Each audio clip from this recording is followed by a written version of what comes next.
Good afternoon, and welcome to the Diplomacy Broadcast Network's live coverage of Chicago's League Championship game, the Weasel Royale. I am Siobhan Nolen, a longtime face-to-face diplomacy player and current president of the NADF, and I will be your host today. Joining me are former world champion Doug Moore and former world champion Chris Brand. Interesting fact, between the three of us, we have won 3 world championships. Isn't that impressive? Now, moving on. Doug, would you like to take a moment to introduce yourself to our viewers? Thanks, Siobhan. It's great to be here. I'm Doug Moore. I've been playing diplomacy in tournaments since about 2003, and I live here in Portland, Oregon, where despite the news, it's really calm and lovely. Awesome. Thanks for being here. Chris. Hi, thanks, Siobhan. I'm Chris Brand. I've been playing about the same length of time in tournaments and things. I don't remember exactly. I live up in Vancouver, Canada. Looking forward to seeing this game. Awesome. Well, thank you both for being here. Yeah, these games. All right, a little bit of background. The Windy City Weasels are a diplomacy club based out of Chicago, Illinois. They are one of, if not the largest active club in North America. 2020, this year, marks their 15th season of play. The Weasel Royale is the championship game for the 2019 season. Interesting fact, and yes, there will be a quiz later, that this is only the 12th Royale game, even though it is being played for the 14th season. To qualify for this game, you must finish in the top 7 of the standings and have paid your dues for the season. 2019, the 14th season of the Weasels, featured 18 games total over the course of the year. And today, we will be watching the best of the best battle it out for the honor of being crowned the Bull Weasel. Also on our live stream today, and alongside the Royale, we will be covering the Undercard game, which is a regular league game for the current 2020 season. The Undercard has, in the past, served as an opportunity to watch and size up the up-and-coming Weasels. Historically, the winner of the Undercard has been very likely to go on to play the Royale in the next season. But before we kick off today's stream with some games, we have some pre-game details to share with you about the Royale board and how the power assignments came to be. Here to tell you a little bit more about the Paris method of power selection is Doug Moore. So first, we will begin with the seed order. All right, thank you, Siobhan. So the Paris method has been adopted in a lot of tournaments to do board selections for top boards, or in some cases, just for fun. And the idea of the Paris method is to create a tiebreaker, because the winner of the game or the tournament is the player that places first in the board. And so this is a mini game within a game to add a little bit of drama. And the way it works is the player that's seeded first, as you can see in this, Chris Kelly, has the opportunity to select where they will pick, not necessarily pick first. So Chris has the opportunity to determine whether they will pick first, second, third, fourth, fifth, sixth, seventh. Then it goes through the progression. And then you go through after you've seated yourself in your selection order, and then you pick countries according to where you selected you would like to pick. So for example, if Chris puts himself 6th, then Chris would pick his country power 6th. And what that does is allow for tiebreakers. So if you select your power first, you have to beat everybody else on the board. In practice, there's not a lot of value to that. I've never seen it take place, but it does present you with a little bit of an advantage. If you're picking last, everybody else is in front of you. You just have to tie in order to top that board and win. Fantastic. Thank you. All right, so let's take a look at what order they decided to choose their countries in. So it looks like Chris Kelly, who had first selection in seed order, did indeed choose to go first.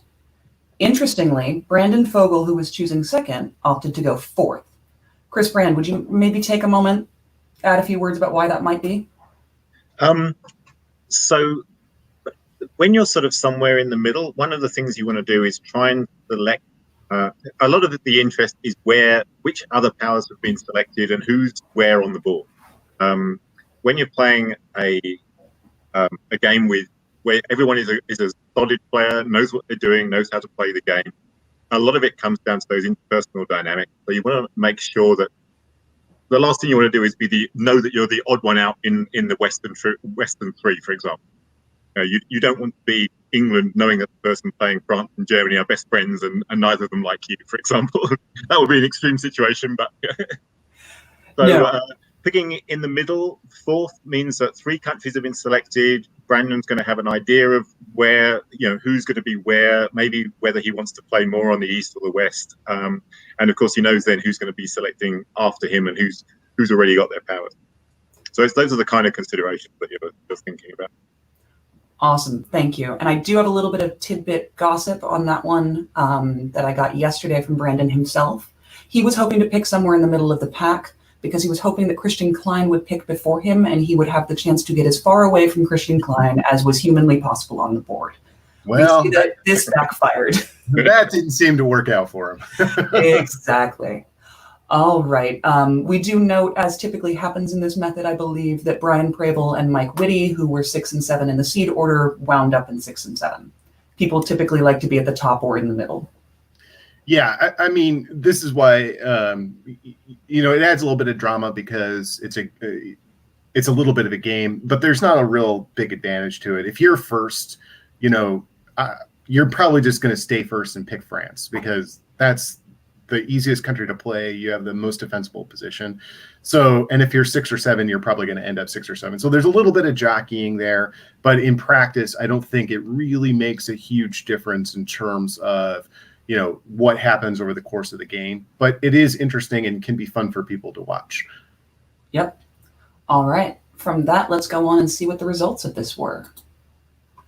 As called by Doug Moore just a moment ago, Chris Kelly picked first and did indeed choose France.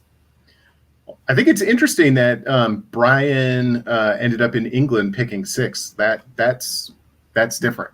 That is usually not still available. Yeah, that's a nice draw there, being able to grab that. Mm-hmm. I'm surprised how early Turkey went. In my experience, a lot of the time when you do this Paris method, Turkey is whoever ends up last ends up in Turkey. So, right. That is pretty typical, yes. So there was still Turkey, England, and Austria, and Christian chose Turkey. So to add insult to injury for Brandon's plan to hope to get as far away from Christian as possible, they are now in Russia and Turkey. Yeah, Christian did that on purpose. He's messing with Brian. He's getting Brandon. He's getting in his head. Almost certainly. All right. So before we jump into the games, let's take a quick look at the power assignments for the undercard board. This is, again, a league game for the current 2020 season. The numbers you see on the very right side are their current standings for this season. So Wes Ketchum and Carlos Trevino are in 3rd and 5th, quite high, have good chances of making it to the Royale board next year.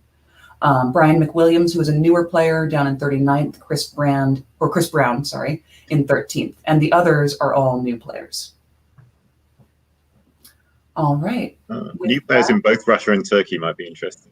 That is correct. And Turkey and France, I believe this is their first game ever. And as is Weasel tradition, they usually let them randomly select between those. Also, a fun little tidbit of information, I believe that those two are partners. So we'll see how that relationship affects board dynamic as we move forward. So with that note, let's jump right into the Weasel Royale game. Before we see any moves, we've talked a little bit about some board dynamics between players. To my knowledge, there aren't any huge rivalries going on. So let's see some Spring 01 orders. Chris Brand, do you want to break it down?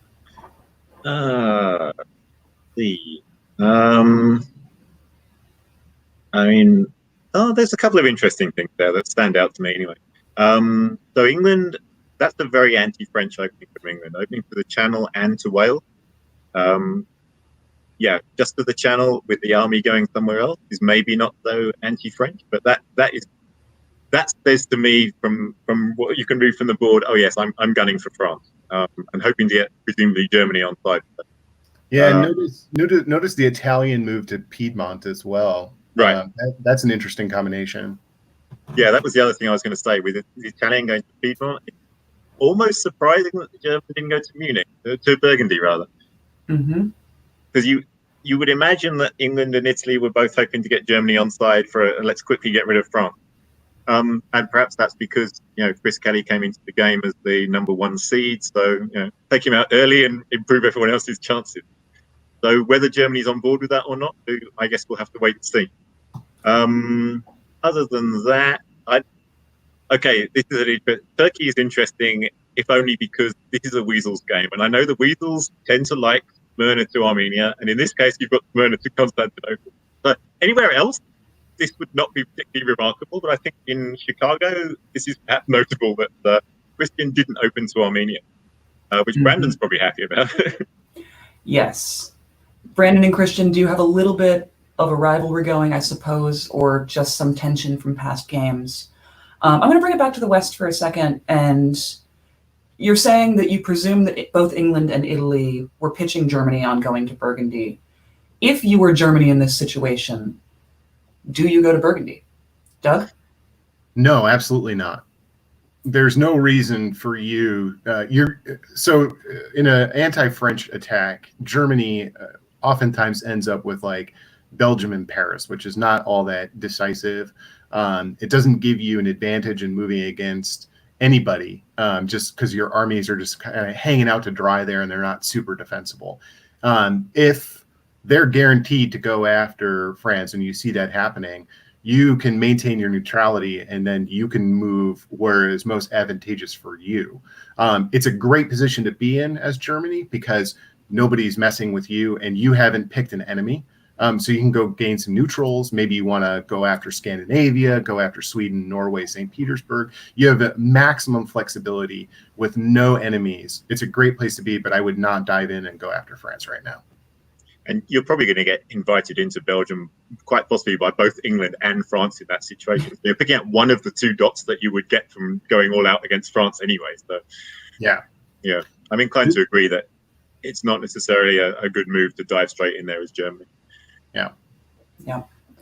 All right, and last question before we move on. This is not an opening that we see from Italy a lot in face-to-face or virtual face-to-face games. Chris Brand, the resident Italy master, what is your take on this opening? Well, this is quite interesting because Doug and I have different ways of playing Italy. I know I tend to favour a big DMZ between Italy and France. Leave each other alone, play in your own separate sides, and tend to find that both Italy and France do fairly well in that situation. You can race to 15 or something, or race to the point where you can get that 18 stop. Doug, I know, tends to feel that Italy can go west with success and attack France early on, presumably pick up Iberia and Marseille. The one thing that's interesting to me here is, I guess the fleet is probably going to pick up Tunis anyway. You could put the fleet into the Tyrrhenian Sea if you're really going all out against France. So I'm not sure about that. It's almost like splitting in both directions, but then maybe that's also a hedge against Turkey coming after. So I don't know. I'd be interested to hear Doug's take on it. Well, I like to go, I guess, I look at Italy has a strategic imperative to eliminate one of the two fleet powers from the Mediterranean, or whoever's playing Italy is going to be in real trouble when it gets into the mid game because you can't fight on two fronts. So I like to go after France if I can get somebody like England to commit to go at it, because it just creates yourself such a fantastic defensive position, and it's very easy to do once you kind of get rolling, and then you have a lot of options after that.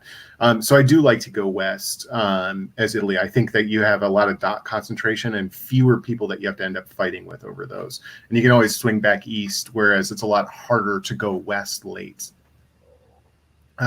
So I have opened to Piedmont in the past. Sometimes I open that way just to keep France honest, so they don't roll. I like this opening for Italy. With England coming to the channel, I think Italy has some good opportunity here. I think that's the other thing that's worth pointing out is even their army to Piedmont, it's not necessarily committing to a western move. So you can very easily go to Tyrolia from there and go and attack Austria or even Germany, or there's all sorts of options from there. You're not committed to anything. Yeah, and going to the Ionian, I think, unless you're going to do an all-out France attack, Chris, as you were saying, where you have your fleet in the Tyrrhenian Sea and then you're like convoying to Tunis or something like that, so that you can get over to North Africa and try and convoy into Spain. I don't like that move as Italy. I think you spread yourself thin as Italy and you invite Austria to go, this looks fun. I'm going to walk into the Italian peninsula. It does look like a little bit of fun. Yeah, and One last note before we move on. If you are Chris Kelly in France, what are you doing right now to try and fix this situation for yourself? Chris?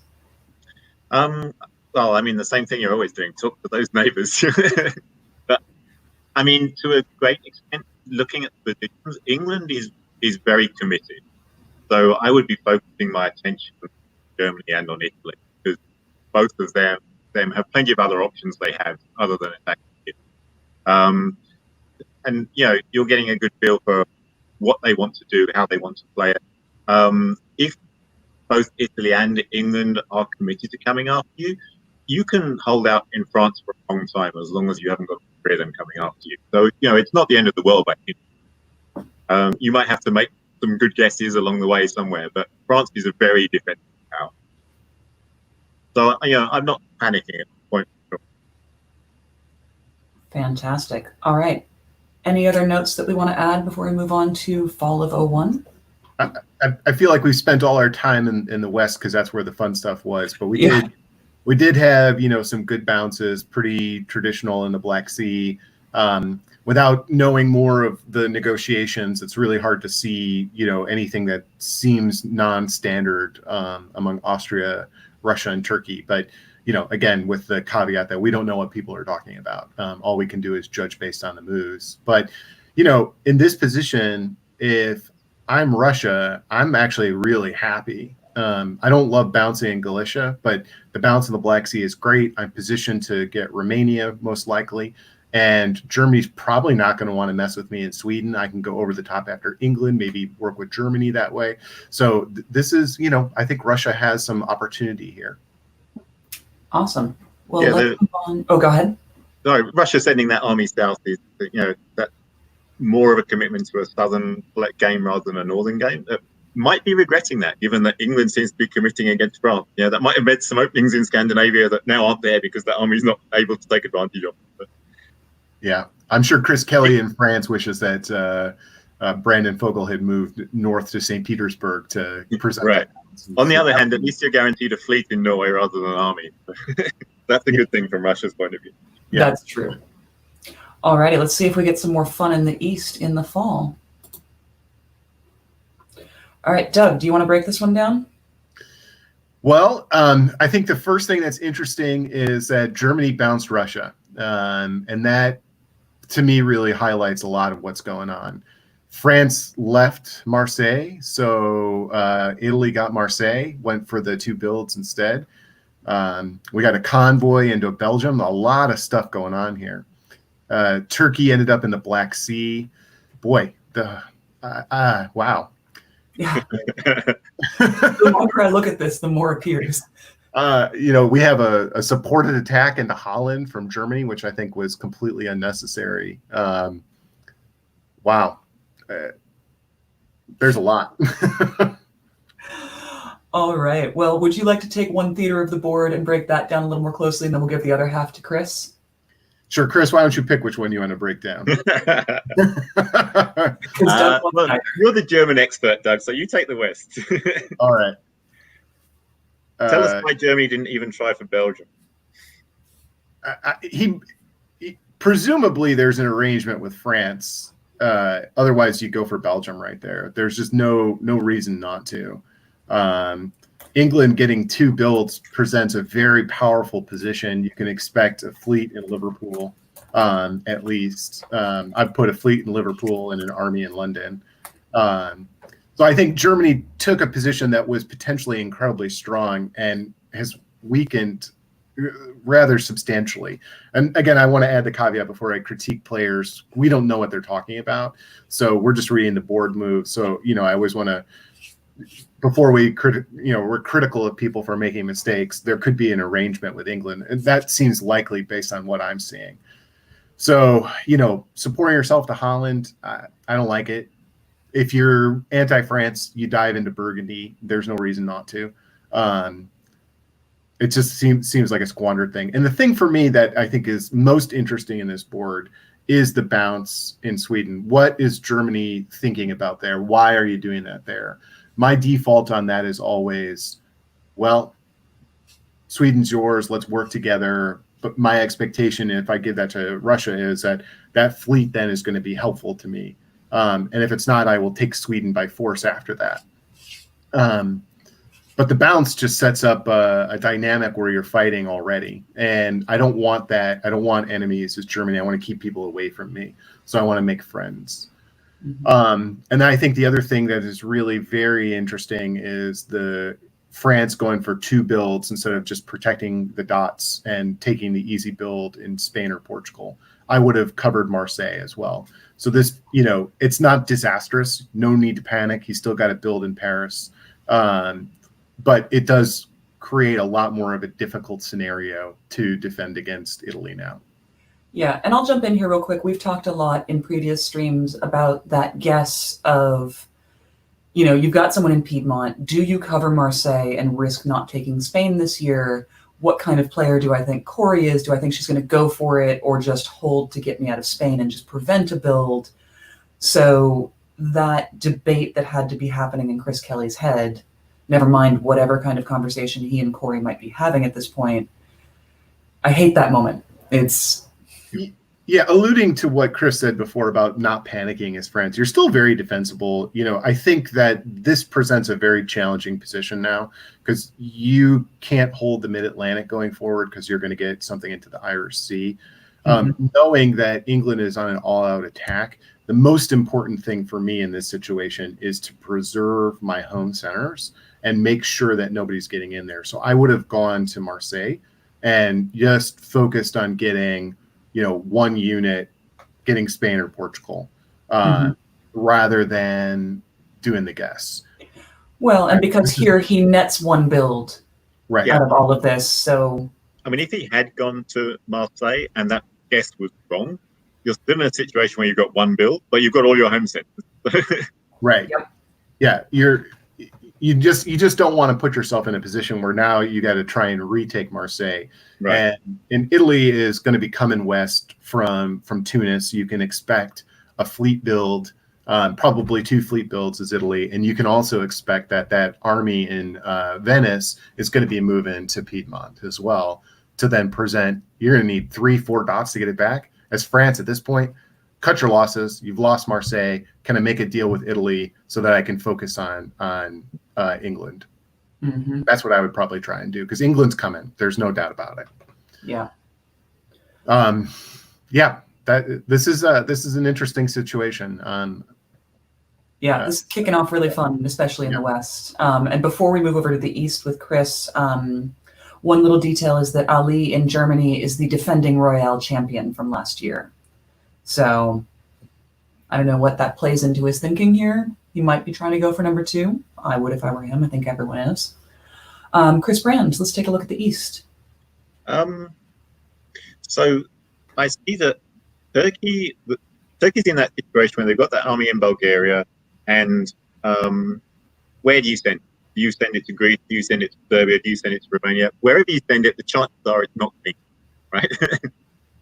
But it does at least sort of show something. And you send it to Romania, you tell Austria you're doing that, you ask them for support. Maybe Austria decides they'll support. In this case, no, Austria took a safe move and supported them fleet down to Greece. Which is probably what I would do as Austria. You don't particularly want to pick a side if Turkey and Russia are fighting. Like Doug said with Germany earlier, if you can have 2 neighbors fighting and you can hold back and wait until you decide which is the best side to take or where, which one will offer you the most in order to join in, then that's a great thing to do in diplomacy a lot of the time. So Brandon guaranteed Romania, put the army in there. That's a fairly standard move in this situation. You give up the Black Sea in favor of taking Romania to make sure you can build. Another bounce in Galicia is at least interesting. Bounces in Galicia don't tell you much because sometimes they're arranged and sometimes they're not, and we don't know that. It's entirely possible that both of them are like, well, I've got this army Vienna, I've got this army Warsaw, I'm more worried about you than anyone else. Keeping Galicia empty is good for both of us in many ways. It could well be arranged. It does tell you that Austria is apparently rightly not afraid of Italy, or at least more afraid of Russia than of Italy. And Italy going west is going to have an effect on the east. Sure, a lot of the time, Italy is involved in the east, and therefore you've got this 4 powers in the east. How does that break down? Is it a 3 against 1? Is it a 2 on 2? With Italy committing to going west, this is now a 3 power situation, which means it's almost certainly going to end up as a 2 on 1. And then who's the odd man out? Who's the odd person out? Is the interesting question, and we can't tell yet. Yeah, one other thing to think through. One of my favorite things to do with Italy is to sort of hold with Austria. Even if I'm going west, I keep one fleet, and I basically say, "Here, this is your fleet now, Austria. You tell me what you want to do with it. Oh, here, let me help you get Bulgaria and Constantinople, and I get a dot out of that somewhere." And from my perspective, as Italy in this position, it's not really to beat Turkey. It's just to sort of keep my fingers in the pie a little bit there, and to be involved and engaged, so that people are still wanting to talk with me, and then I can try and develop that out how I would like to see it resolve, rather than let it resolve on its own. And I think that's one of the things I love most about Italy and Germany and Russia, is that dynamic play where you are really engaged across all sectors of the map. Yeah, what certainly is Italy, there is a risk that some people will overcommit on one theatre or the other, and then you leave yourself wide open on the other side. So keeping a unit hanging back, keeping some influence in that theatre, and as you say, giving people a reason to talk to you on the other side is a big key to play. So yeah, I'm hoping that Corey does that. We have a fleet over in the east. All right, fantastic. Well, on that note, let's turn off the automatic orders, go to board position. And Doug, you were taking the west. What would you build as each of the powers in the west? Well, I'll just go England, France, Germany here. I mean, there's no France is obvious. You're putting an army in Paris. Okay, we can move on. England should be putting a fleet in Liverpool, and I would put an army in London. At this point, there's really no reason to do anything else.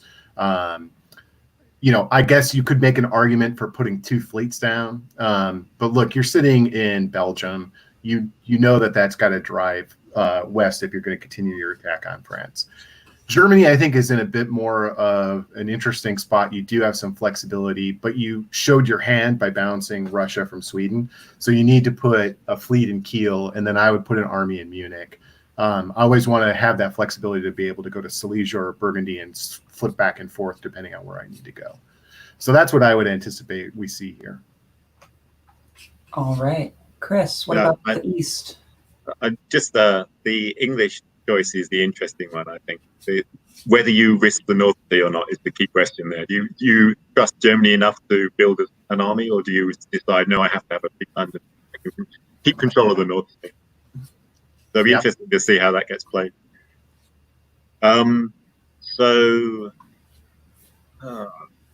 Well, as Turkey to my mind is the easy one. I always want to have that fleet in the Mediterranean. I would be building a Smyrna here. Pretty much regardless of what you're planning to do with it. You want a fleet in the Mediterranean. Austria, I would imagine, is 2 armies. I don't see any reason for them to be a fleet in Trieste there. Seems too early for that. Yes, you want fleets as Austria, but not yet. You want the Balkans first. Russia has just 1 build. It's probably fighting Germany for Sweden. But Russia is an interesting decision. This is the point where Russian players have to decide: am I going to just give up the north and say, "Yeah, okay, Germany, you get Sweden"? At some point, England's going to get St. Petersburg, and I'm just going to be a southern power. Or do you decide, no, I'm going to fight that. I want to play in the north as well as in the south. And then your build depends on that. I'm probably not building a fleet in this situation. I'm probably building an army in Moscow anyway, then maybe using that to cover St. Petersburg, depending. Yeah, a lot comes down to negotiation. I mean, if you can convince England that it's in their interest for you to be in Sweden, that's the ideal situation here. Whether that's doable, I don't know. Yeah, I would absolutely agree with you. That army in Moscow gives you the opportunity to go north or south, and because you're not probably not sure exactly how things are going to play out, and you want to have that maximum flexibility. And also you want to be able to go to England right away and say, like, look, I built in Moscow. I'm clearly not messing with you. You're all focused over there. What do you think? Do you want to support me into Sweden? Give you a little opportunity there.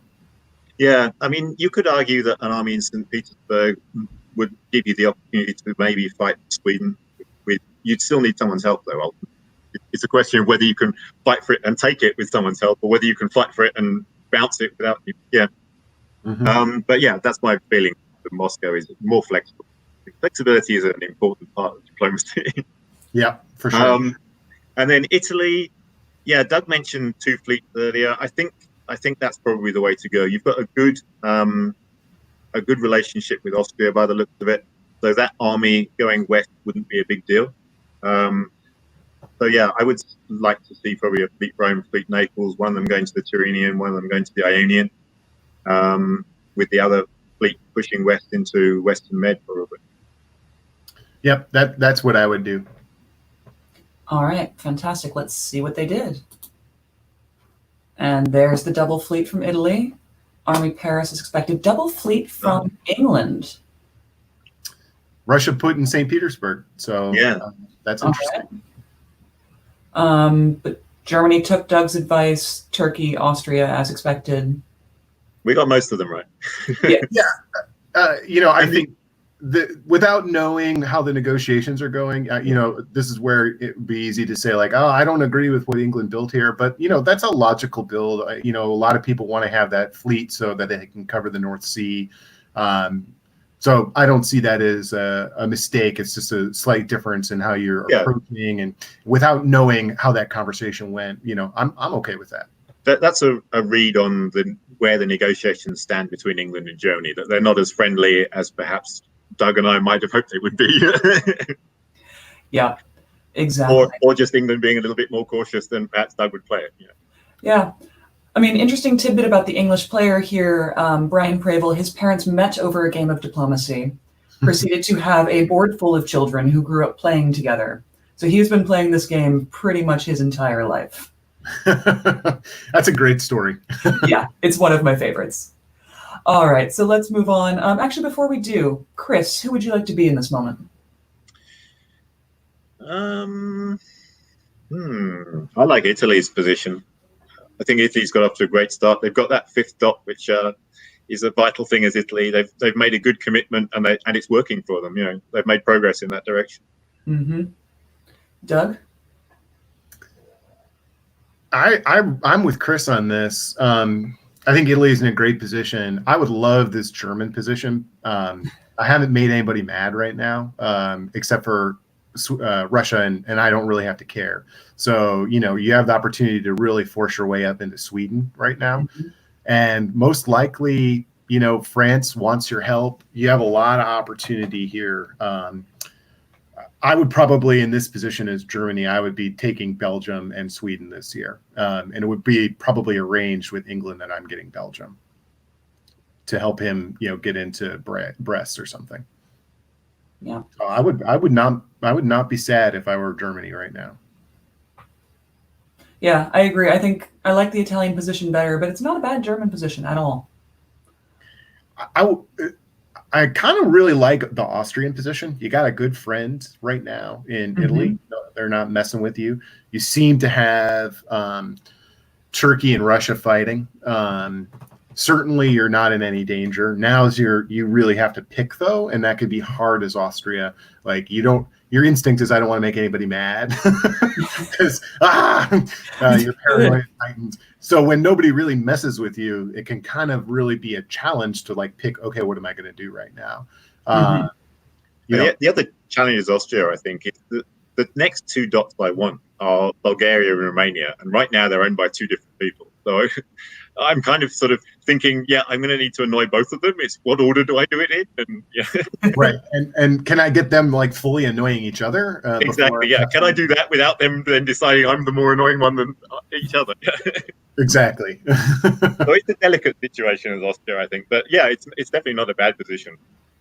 No, not at all. I mean, it seems like we're all in agreement that we like Corey's position the best. Also, I was told that Corey's mom would be watching the stream today. So if you're there, hello, Corey's mom.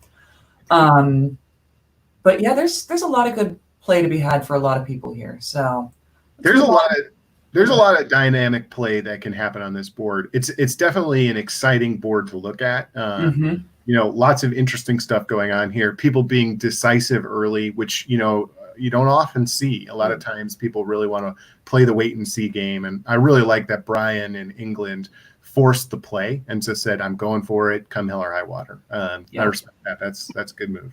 Same with I'm Corey. interested to see what that St. Petersburg army is going to do as well. Yeah, that'll be fun to watch. Yeah. All right, let's move on to O2 and see what happens. Ooh, a whole lot of movement. All right, whose turn is it? Chris, I'm going to give it to you. Okay. Okay, I'm going to start with Germany. So the fleet move to the Baltic is kind of what I expected, given the bounce in 01. That sort of makes sense, pushing to take Sweden. And also they've got an army supported down into Burgundy. I mean, that's a move against France.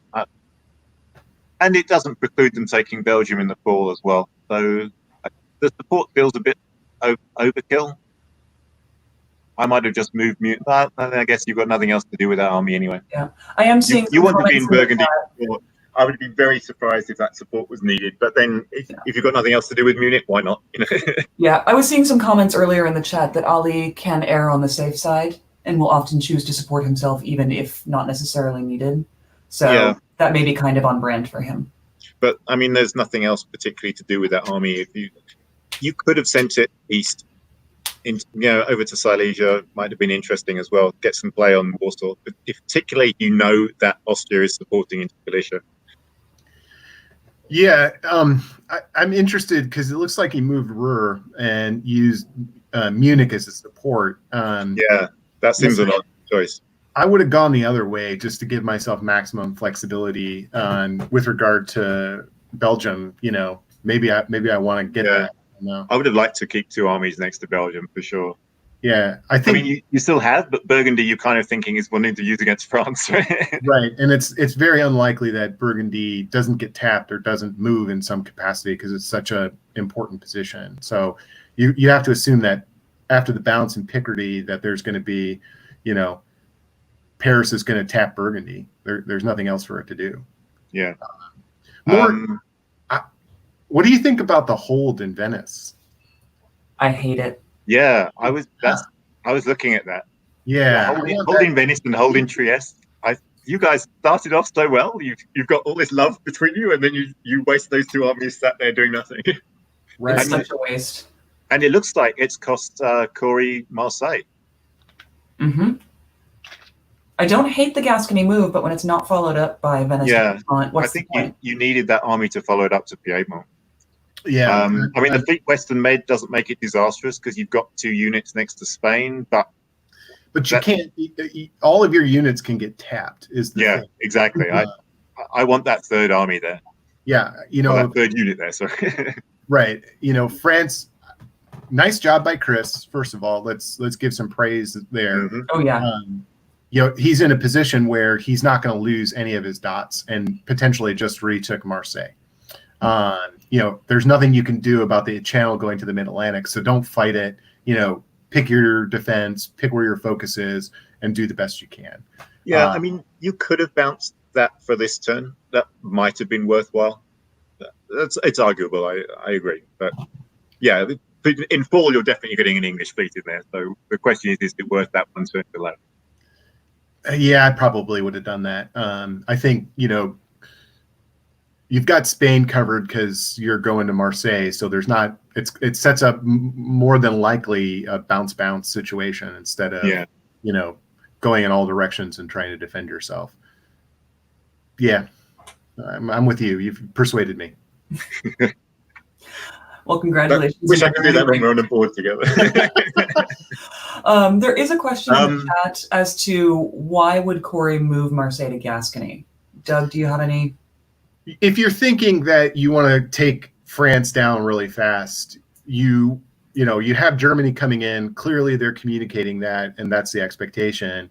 you want to pin those French units in place and stop France from getting that army from Spain into Gascony, which is where she probably was thinking that army was going to go. I think that was expecting to bounce. Right. I think that's expecting to bounce. But I still think that the correct move, that's a fine move, actually, going to Gascony. You get to Gascony, you're on every single French center except Portugal at this point. It's a devastating place for her to be as something that can help other players. Mm-hmm. The challenge is that she didn't follow it up with Venice to Piedmont, which I think was just absolutely mandatory in this position.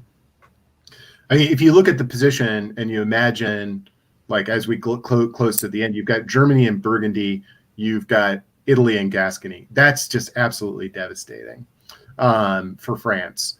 If Italy is in Piedmont, she can then retake it, much more flexibility. Yeah. I think you hit the nail on the head there. Chris, anything else you want to add about this season before we move on? Yeah, we haven't looked at the East. The Austrian moves are nice this turn. Austria is taking full advantage of their position, moving heavily against Russia with support from Turkey. Yep. Taking Romania and securing Romania. I mean, I don't see them losing Romania in the fall unless they really mess things up or really want to. So Austria's been able to do that thing of picking an enemy, basically. Russia, Turkey are fighting. Austria's like, okay, I like Turkey's offer better than Russia's offer right now.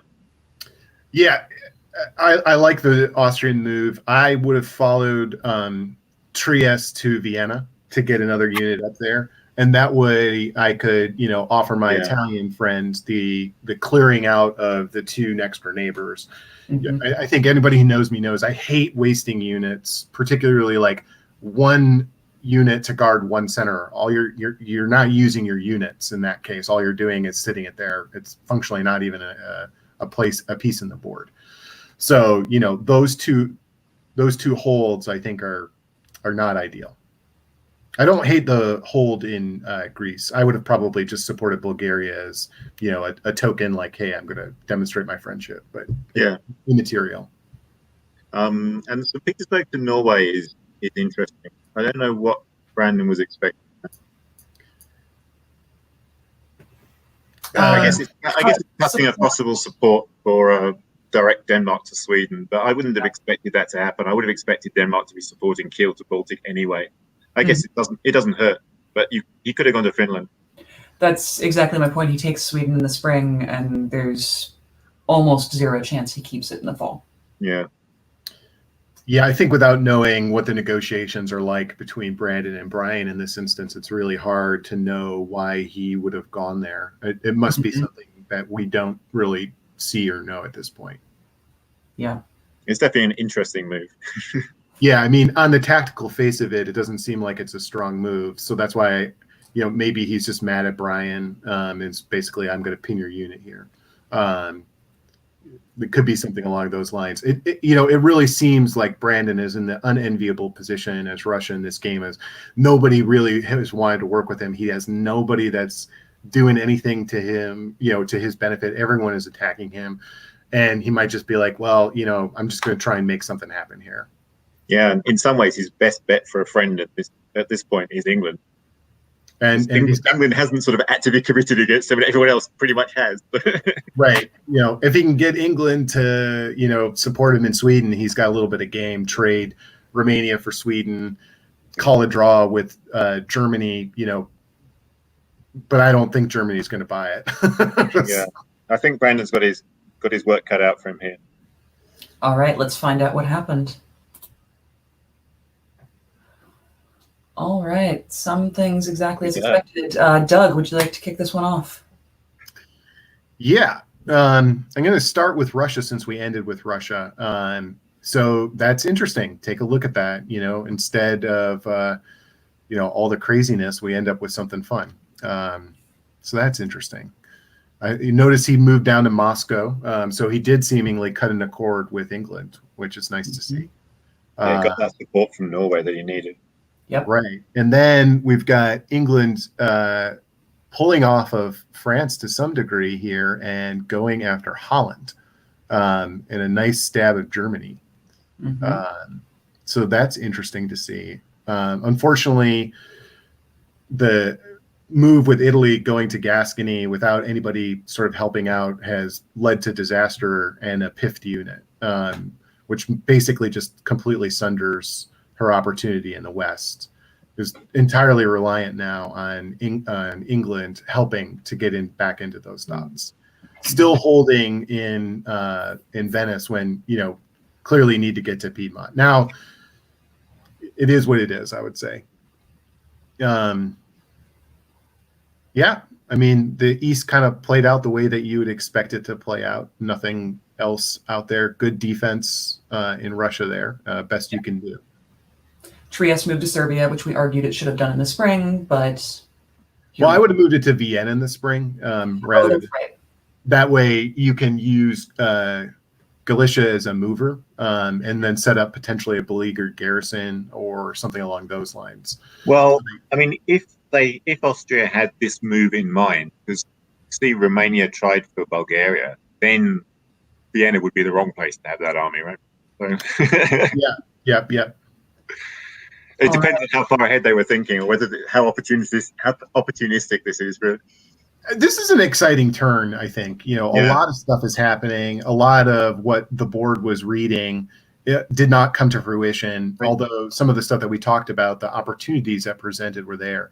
The tide's turned a lot for Germany, right? Because Germany looks to be taken completely by surprise. Burgundy supporting Belgium to Picardy, trying to take Sweden, losing Holland. Yeah. Not a good turn for Germany. No, not a good turn for Germany. And I go back to the bounce of Sweden in the beginning. You have Brandon now actively negotiating against you in the game rather than potentially working with you. That, it doesn't seem like that's a big deal, but, people talk and they listen and, if he lied, for example, to Brandon about that, I don't know what Ali did. That's just another reason why I don't like that bounce going back in time, and it can have repercussions going forward. I would much rather have had Russia have that dot and be my friend and then go take Sweden than show my hand and create an enemy right away in 01. Yeah. All right, let's move forward to board position after this and talk about Chris Brand. Let's talk about some builds. What would you do if you were England? If I was 2 builds. England. Well, I'm going to need a fleet to go to the North Sea. Well, am I an English child? No. The interesting question is, how do you play this out as England? Do you take on both Germany and France? It almost feels like you can from this position. Let's assume that they're going to continue pushing on against Germany. I'm going to want to get an army onto the mainland. One of the difficulties with England is it's very easy to just keep building fleet. At some point, you need armies, and a lot of the time, if you're doing well as England, you can get in this situation where you realize you could have built armies 2 years ago, because now you've captured all the coastal dots and you need to capture the inland dots. You did it all with fleet, so you're kind of stuck. So I would want to see one of those builds be an army for sure. I think the other one's got to be a fleet. Mid-Atlantic Open and the North Sea Open, you need a fleet just to get units where they need to go. Yeah, I'm with you on that. I think that you want to send English Channel down to Mid-Atlantic, if only to ensure that Italy doesn't pop up there and make a deal with France. Mm-hmm.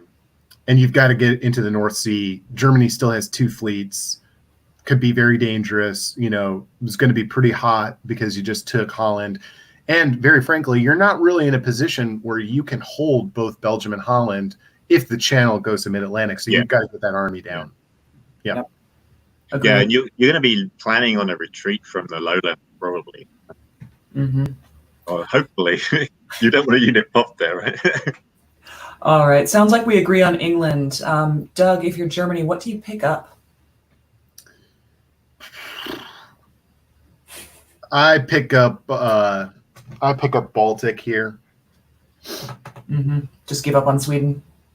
Yeah, I mean, let bygones be bygones with Russia. Now you're not dangerous. I'm not a threat to France at this point, and so leaving Burgundy with Ruhr and Kiel, allows me to guarantee probably one of those dots.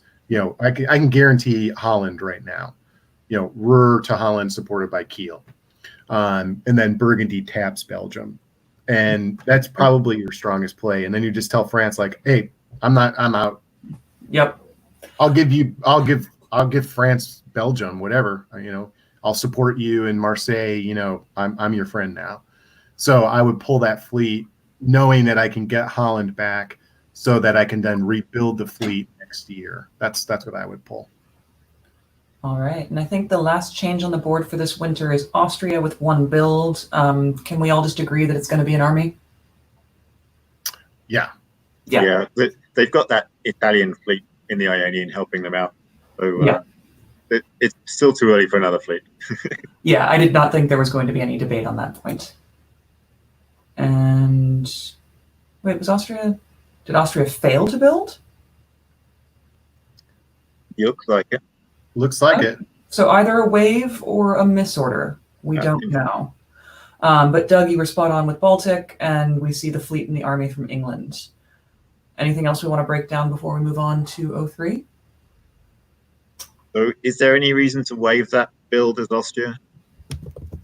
I'm not seeing it myself. I think I want that unit on the board. I think I absolutely want that unit on the board. I completely agree. I would not waive a build in this situation. That is Austria. I love waiving builds, but having that army out there, I mean, all it does is invite people to want to mess with you, or I don't like it now. Yeah, I don't like it either. I'll make a note to see if we can get some info from the players on that later, to see if it was indeed a misorder. All right, let's do one more year with this game, and then we'll jump over to the undercard game. 1903. Whose turn is it? I think it's Doug's turn. All right. Let's take a look here. We've got a drop to Skagerrak from England. Well, they went for Belgium instead of Holland. I would have gone the other way. But I mean, the interesting thing is it piffs the unit. So it worked. It worked. You just couldn't guarantee though that he wasn't going to support from the channel. So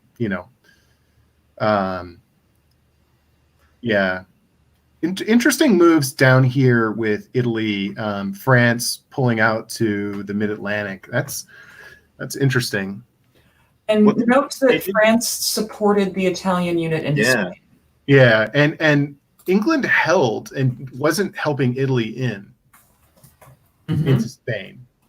What do you guys think that signals? I mean, that tells me that this is not friendly. I mean, Western Med supported Spain to the Mid-Atlantic as well. I think this is England jumped up quite a bit, looks quite threatening, and they're willing to trade whatever dots to get game position. Yeah, I think this is setting up for Italy to take Portugal from England. Yep, I think that's exactly right. And then Italy will be, presumably have fleets in the Mid-Atlantic and Portugal. And France doesn't lose a dot in this instance. So that could be really nice. And then potentially those fleets then keep going up against England, and you've got an IF attacking England from behind. Well, and I always love a situation where you've got dots behind you that you can go back and get if you need.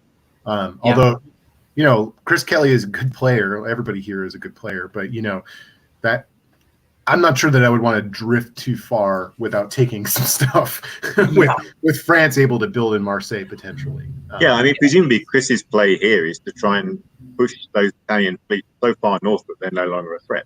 Which, if he can do it, that's great. If I'm Corey, I'm not pushing him that far. No, I would really want to consolidate Spain and Portugal before going north to the Mid-Atlantic. But still getting Portugal out of this and getting back up another unit is not a terrible thing here. Looking at the East, a lot of interesting stuff. Yeah, I mean, Austria picked an enemy and now has changed direction. Which is kind of the thing you don't really want to do as Austria in this instance. So I'd be curious to hear what was going on diplomatically from the 3 players over there that would have changed his mind and influenced him to switch. I mean, I mean, to some extent, this fits with what I said earlier. You want to pick up Romania and Bulgaria, right? Yeah, Turkey holds Bulgaria. I mean, this very well could be a scenario here where, Brandon went to him and said, "Look, you keep Romania. I'm going after Turkey. You go take Bulgaria," kind of a deal. I can totally see Brandon selling that. Yeah.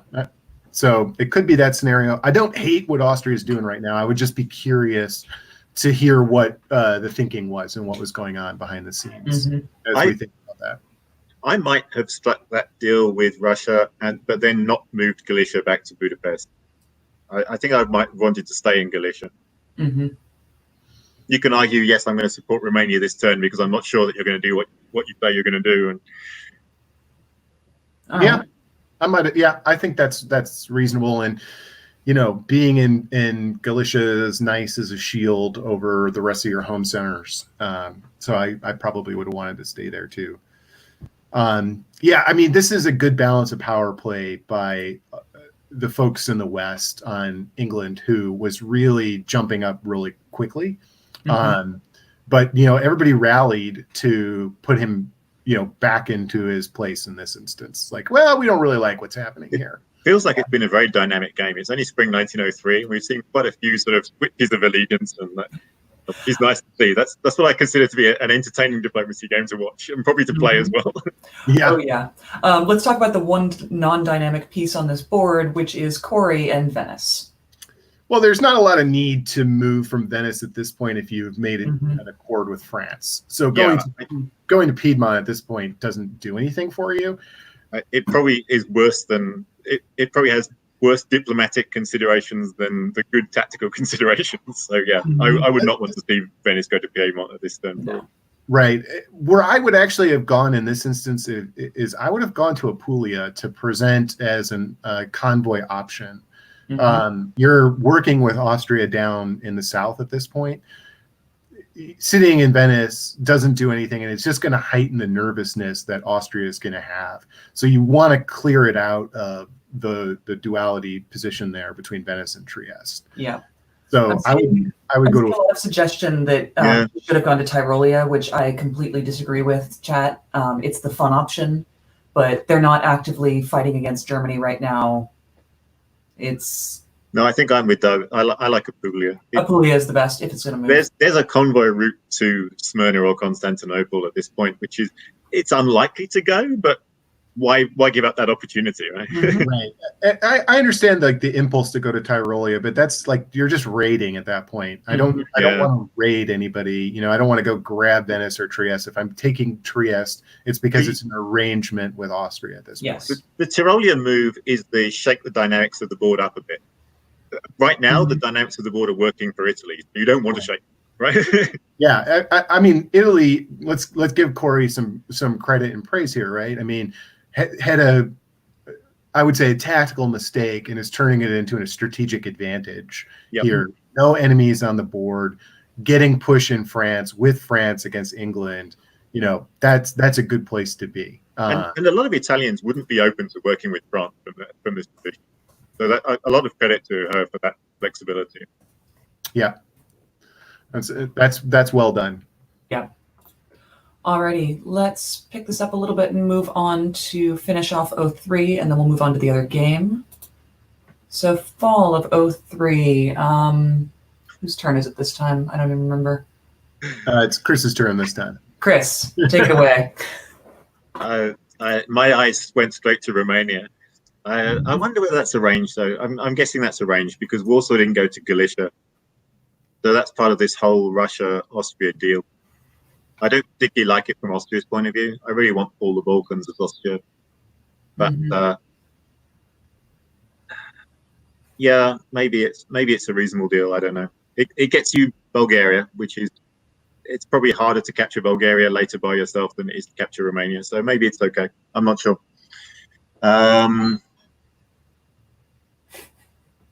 Everything else down there is just geared towards guaranteeing that Romania to Bulgaria move, I think.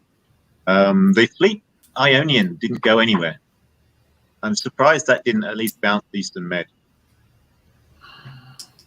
Again, and now Venice goes to Piedmont. That's interesting. Yes. Well, Budapest goes back to Trieste. Yeah. We made the right call about Italy going into Portugal and France following up into Spain. Yeah, interesting. It's going to be interesting to see how that dynamic works out now. The Venice to Piedmont, France isn't going to be happy about that for sure. Yeah, and you can't hold Portugal. I mean, France is going to take Portugal at this point. I would. Yeah. So maybe it was she's seeing that and wants to create, some cuts on France's potential supports or put some pressure on in order to do that. Well, is France going to take Portugal? Because No. it's an English fleet in Mid-Atlantic, right? Yep. France had to leave the Mid-Atlantic. It's hard to know. I mean, England could play that either way. England's not actively attacking France anymore, so yes, they may well support France back into Portugal if France asks for it, right? It's, if nothing else, as England, I'd probably offer that because it's an opportunity to stay in the Mid-Atlantic, and I quite like keeping that fleet in the Mid-Atlantic because otherwise France is going to ask you to pull that fleet back maybe, and you don't want to do that. Yeah. What happened in England and Germany? Germany took Holland. Yeah. Oh, this is a fun one. Both retreated to Heligoland. Oh. So England took Denmark, and Germany took Holland, and they both had to retreat, and they both retreated to Heligoland. So both those fleets are off the board. That's probably better for England than it is for Germany because Germany's now lost both their fleets, right? Right. And remember what I was talking about before. I wanted to be able to rebuild that fleet after taking a dot. And now I am rebuilding that fleet, but I'm only going to have one on the board. So that's good for England. I would have wanted to retreat to the Baltic. Well, I mean, Germany's picked up both the lowlands, right? So they've got... Yeah, they've got two builds. They've got two builds coming. So they could build two fleets. They walked out. I would say. Yeah. Wait, they're only up net one Germany because they lost Denmark. Oh, they lost Denmark. That's right. Yeah. So it was only building one fleet. Right. Quick answer to a question in the comments, Rick Desper. There is no set end time for this game. This is just a battle of attrition. This is kind of played out, I think, as we expected. Now I would be, at this point, I'd be looking for somebody to flip and start working with England against someone else. That's what's going to probably happen here. Most could be France, maybe. I don't know. France has still got some problems. The English army, London to Wales, is a smart move, I think. Yes. Because of the potential for Mid-Atlantic to be dislodged and retreat to North Atlantic, I might need to defend Liverpool. That's good, sort of looking ahead to see what the issues are with that move.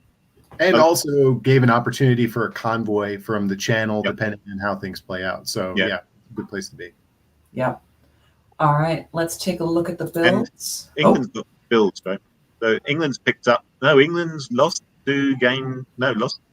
Even. I don't know what the numbers are. England's got a lot of giant change. England appears to have wound up even because of disbands. Right. Yeah, the unit was destroyed in Picardy earlier. Yeah. But Germany does manage to build two because of the disband on the failed bounce retreat in Helgoland. So they're up one, but only building. Yes. All right. Italy anything notable? Army. Well, if I'm Germany at this point, I'm rolling on France. There's no. You got four armies on the board. England can't hurt you. You can, 3 fleets up there. You just tell England, keep Denmark. I'm not fighting you for that. Right. You don't have any play in Denmark anyway. Right? You have one fleet. It's like it's too much work to try and take Denmark. Yeah, this is what I was talking about before. Is like who's going to want to now work with England? It's going to happen. So, if I'm Germany here, if I'm Ali, I want to work with Brian against Chris. Particularly because Italy's still going to be in the south. And that Italian army, Piedmont, doesn't bode well for France either. No, it doesn't. I mean, France has a tough series of choices here between defending Brest, defending Spain, defending Marseille. Can't do all of them. If I'm Germany, I want to roll in. I'm going to Picardy. I'm going to Burgundy now. Yeah, I think I'm going to Picardy and Burgundy, right? Yeah, I'm going to Picardy and Burgundy. They're probably not both getting bounced. Yeah. Yep. All right. Well, I'm sorry, Rick Desper. We will have to wait to find out what new alliances 1904 will bring because we are going to swap over to the Undercard game. So this is, quick reminder for everyone, a regular season 2020 league game for the Weasels. So some of these players are newer, some have been around for a while. We'll do some quick player bios as we go through, but I will let Doug take Spring of 01. Well, everything looks relatively standard here, except for the holds. And I think that John and Gabe were the new players. Holding in breast is not something that you would ever do. So that's the kind of thing that you might think makes sense, or maybe it's a misorder. Hard to say, but that's going to be really painful for France, especially with West, dropping down. Very anti-French to start with. No pressure from the West, though. Good, Italy is doing a pretty normal thing. Turkey, pretty normal, except for that hold. I don't know what's going on there. But those are the new players, and that's the kind of thing the first time you play that you're not going to really understand the dynamics of the board. So I could see that. France is going to be in the normal starting positions given the bounce in Burgundy. That is exactly what's happened here. Which means you only have one dot you can pick up. Right, Spain. Yeah. And so, there's a question of new to the game, new to the interface. Was this intended based on what your awful neighbors convinced you was a normal opening for France? Or was it actually a misorder because the backstabber interface is just something you're not familiar with? Yeah. It could be both. I'm going to blame the awful neighbors. Yeah, that sounds right. Just because, it's much more likely. I mean, yes. The bounce in Burgundy could be arranged. If you've got that agreement with Germany, then maybe you don't support Paris Burgundy. Yeah. I see arguments there that this was a deceptive move on the German part or something. The GM of this game verified with the player, I believe at the time, these were the intended orders. Okay. So he has terrible neighbors. Terrible neighbors. Terrible neighbors. Yep.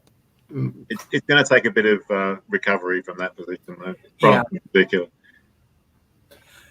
It is interesting to note that Wes Ketchum in England is currently third in the rankings for this season, so I think he will take any opportunity to improve his score and go up.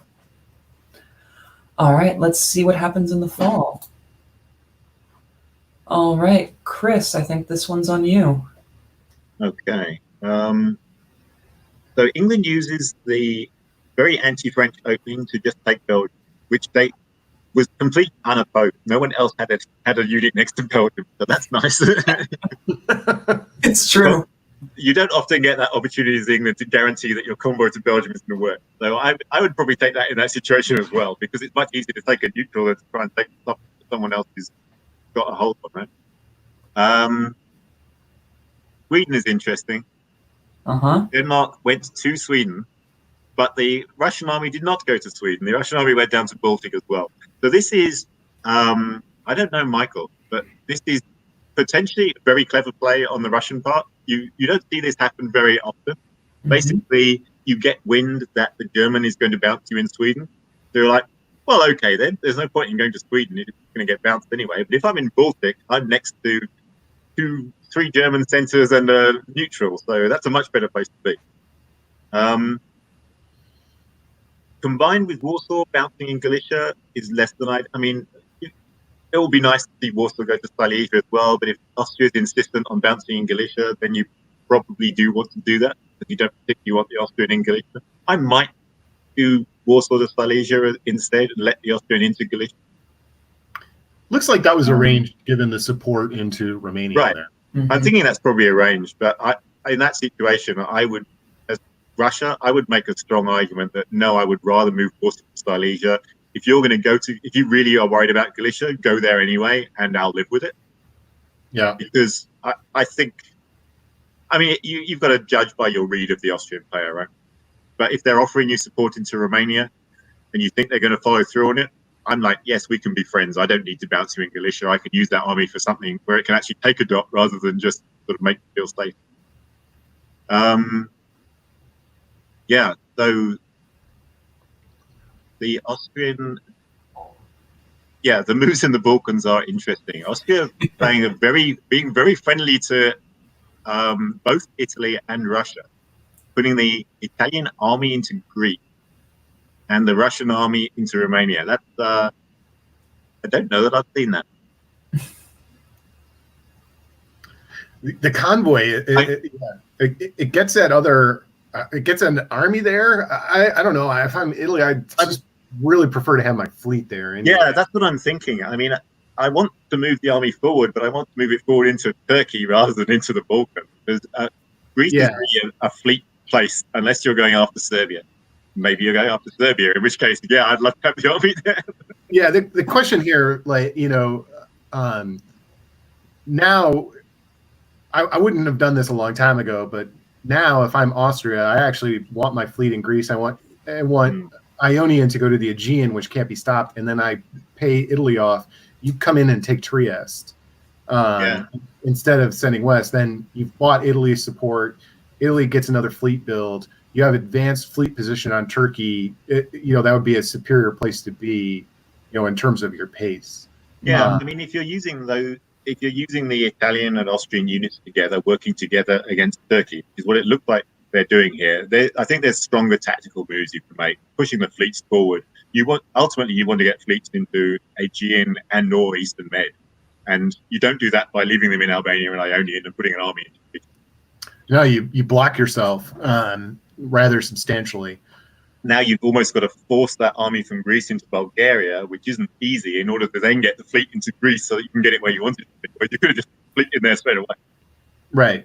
And, and that fleet in Albania is a wasted unit at this point because it's never really going to do much. So, I don't love the convoy over there. Yeah. I'm seeing Jason Massbaum in the comments asking about the players, and so I'll do a quick bio on all of them. He does comment that he thinks that there's some weird weasel politics going on here, and that's what explains all this crazy. That's always a possibility. Right. We may not like a move tactically, but we don't know what our friends here are what shenanigans they're up to in their private conversations. So Carlos in Austria has been with the Weasels for quite a while, has played off and on. He's a fantastically solid player and is one of those just calmly convincing people that I always just find myself doing whatever he asks, and it's really frustrating as much as I love him as a person. He is also currently 5th in the standings for this season, which is relevant when you know that West Ketchum in England is 3rd in the standings. He was a new Weasel, and he is rising fast in the standings, and he and Carlos apparently have a bit of a rivalry that's coming out. So I'm going to guess that they're talking to people across the board about each other, and that's making some decisions happen. Brian McWilliams, who's in Germany, joined the club last year. He's played a lot of games, fairly average results all around, but I loves the game and is learning every game that he plays. So Gabe and John, who are in France and Turkey, are friends of Brian McWilliams. So he brought them in. This is their first game for both of them. They are also partners, so it's interesting to see how, even across the board from each other, if that impacts some play and shenanigans on this. Chris Brown, who is in Italy, new Weasel this year, lives a little bit outside Chicago, pretty average results so far. And Michael in Russia is joining them from Seattle. He's played for a while, mostly online, but it's the first time he's played with the Weasels. So that's what we got. All right, let's turn this off and take some guesses at builds. Let's see, England's building 2. Chris Brand, why don't you take the Western powers? England, I mean, they've got flexibility here. They've got that fleet in the English Channel. They don't have to use that against France, but they could. They could go against Germany. They could still go against Russia. There's lots of options here. I'm pretty sure I'm building a fleet to put in the North Sea. I'm probably wanting to build an army to try and follow up that other army, either into France or into Germany. Whichever. I don't really necessarily mind, but I probably want to try and get a second army onto the continent at this point. You could argue maybe 2 fleets if you're going hard against Russia, against France. You might want to build a fleet Liverpool, fleet London. Yeah, my inclination would be a fleet and an army. As France, I've only got 1 build. Mm-hmm. I've got an Italian unit in Piedmont. I'm always of the feeling that France really needs a second fleet. So I think I'm probably building a fleet in this situation, particularly as England is the most aggressive of my enemies against. Well, England and Italy, I guess, have been equally aggressive a little bit, but not too much. I think I'm building a fleet in this situation. I'm making friends with Germany. I think you've got time before Italy gets there, if Italy even comes over. So I don't really need tons to defend against. And Spain, and Burgundy are plenty to defend Marseille. So putting that fleet down and bringing it out back to the mid-Atlantic through Spain is what I would try to do. And Germany has 2 builds. Denmark's still sitting there and is worries about Russia, but again, not big worries. It's interesting. We've got lots of sort of small hopes in people. 1 unit moving towards another country, but nothing sort of moving in force in a lot of the places on the board. I think I'm probably building a fleet and an army here because I want the fleet to. My neighbours here are either England or Russia, or possibly France. I've got 2 armies already. If I'm going against France, a 3rd army is probably enough to push that. If I'm going against either England or Russia, I probably want the fleet. So why not build 1 of each and leave myself the option to do whatever? All right. Doug, let's talk about the East. Well, Turkey should put a fleet in Smyrna, which is fantastic because that 1 fleet will defend against 2 Austro-Italian fleets. So that's pretty easy. Italy's in an interesting situation here. You only have 1 build because you didn't take Tunis because you did the convoy. I still want to put a fleet in Naples so that I can go send that over to Tunis, most likely. Interesting opportunities there. I don't love the position, but you're still fairly flexible. Austria should put an army down. I would put it in Budapest, assuming that you're wanting to work with Italy. I think Russia is the one that has a lot of choice here, and it really, without knowing the alliance dynamics, it's really hard to judge what the right build is here. Here's what I would do in this situation: is I would actually take this opportunity to move north. I would probably put it in Moscow and move it to St. Petersburg rather than put it directly in St. Petersburg. Because from Moscow, if things don't go the way I like, I can go to Ukraine or whatever I need to do. And since there's a new player in Turkey, I don't want to mess with a new player, most likely. So I'm probably going north. You can go to Silesia at the same time. You have some fun that you could put onto Germany. Yeah, Moscow allows you to move it west towards Germany or north towards England or Germany. Nice and flexible. It's basically keep my options open and have maximum flexibility. If you want to keep pushing against Turkey, you could build Sebastopol, but that's kind of feeling like you're going to get 1 of those dots anyway, and committing a lot of units to pick up 1 dot is not a good use of your forces, right? Yeah, I like, Warsaw and Moscow just have a lot of places and a lot of fun that they could do. Yeah. I might go Moscow to Livonia and Warsaw to Silesia to set up convoy opportunities. It just kind of depends on what England's doing and how those conversations go. But this is one of those situations, though, where I could see a lot of people being like, oh, yeah, I'm going after Turkey. I'm going to build that fleet Sevastopol. I'm going to keep pushing that. And perhaps not stepping back and thinking, well, is that what position am I going to be in a year or a year and a half's time? And is that going to be the right decision at that point? Right. And I actually kind of want Turkey to die, but very slowly, and putting all your force down there and accelerating that demise doesn't really help you because then you've got to deal with Austria and Italy, who seemingly are working together. I would rather, get my piece of the pie in a very slow fashion while I'm growing in another part of the board. So I would deliberately not want to build in the south for that same kind of reason. Yeah, I think I agree. Fantastic. All right, let's see what he did. And he did put the army in Moscow. I agree with that. Everything else. Yeah. Oh, France had 2 builds? France had that? They only have 4 centers. I don't see how that. So Steve Hogue, I know you were the GM for this game and you were in the comments earlier. If we could get an answer to how France got an extra build, aside from the fact that the Weasels are just really, really nice, that would be great. I think all the others we said have built what we suggested, but armies for France is, well, 2 is definitely not what we suggested. And armies is also not the way we would have gone. It kind of rivals the time that Jason Massbaum tried to build a French fleet in the mid-Atlantic Ocean. He said only 1 wound up getting processed. It was a misorder and not correctly represented by this interface. So, okay. So he ordered 2. So let's find out what he actually built. He kept the Marseille unit. So yeah, let's talk about these moves. I think we're on to, remind me whose turn it is. I think it's my turn this time. I think it's yours, Doug, yeah. Go for it. I'm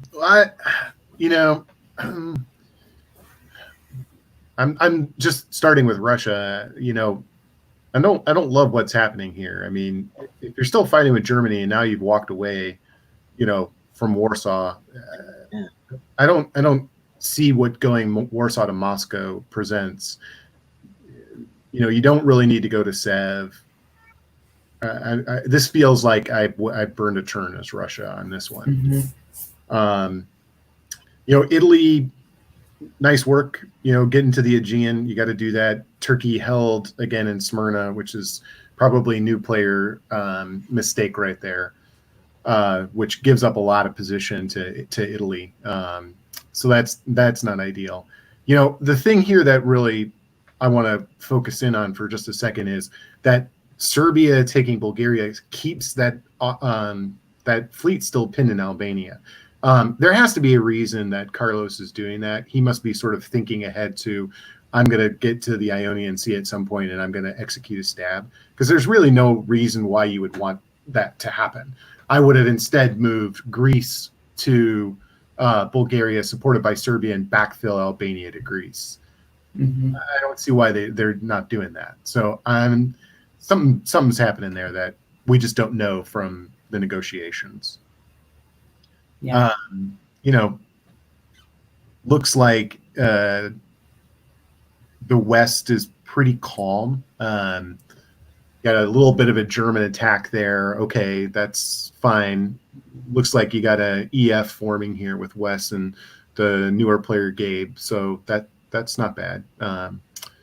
France is going to get a build, doesn't have really an enemy, and is in a pretty strong position.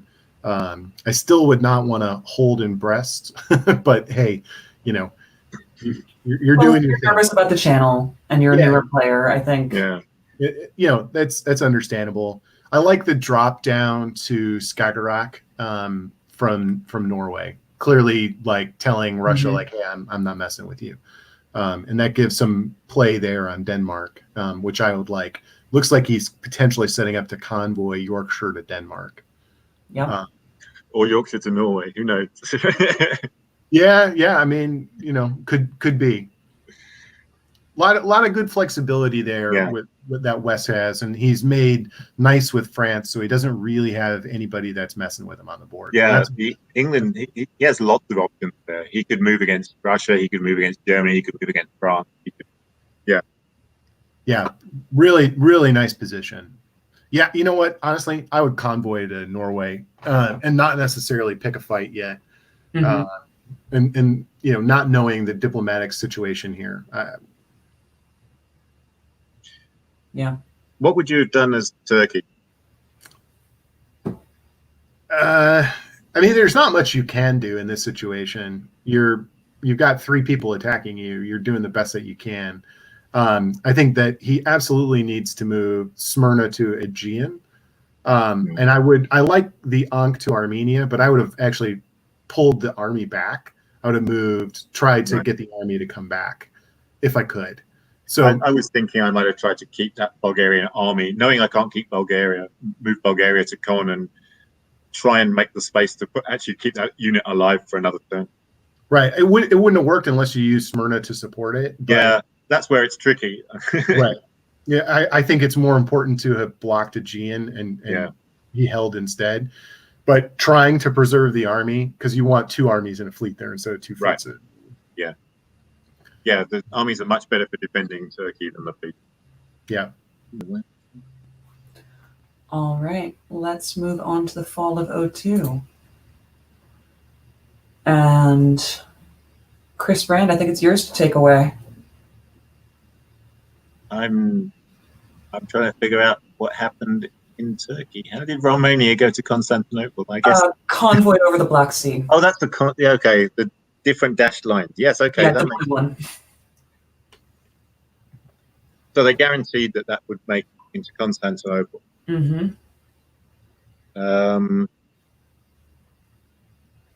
Yeah, Austria's, and we have the Austrian move of the fleet down to the Ionian. I quite like that move at this point. You can argue, oh yes, it needs to go to the Eastern Med, so it has to go via the Ionian. But having that Austrian fleet in the Ionian is a very nice position to be in because you've got so many options at that point. Austria's being very nice to all their neighbors. I mean, Italy's picked up Greece, Russia's picked up Romania, and now Constantinople. You've picked up Bulgaria, but it doesn't seem like a lot of payoff for all this help you're giving your neighbor. But maybe it's a slow game. You know, sometimes you can do that. Make lots of friends and then stab them later. If it hurts that much more, not necessarily a bad thing. Warsaw went to Moscow last turn, and then Moscow were back to Warsaw this turn. That's just like, oh yes, I'll just spend a year doing absolutely nothing with this unit. Yeah, why not just go to St. Petersburg and then, use your build to plop an army in Warsaw? I mean, do something. Do something. Yeah, don't just walk back and forth.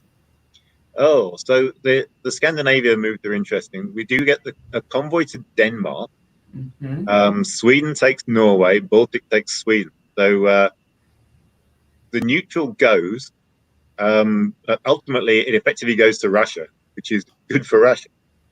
Yes. Yeah, it's a little different to see Germany and Norway, England and Denmark. Wait, that seems reversed. And an army in Denmark it's not a great place for an army, but no, it's really not. Yeah, I mean, we say you want to land those English armies on the continent. Denmark isn't really the continent, and it could be quite difficult to get it from there to somewhere where it can actually be useful as an army. Right? Yeah, I would have rather supported the North Sea to Denmark and moved the channel to the North Sea if you're going to make your progression attack. Yeah, although, I mean, keeping that army in English channel, it's a nice place to be in again. It's kind of holding the knife over France, keeping France. Anytime you want to, you can stab France, basically. France has sort of recovered from a slow start. They pick up Portugal. There's another attempted German attack on Burgundy, and another attempted attack from Italy on Marseille, but neither of them get anywhere. The only thing I don't like is if you're going to use that build now, it has to be an army. Which I don't think you want 4 armies and 1 fleet France. No, you would. This is where you would wave a build. Right? Yeah. Well, ideally, you would have moved Brest so that you had the chance to build a fleet there, I think. Yeah, I mean, I would want to wave this build, and if you're so paranoid that you want to keep in Brest, open up Marseille, which is going to be relatively easy to do for a build. Yeah, I would definitely think that wave is the right thing, but we won't see it, unfortunately. No, we're gonna probably see that army. Yeah. Yeah. The problem with that situation is you end up with 4 armies as France. The only person you can attack with those armies is Germany. So you are locked in for the rest of the game with attacking Germany, and Germany really only needs 3 armies to hold you off forever, unless England decides to help you out. So it's one of those. I mean, I think both Doug and I have spoken about flexibility. You're not giving yourself any flexibility at all by having too many armies as France.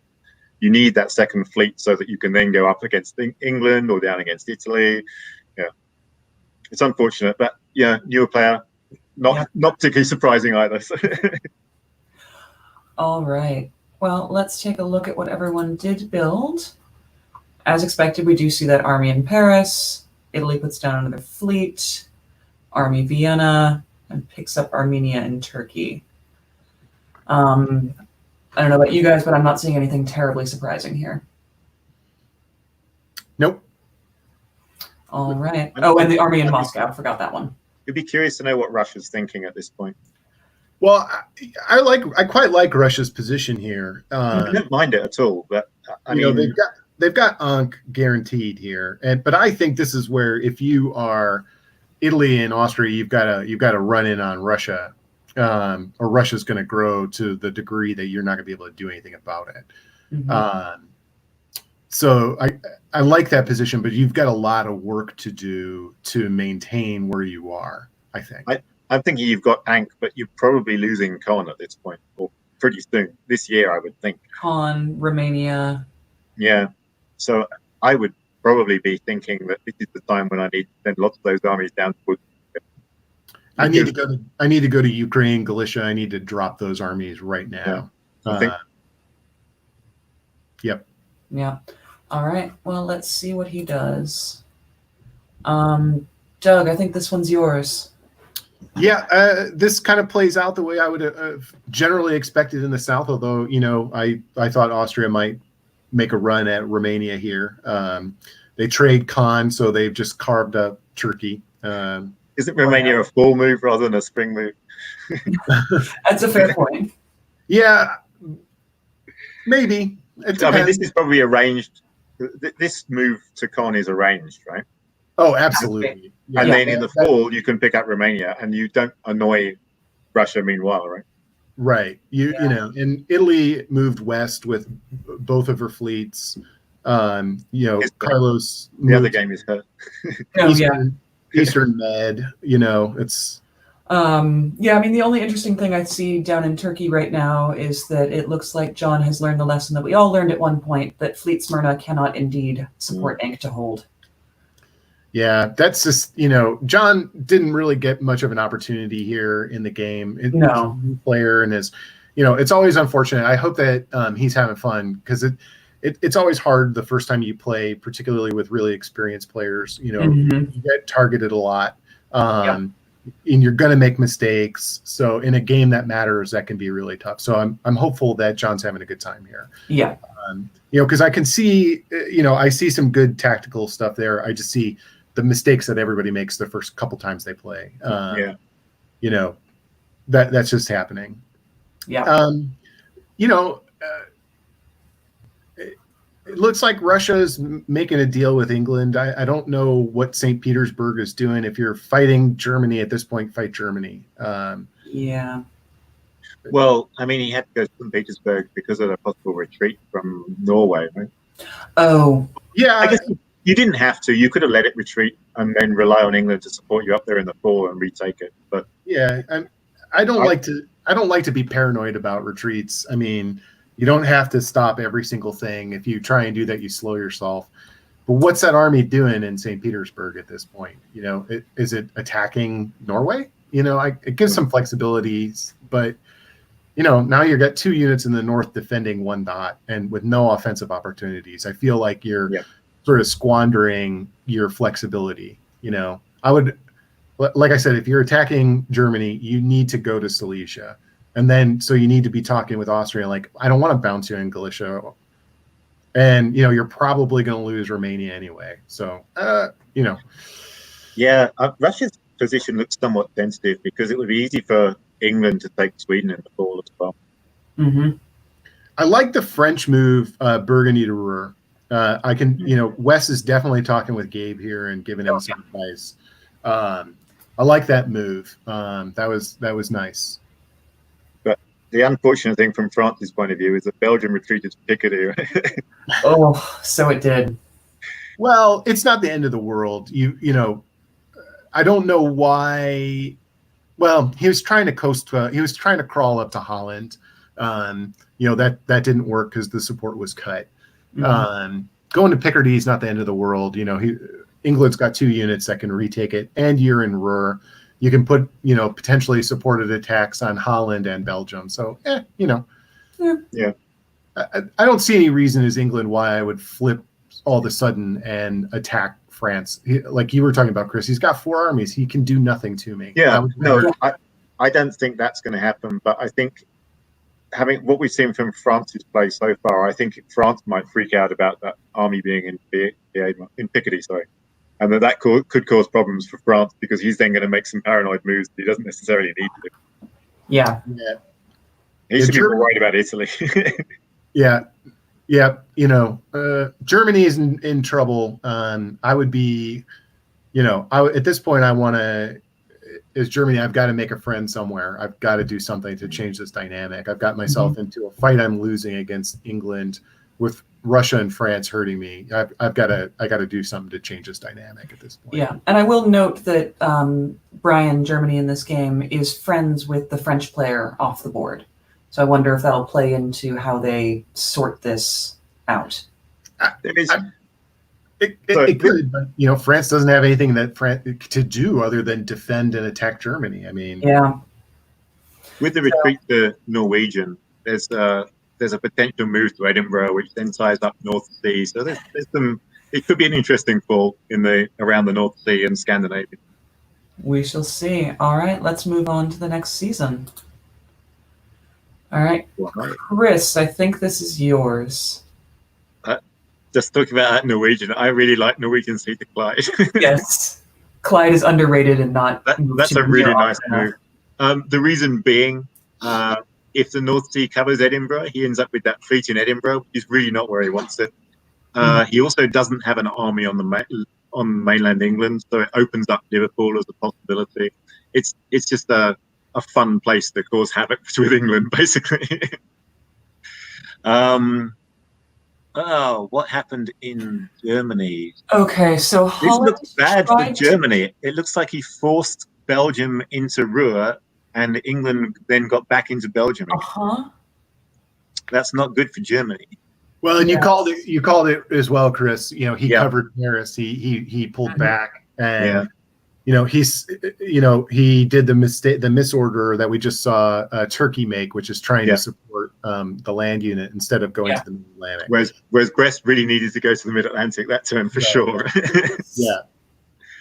And now Italy's got really good position on.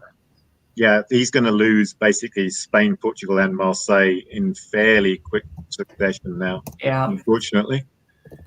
Okay, what happened in the south? Oh, we've got some bad blood between Austria and Italy now.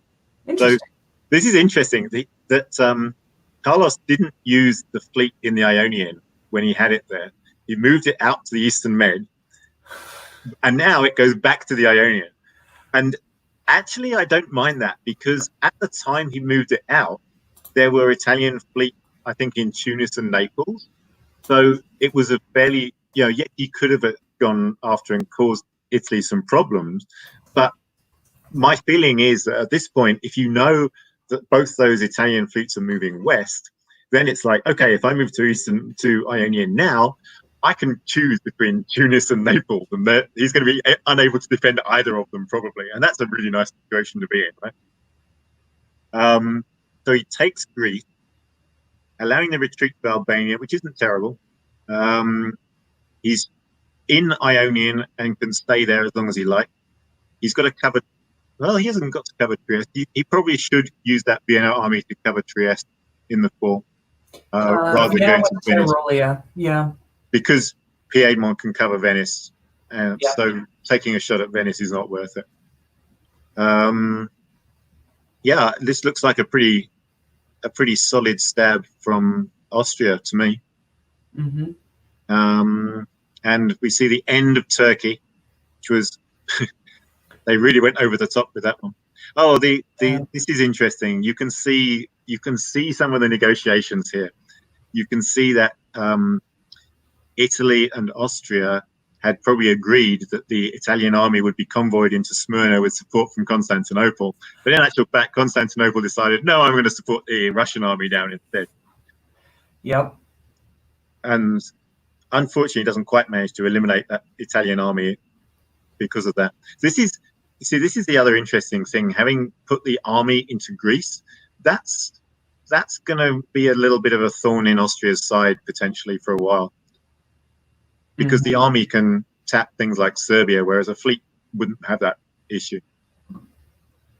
So I wonder if Carlos is regretting putting that army in there in the first place now. You could almost argue it might have been better letting convoying the army over to Smyrna and just following up into Greece. Yeah. Yeah, I didn't like that convoy into Greece from the beginning, and it gets worse by the moment. So what do we see in here as we move into winter? Russia is going to be up by 2. Austria is going to be up by 2. England up 1. Yeah, with Norway. So just looking at that Austrian thing again, the difficulty is the only way to guarantee the convoy from Greece going into Smyrna is to support it from both Constantinople and Eastern Med. If you want to move Eastern Med to the Ionian, which you absolutely do if you're doing this, then you're left in a situation where, well, the army is not guaranteed to make it into Smyrna anyway. So, yeah, it's unfortunate. All right. Anything we want to wrap up on this season before we move into winter? I'll take silence as a no. All right, let's jump. Before we see the builds, Doug, if you are Russia, you have 1 build. 2 builds. What do you put down here? Well, I mean, pretty clearly I've got some kind of deal with Austria. So I'm going after England. I'm putting an army in Moscow. I'm putting a fleet St. Pete North Coast. And I'm going to try and jump. All right.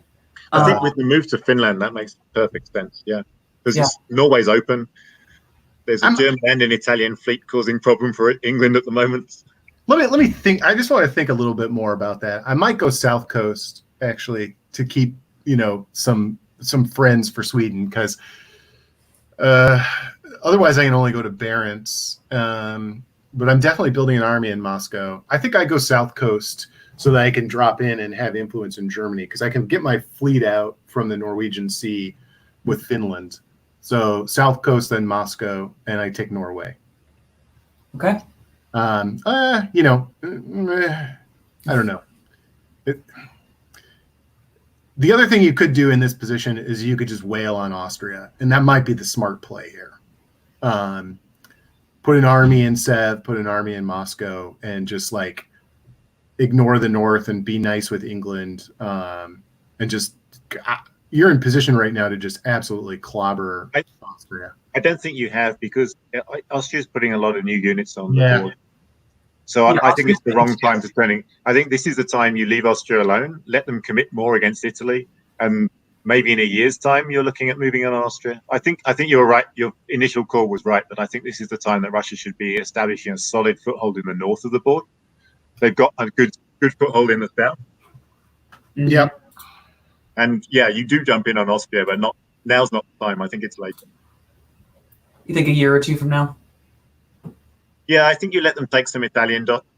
You look for that. You let them do what we said. Get all the units over to the west, and leave all those nice empty dots on the east, and then you just go in and pick them up. All right. So we're recommending that the AR stay together for the time being. So with Austria's 2 builds, Chris Brand, what are they?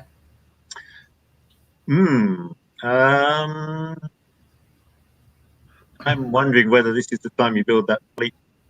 I don't think so. I think you get your fleet pins because Albania is sitting right there. Yeah. You're not gonna. Then you're forcing yourself to put a fleet in Venice, and that's not ideal. The fleet's not pinned. I can move it to Adriatic. Yeah, but then I'll be able to cover Trieste with something else, because I've got more than one build, right? I've got. And keep in mind that Italy is picking up a unit. 6, 7. I've got seven dots and only 5 units, so I've got 2 builds. So I'm building an army I think I could build a fleet trieste. I'm not sure that it's the right thing to do, and Italy's pulling one, right? Mm-hmm. Probably Mao. If I'm Italy, I might pull. Well, yeah, Mao or Aegean. I don't know. If you do the attack right, though, think of it this way: Tyrolia supports Trieste of Venice as an army, while you're convoying to Naples. Then you pull that army down, one of them to Rome, so that you're hopefully. Yeah, that's true. You might be able to get 3 builds off of, assuming you're giving one to Russia here. Yeah. You might have 2 more builds next year, and then you don't have any Italian units. You can easily get a fleet out. I just think the danger of getting yourself pinned in place with that fleet is too much. It could slow your attack down so much. Yeah. Okay. I'm convinced. You've convinced me. All right. Let's take a look at what they did. He put the fleet down. After all of that. Well, it'll be interesting to see how it works out. And the Russian fleet went on the north coast. Yeah, that's okay. I was talking myself into the south coast because, I might want that opportunity there. But, the north coast is not bad. I mean, yeah, I don't think it's clear cut. No. I think both are valid moves. But a fleet up there is definitely good to see. Yeah. Italy pulled Aegean, which is interesting. Yeah, I probably would have pulled Mid-Atlantic. I don't mind that. Mid-Atlantic has got to go cover Tunis anyway, so I assume that he, Chris will move to North Africa and Tyrrhenian Sea.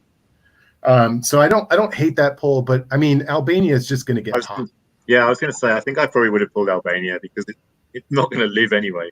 No, it's not going to live. And without the Aegean Sea there to give it something to do, it just doesn't have any play. And I like having that extra fleet out there to just be annoying. Yeah.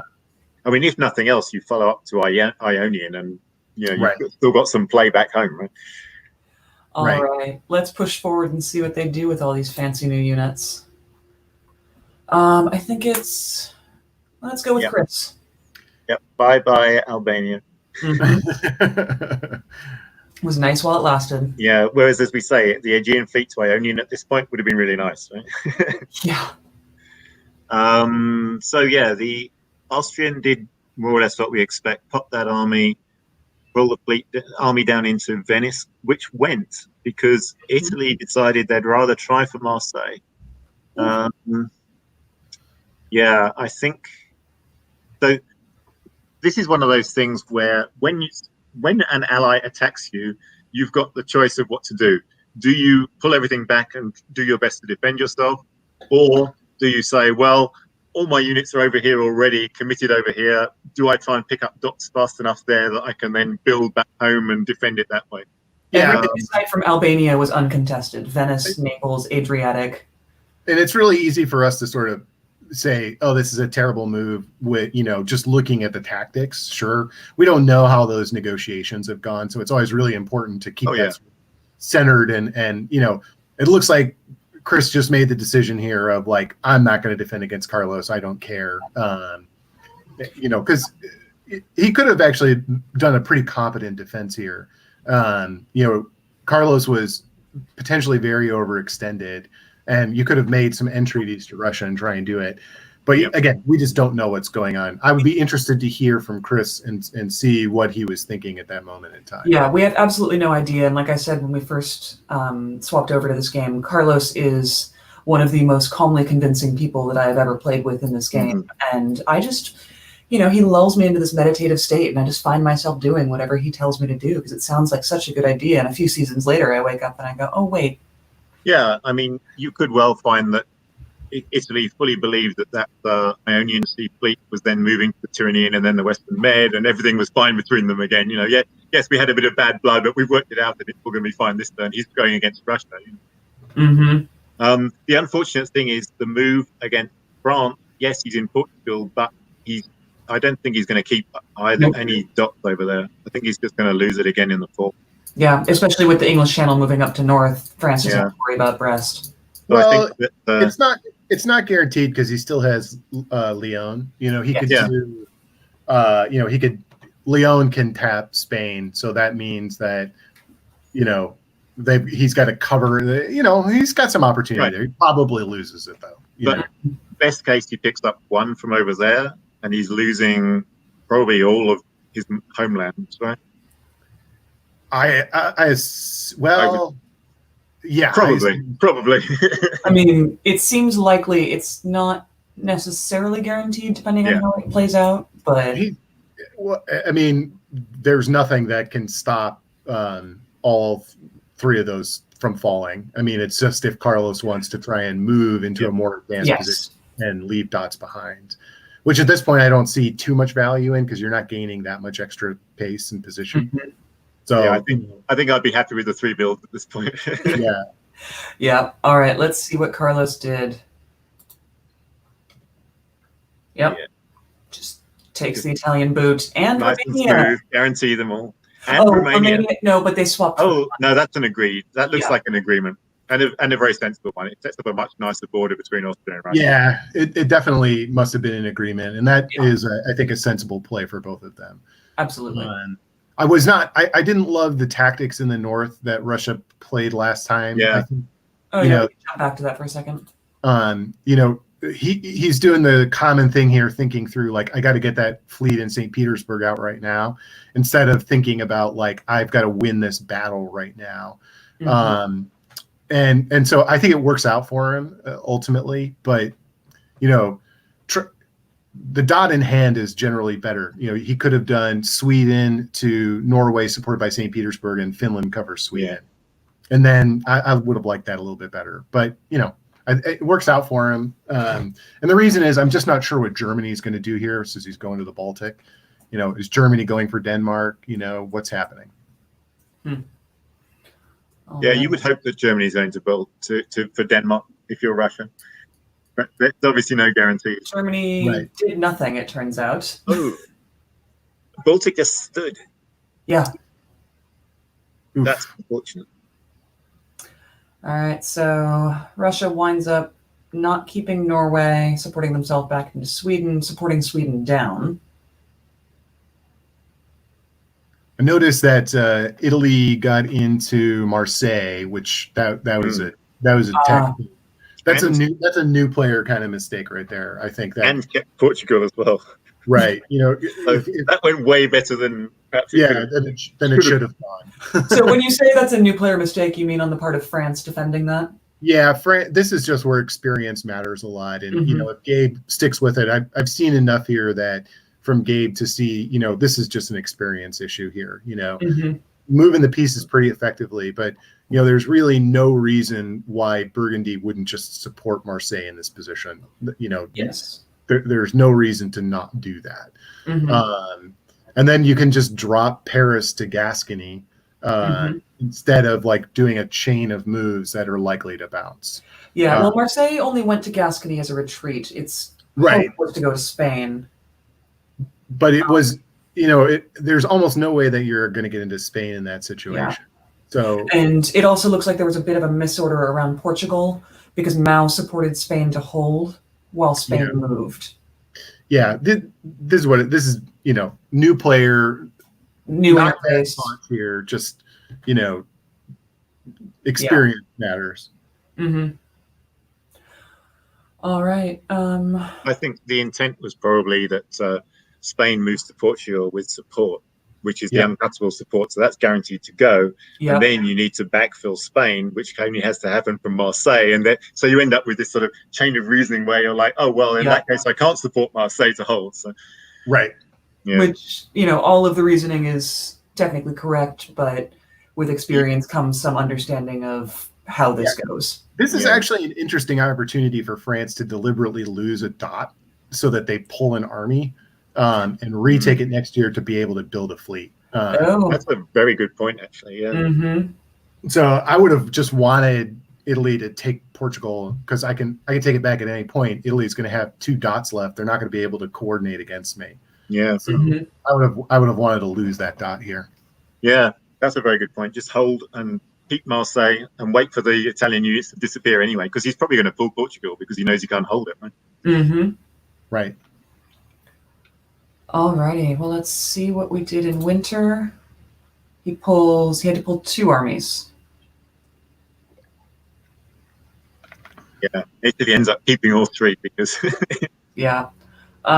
Does anyone want to argue with me that Carlos in Austria has by far the position we'd want to inherit if we were coming onto this board? This is a very nice Austrian position, although the Russian position is very nice too. The Russian position is good, but 3 fleets is Austria in 1904. This is a dominant Austrian position. He has no enemies and no danger. It should be his game to lose at this point. Yeah. I mean, you know, and if he wants to pick a fight against Russia, he could beat Russia very easily. I mean, this is a really nice position.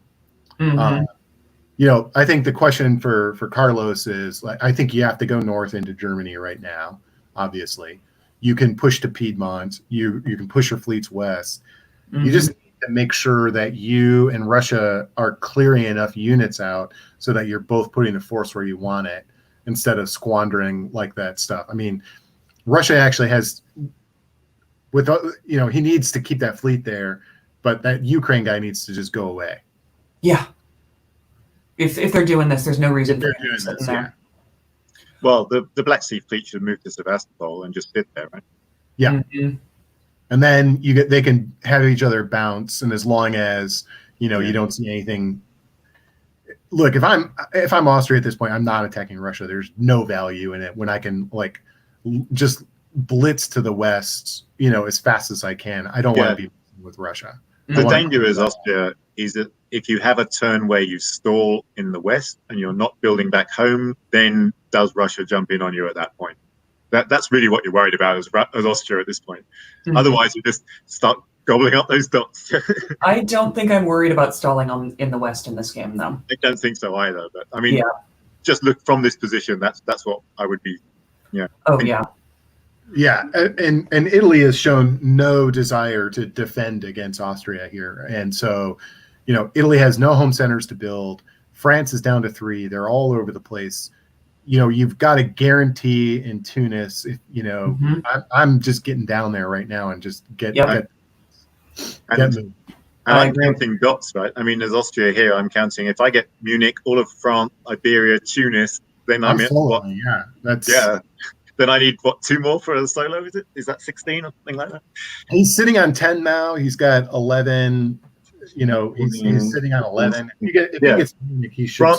France and Munich is 17, right? And then you just need either Belgium or Liverpool or something like that. Or you go back and you pick up Caen or Smyrna. You got lots of options. You don't actually need to stab Russia to solo from this position. No, you do not. No. All right, well, why don't we pause this game here and we'll go back to the Royale boards. It's been a little while since we've been there. And we left them in winter of 03. And let's all just take a second to remind ourselves. It's right, Corey built herself an army in Venice. Okay. Well, let's jump on to a spring turn. Doug, I think this one's yours. Right. This is the fun part, trying to remember what's going on in this. It's board. Exactly. Who's friends with who?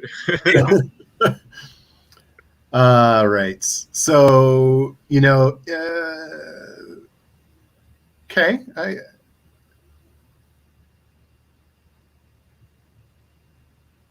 While you soak that in, I'll answer a question from the comments. Yes, Jason, they're using tribute scoring. I'm not going to waste my time arguing the benefits or negatives of it. You all could do that in the comments. So I think that I like Italy's moves here, generally speaking. I want to get into this, like the Mike and Corey holding in Venice and Trieste. If you're working together, work together. Paranoid, I can't leave because you're there, is only hurting both of their positions, and actually pretty materially at this point. If Corey follows up to Piedmont here, I mean, she's just in position to get all of the French dots. Get over there, get moving. I think that stand hurts Corey more than it hurts Mike here. Because the Army Trieste maybe hasn't got anything else to do, but that Army Venice could absolutely be useful on that Western Front. Yeah, that's exactly right.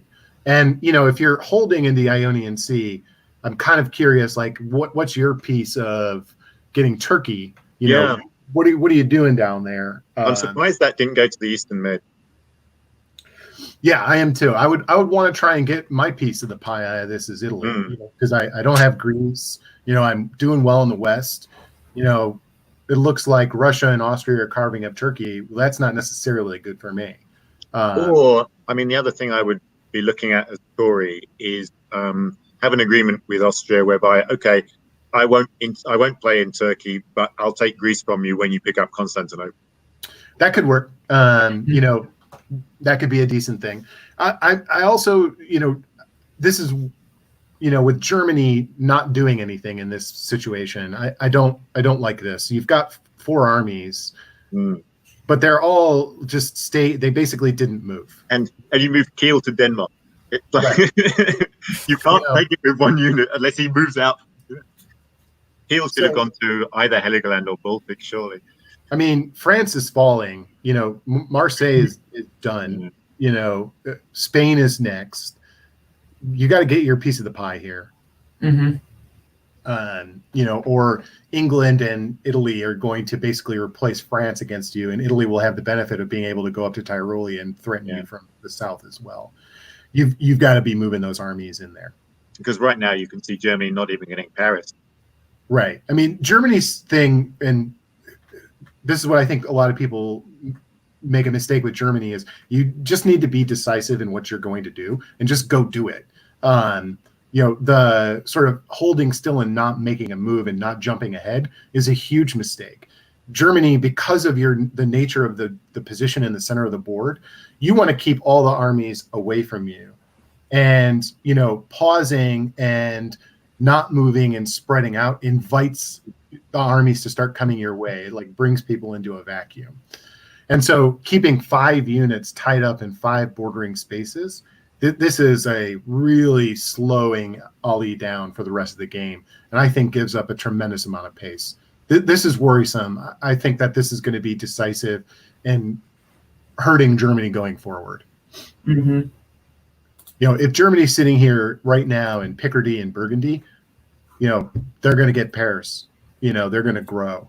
You could also go to the Baltic Sea and bring Berlin to Kiel, and you're just in a tremendously stronger position vis-a-vis England, Russia, everyone. Yeah, I'm pretty worried about that. I'm having a hard time adjusting. It's a little jarring coming to this game after the turn we just saw from the other board where so much happened. I'm sort of trying to figure out.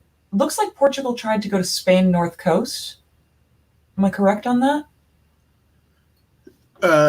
Looks that way, yeah. That's a choice. It was that's interesting. To cut Gascony, but no, I'm not sure what happened there. But all of maybe it was in this order. Yeah, because but even the support orders are written to. Yeah, maybe they wanted to go to the North Coast to be able to cut Gascony. That seems likely. Because then England wants to be able to get Brest, and so they they could guarantee Brest with that, is what it looks like they were trying to do. Yeah. All right. Okay, let's jump on forward. We've got a lot of years to get through. All right, Doug, I'll let you do this one. All right. Okay. It looks here like Corey gets into the West Med. That's good. Went to Tyrolia. That's interesting. Okay. Germany's moving, as I sort of like outlined some of those moves last time, although not as aggressively as I would have moved. Went to the Baltic Sea, and then Berlin went to Kiel. That's a much stronger defensive position. Yes. This is really interesting. I like what Christian is doing back here. I mean, nice defense, doing the best that he can under pretty tough circumstances. And it looks like he's picked basically, Brandon, I'm not letting you get anything out of this, which is what you have to do in those situations. So, you can't defend everything. So you say, well, this is what I can do. I'm not going to let you get anything. Again, without knowing how that has played out, it's hard to know exactly what they're thinking.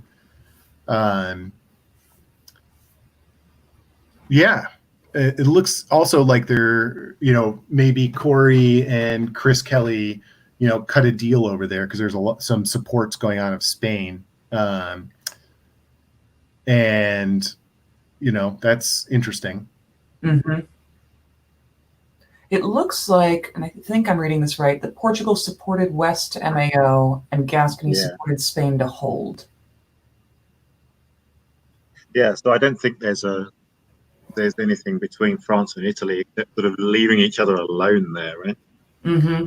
Well, and Italy's got another build from Marseille. At this point, it doesn't really look like she's doing much in the East, and maybe that's the right thing because that's just resolving itself, and she's kind of hanging out in the Ionian. It's like, well, you guys, I'm just going to be cautious. It's kind of not a bad thing to. I mean, Christian's putting up a good defense over there. That doesn't really hurt Corey, right? No, because Corey's resolving the West by her move there. She's in if position. If she needed those Turkish dots, then it would be hurting her, but she doesn't. She's not going to get them anyway. So let them take their time, right? Why send that fleet to help? Why not just leave it sat there? Yeah. I'm intrigued. My favorite move of this right here, by the way, is going to the Norwegian Sea as France. Yes. That's really interesting because it gives Russia an opportunity potentially to. Looks like they've agreed to bounce in Norway, right? What's Germany doing? We don't know. We don't know who Germany's working with because Germany's not really doing anything. They're just kind of there. Now they're sort of unwinding a little bit. So moving to the Norwegian Sea gives you some opportunity to offer Russia something, hurt England in the process, maybe. I like it. Yeah. All right. Anything else you want to add to this season, Chris? Should Germany be in Picardy? Yeah, Germany should be in Picardy right now. I think so, yeah. Oh, why bother supporting yourself to Burgundy? Yeah. It doesn't matter if it bounces. It doesn't matter if they all bounce. You don't really care. You just want to move. And so it's a cautious move on Ali's part to guarantee. It feels like they're a little bit too paranoid of England at this point. But you can stay paranoid the whole time, but you've got to take dots, right? Yeah. Again, Chris, you stepped off the feed for a second. What I was saying about Germany is you need to be moving, and spending a full year, which he has effectively just done, or more than a full year, not doing anything, has put him so far behind the pace. The game is resolving, and Germany hasn't advanced out of their basic starting position. Basically, this year they've managed to move into Burgundy and into Baltic, and that's it, right? Yeah, that's not an effective use of the force. Now, Ali is a cautious player from what everyone is relaying. So it's hard to know the negotiations, but he needs to pick something and go do it. Yeah, these are the spring moves, not the fall moves. Yeah, that's right. All right. So from there, I think the only change in growth is Corey picked up one. Is that it? Yeah, I mean, good defense again by Christian Klein down there. Yeah. He's guessing right. So let's see. Yep, that is the only build on the board. She puts down another army. And the corresponding French removal in Spain, right? Mm-hmm. So. Which is reasonable. You can't hold Spain anyway. That unit doesn't help you defend either of your other two dots. So. Well, and you have a case to make to Italy. Just say like, look, you don't want to take Spain right now. You're going to get it anyway. Yeah. So use your fleets to hold against England. That's a good place for France to be. I mean, it's not good, but it's the best you're going to get. It's one of those situations where you're not holding Spain with your tactic. You're holding Spain with your diplomacy, and you don't need the unit there to do that, right? No, that's right. And, with that Norwegian Sea Fleet, I do think he's got some fun that can happen. Yeah, definitely. All right, let's plow on forward. Chris, I think this one's yours. Okay. Well, we were talking about Spain. Marseille does move to Spain, but it's a spring move, so it's not, it doesn't have to stay there. Mm-hmm. Yeah, I mean, if I'm Corey, I would be on board with some idea of letting Chris keep that dot for now. I can pick it up later. The Gascony support Brest is weak. I don't know what that's about. Do you really think that Italy and England are going to combine to attack Brest? point. If you think that's the case, then Marseille is going to tap Gascony anyway to guarantee it. Exactly. So I would have been covering Paris, I think, from the German. Although the Germans seem to be going. I guess they're worried about Tyrolia. Yep. Yeah. I mean, if you're really worried about Tyrolia, that's so clearly anti-Austrian. Yeah. I mean, I'm just not that worried about it. And I have so many armies there. If he walks in the spring, so what? I just want to position myself in the fall that I can cover the thing. Maybe I pull Holland down to Ruhr, but I don't pull Burgundy down to Munich. That doesn't seem so. Yeah, I mean, I agree with what you're saying there. I would have moved Holland to Ruhr. Belgium to Picardy, it looks like you're working with England anyway. Yeah. Go get Paris. So up in Scandinavia, we've got the Baltics supporting Denmark, Sweden. So this is a deal between Germany and England, presumably, where Germany says, I'll put your fleet up into Sweden, you take Sweden, and then I'll follow up into Denmark. Unfortunately, it's the army into Denmark. We're seeing a lot of armies in Denmark, it seems like. That's a theme this game. But hey, at least he's in Denmark. Let's the East really just shook up this game. Yes. Yeah. Like, good job balance of powering. I mean, people are really being fluid with their alliances, which I think is really necessary in this. Although, I will point out, like, if you have Christian Klein on the verge of death, you gotta end him. He's such a fantastic player. To basically drive him into the corner and then turn around and not finish him off is going to be a mistake. And you see that here. I mean, he's taken out that the southern Russian fleet is no longer in existence. So that's going to hurt Brandon, right? Maybe. I mean, this could be a scenario where, Brandon and Christian now have the opportunity to work together because that fleet is gone. It's like, hey, I'm not a threat to you anymore. Right. Mm-hmm. What we need to do is figure out how we're going to resolve this. And I think Brandon supported himself into Galicia last fall, right? So he was setting up for this at that. So I mean, ultimately, this is Italy and Russia agreeing to squeeze Austria out and take those dots themselves. Mm-hmm. The interesting thing is, can they hold Turkey to just his home censors in the process, or do they have to give Turkey some of them, or does Turkey side with one of them against the other? Yeah. I mean, this is, I don't know if I like this attack right now on Austria by Italy. It doesn't feel like it's that strong. And then the hold Ionian. I mean, I don't. Yeah, I'm not convinced that it. I mean, it definitely helps Russia. I'm not sure how much it helps Italy. You're trying to beat somebody who outnumbers you 4-2 in terms of army force. So, do you think that she's being short-sighted by taking Trieste right now by seeing the dot and not the longer plan? She can't hold it, right? She can't hold it without Russia, basically hammering a lot of different supports. It's not the end of the world if she doesn't keep it. So what? You fall back to Venice.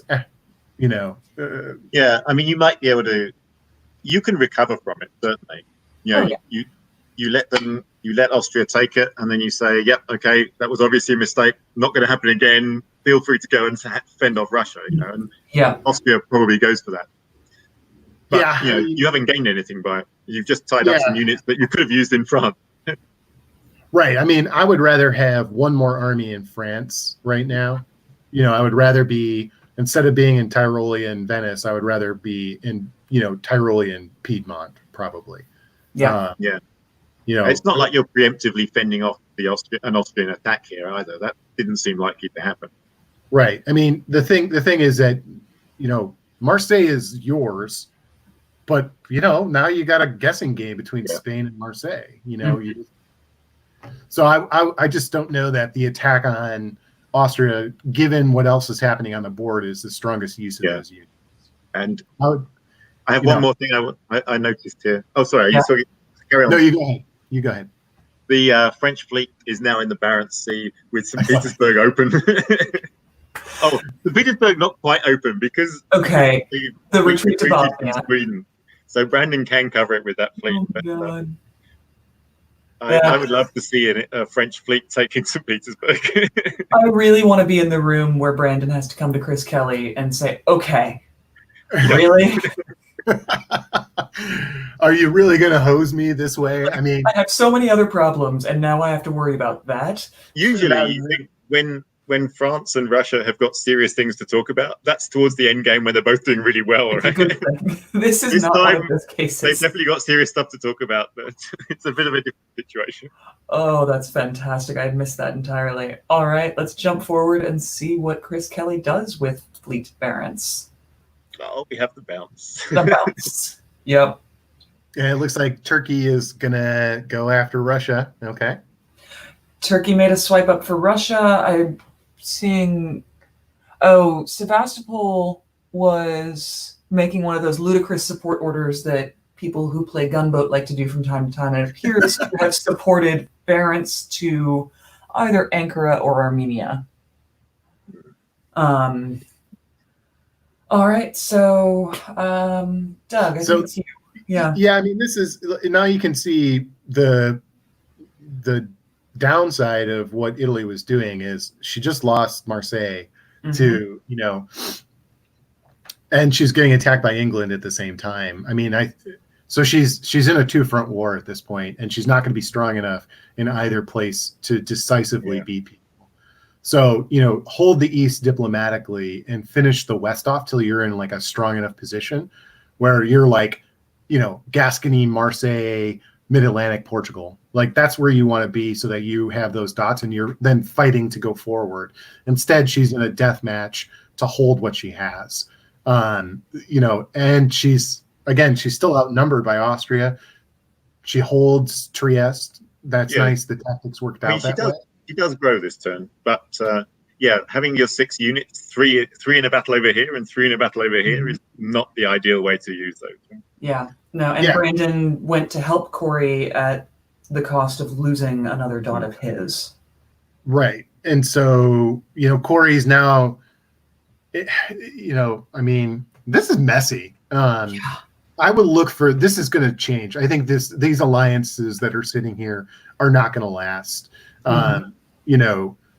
Brandon is going to need to make up his mind and try something different. Something's got to happen. Christian's building because he took Bulgaria, right? Yeah. He also took Bulgaria's south coast, not east coast. Well, the interesting thing. So let's count up. Austria lost 1, so Austria's down 2. 1. No, Bulgaria and Trieste. Yeah. Here, let me put us into the fall. Austria's down 2, but up 1 for Romania, right? This is the result of that turn. Yeah. So Austria's sat on all their dots except they've got an odd unit out in Albania. They are technically even at the end of it, No, they're down 1. Oh, 1, 2, 3, 4, 5. Yes, you're right. Because they lost Trieste and Bulgaria and gained Romania. Yeah. I mean, here's what I'm doing. If I'm Christian, I'm talking with Corey about, hey, how are we working together? I don't need to worry about Russia. I don't really want Russia to die because I'm not going to get those dots at this point. So I'm not actually interested in attacking. What I want to do is I want to convoy Armenia to Bulgaria if I can, try and get over there stealthily. That's what I'm trying to do. So are you building an army, or are you building? I'm building an army. I'm putting an army down. Yeah. I want to make common cause with Corey against Austria so I can get myself out of the box. That's the only way out, I think, at this point. I don't really need a fleet. Then what is Corey's 1 build? It's got to be an army in Venice. Yeah. Yeah. And that's the problem is now you're sort of pinned in place. Yeah. Yeah. The difficulty is you really want 2 armies in Venice because you want 1 to help you hold Trieste and 1 to go west and capture Marseille, right? Yep. Right. And France, by the way, France is building 1. No, France is even. No. They've got the Barents. Right, I'm sorry, Barents is up there. I forgot about that. But they get to keep Barents is the fun thing. But what does France do with that? I mean, France actually got German support for the Gascony to Marseille move. Yes, he did. So you wonder what France seems to have. Seems to not be in too bad a position considering they're down to 3, right? looking a little I don't better think than it did a few anyone's minutes ago. actively attacking them. Yeah. All right, so we're betting on what? Army Con, Army Venice, and does anyone else build? Which do you pull as Austria? Oh. I pull Romania. I was going to say I think Romania, because you can't afford to hold it anyway, right? Yeah. No, you keep the armies on the line with Italy. Yeah. And that's your overture there to Russia. Your overture to Turkey is like, hey, okay, Y'all figure that one out. Yeah, it's like I can't hold that, and I can use all 4 of my units here to try and retake Trieste instead potentially. Yeah. I think that's the way I play. Jonathan in the comments does point out that Germany builds. Oh yes, because of Denmark, right? Mm-hmm. Doug, you're the Germany expert. What do you think? I don't like this position at all. I was going to say, this isn't a Doug's Germany. I mean, you're deployed to attack France at this point, so why are you helping France out? I mean, okay, you were paranoid about Tyrolia. What do you get? I mean, what are you doing in the east? Where are you attacking? I see a spread out Germany, which isn't inherently a bad thing. That's all right. I like that. You know what I'm doing here, honestly, is I'm putting a fleet in Kiel. Mm-hmm. Yeah. Maybe Berlin instead. And I want to get my fleets in position to do something. I need another fleet on this board. I think, I don't need another army. A 6-ended Germany should have 2 fleets in general, right? Yeah, I mean, another army starts getting people this is like where the visuals matter of the board sometimes. It'll just feel like Germany is so big because they've got all those armies, and it's a psychological thing, and then people are going to be like, oh my God, Germany's a real threat. In this position, I want Paris, and that's what I'm actually focused on, because then I've kind of locked down that area, and I can probably make some kind of deal with Italy, because Italy is engaged with Austria, and that's not going to unwind very easily. So I want to get Paris, and then I want to go at, probably deal with England or Russia at that point. Because if I can get my armies over there quick enough into Russia, I can do some real damage. Mm-hmm. So that's what I'm thinking about. All right. Well, let's. If he's going after Russia, he builds Army Berlin. If he wants to, kind of think things through a little bit, you put the fleet down. Because if you build Army Berlin and you trust England, you convoy to Livonia, you walk to Silesia and Prussia, and then you're in the promised land potentially. I don't like that attack right now, but you could do that. I would slow that down, and I would go take Paris, and then fight over scraps in France. And then do that. Yeah. Well, after all of that discussion, he built Army Kiel. So, and interesting to note, we were also wrong about Turkey and Italy. Well, this is where it's easy from cheap seats over here to commentate. And Austria. Yeah, right. And Austria. At least we got them all wrong, right? Please sheet, all wrong. Okay. Well, on that note, let's just push forward. Chris, I'll let you have this one. I'm drawn to look at Italy first. The Ionian finally goes to the Eastern Med. I don't know. It's curious to see what's going on here. Is that a response to Austria pulling their fleet and Turkey building a fleet? Or, I mean, they built a fleet as well, so they must have had this in mind. Tory must have had this in mind earlier, right? So, are you trying to attack? Okay, I've only got 2 enemies at the moment. I'm only attacking France and Austria. I'd better add a 3rd one, Turkey, as well. Seems a bit excessive. If you're going to do it, go all the way. Yeah. She does lose Trieste, as we expect, particularly without that Army Venice. But retreats to Serbia. Yeah, that's interesting. So, okay, so the Turkish fleets moved south, which allowed Austria to take Bulgaria, and I don't think Mike can have been expecting that move to Bulgaria to go, can he? I don't think it this is where it looks like from the way it played out that they were working together, but they weren't working together. Now they probably ought to be working together. Right. And I'm intrigued here because Germany just packed all his armies into the West. You know. Yeah. And you know, he's going to go take Paris. Good. Which explains the building Kiel, but you don't need. Is the army going to get there in time to do anything? No. You have Munich. You didn't need Kiel. Yeah. That's why I felt like the fleet would be a superior play. You know. The Munich to Tyrolia is interesting. That I guess that's just. I mean, interfering with Italy there. I'm not sure that's. I can sort of see the logic there, but I don't know whether it makes sense. It's a nothing move, right? Yeah, you know, I like as Germany to sort of like get the other side to slow down by sending my units over there. Yeah. So, you know, it's not a terrible play. I'm not sure without knowing sort of some of the interpersonal dynamics of what's going on, what he's intending there. But going to Tyrolia in this place, you know, I'm not sure it's a super strong move, but it's a decent one at least. So there's a couple of interesting. There's an interesting turnaround from Brandon here. Galicia going back to Warsaw. I think he was very clearly worried about that, you know, possibility of a convoy to Livonia and moving to Silesia kind of scenario. I kind of feel like he should have been, and the build in Kiel would have reassured him not very much, a little, but not very much. Right? It's like one move slower than if Germany is coming for him. But he's basically saying, "Yep, okay, Austria, you recaptured Romania. I give up at this point.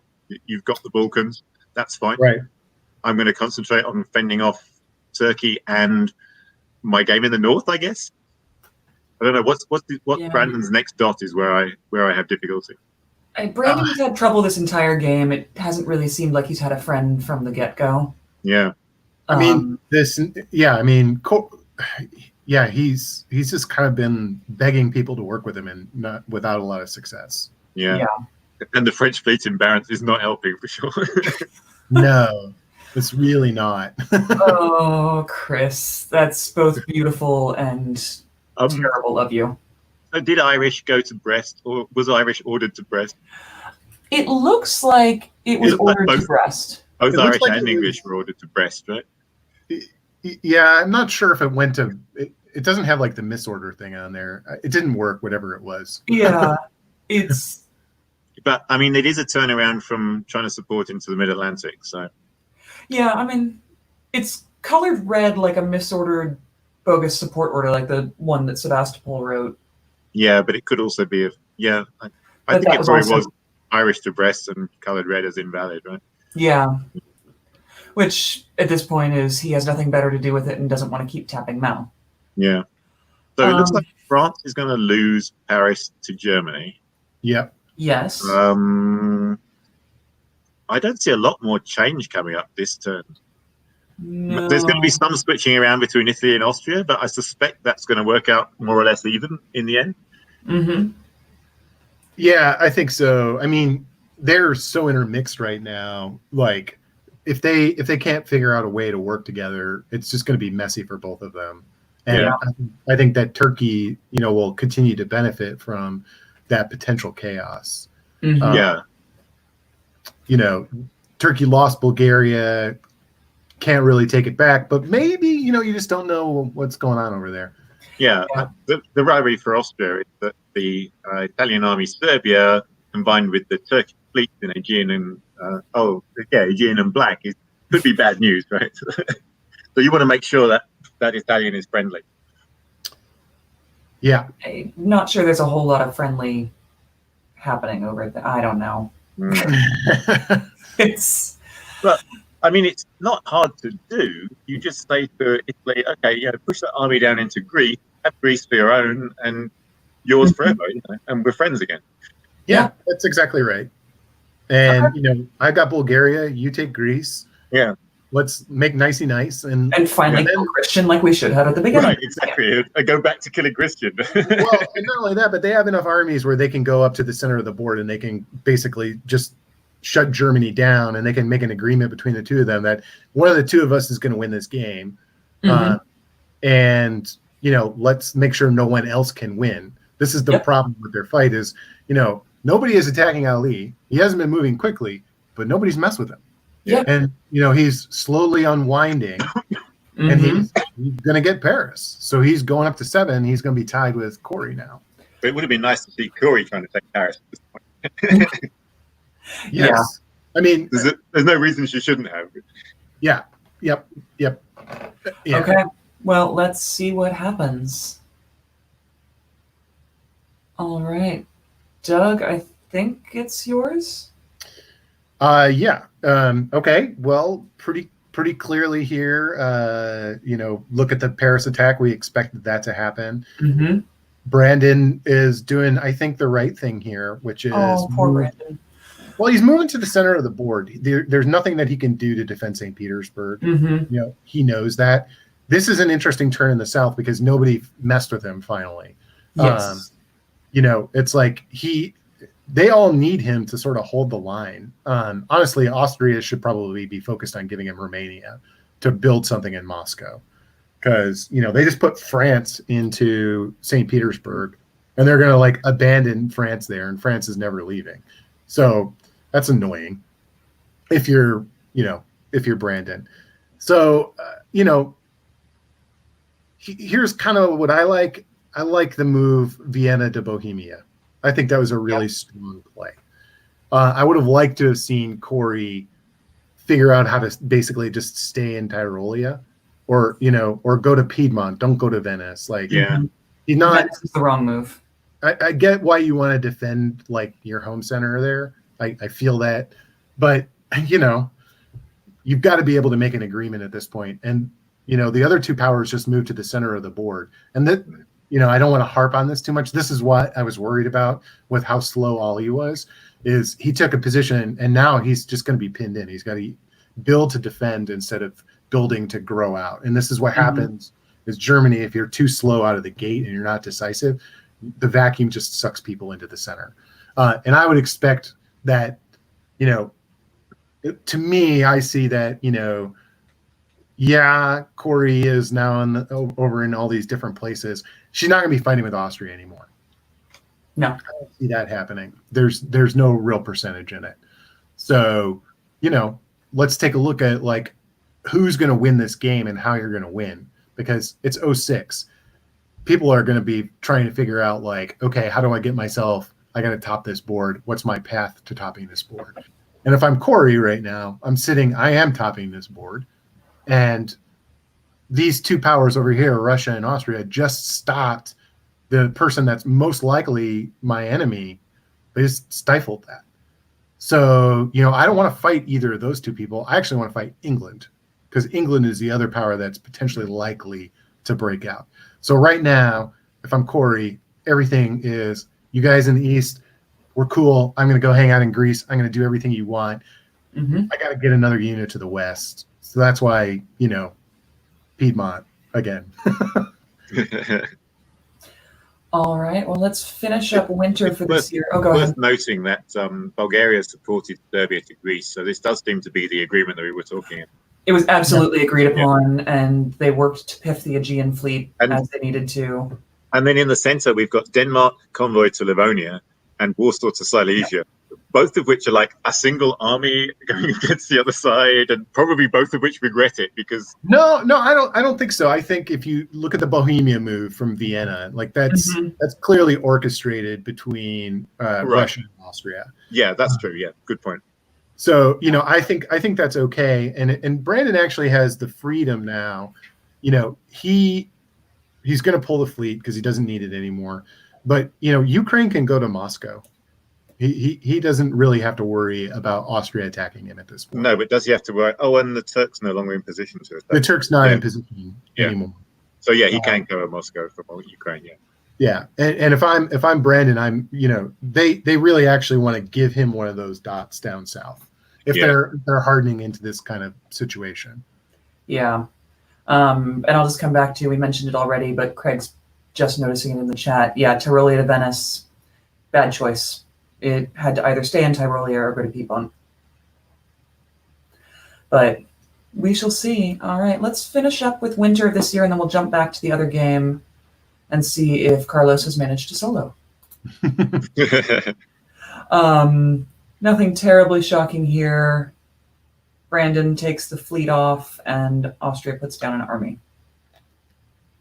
And Germany puts down an army in Berlin. Germany puts down an army in Berlin, which that's what you want now if you are Russia and Austria. Like, I think at this point, Brandon has said, I'm not likely to win this game. Who am I going to help win this game? And that's the scenario where you are. And so, the person that works with Brandon is going to get his support. We've all been in that position on a top board scenario where you're like, well, I can't win this, so who am I going to help? Yeah. It's not fun to be there, but that's where you are. It happens sometimes. And Brandon, like we said earlier, he had no friends from the beginning of the game. And now all he has is, I can be useful to someone who can win this. So if Italy and Austria can keep this together, they're in a strong position.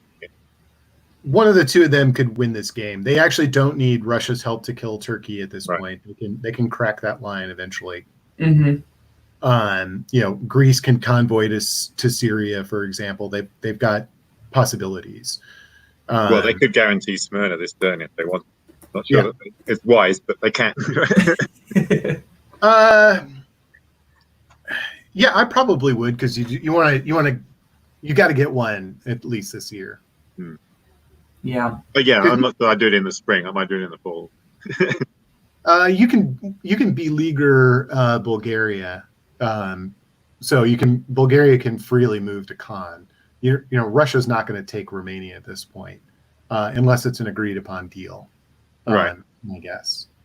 So come to Aegean, because Aegean has to be the mover, right? You don't want Con in Aegean and then moving to Ionian in the fall, do you? I would convoy Greece to Smyrna. Oh, okay. Convoy the army in by Eastern Med to get the army in there. Then you can use that to pull Constantinople in. That's a stronger. Yes, you're right. Okay, I absolutely would. Yes. So. All right. We all agree with Doug. I think that Corey's probably she's got a really good position. She's got to resolve Marseille, though. And we need to see Venice to Piedmont this turn, right? Yes. Yeah. I'm hoping that maybe that was just a misclick, because sometimes with those small provinces, it happens. Because it just doesn't, being paranoid about Austria at that point doesn't seem logical to me. Well, I think Germany is going to try and make a play for Brest, but I think England now has to throw in with France to try and hold that against Germany. Yeah. All right. Yeah, England and Germany have been very friendly for a while now, so be interesting to see what England does at this point. I mean, Brian recovered nicely, so full credit for that. I mean, now's the time when really he should just walk to Denmark. He should. He should just walk to Denmark. It needs to happen. Why not? There's no downside to it.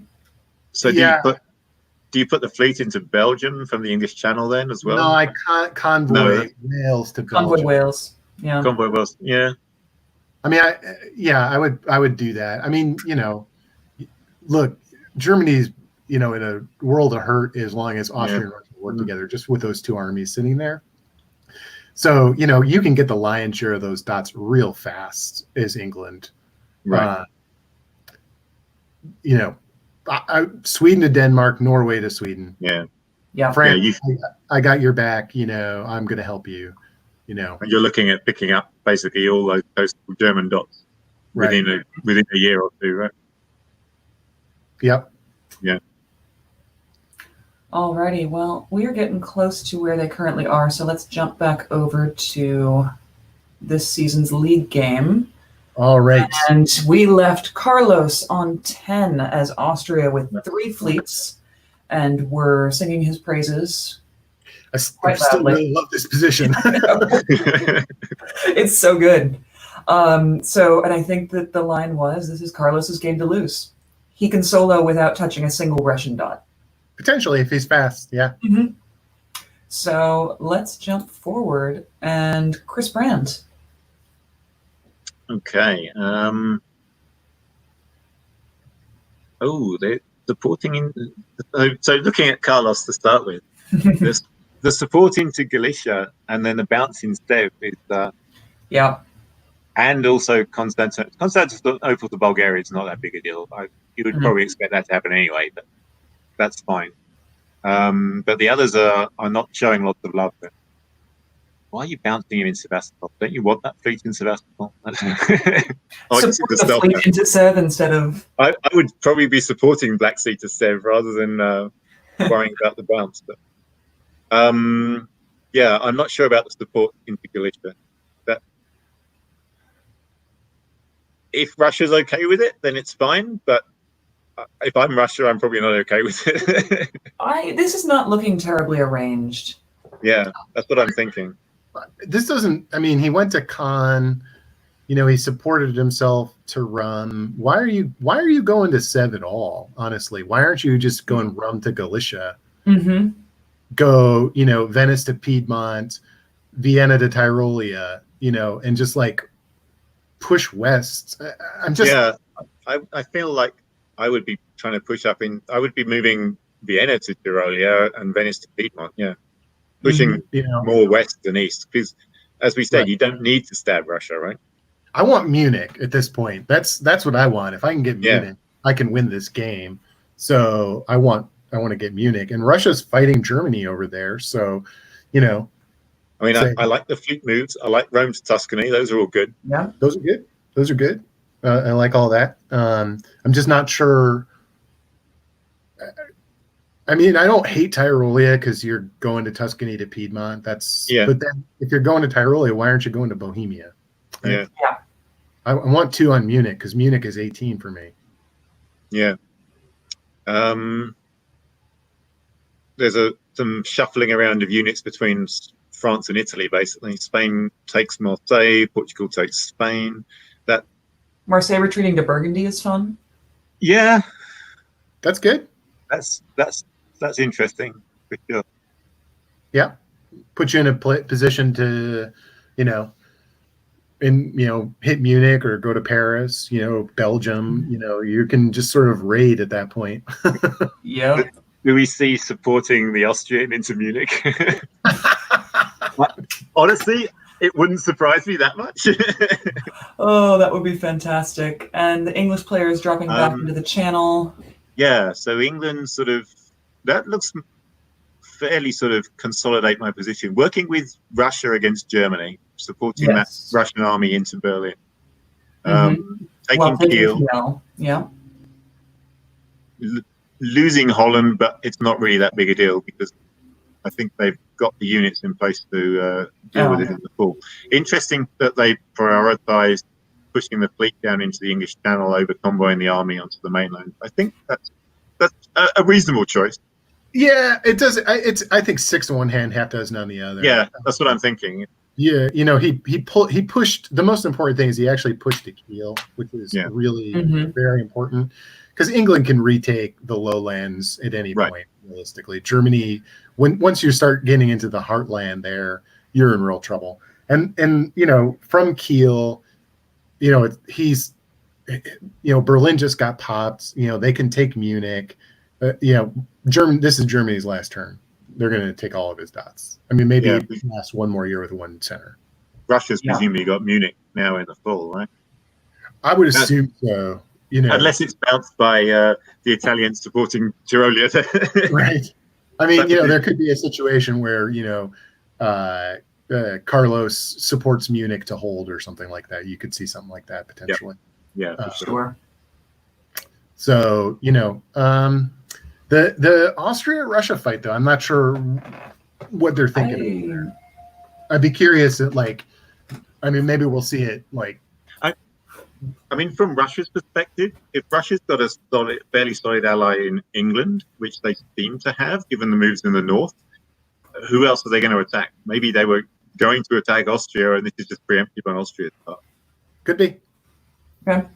But yeah, it's a lot of guesswork from the moves, right? Yeah. I wouldn't want to try and take on England right now. I mean, getting England to go after the West is way better. Yeah. Yeah. Real quick, Sam, I see you in the comments. No, this Royale game is being played to determine the champion for last year's season.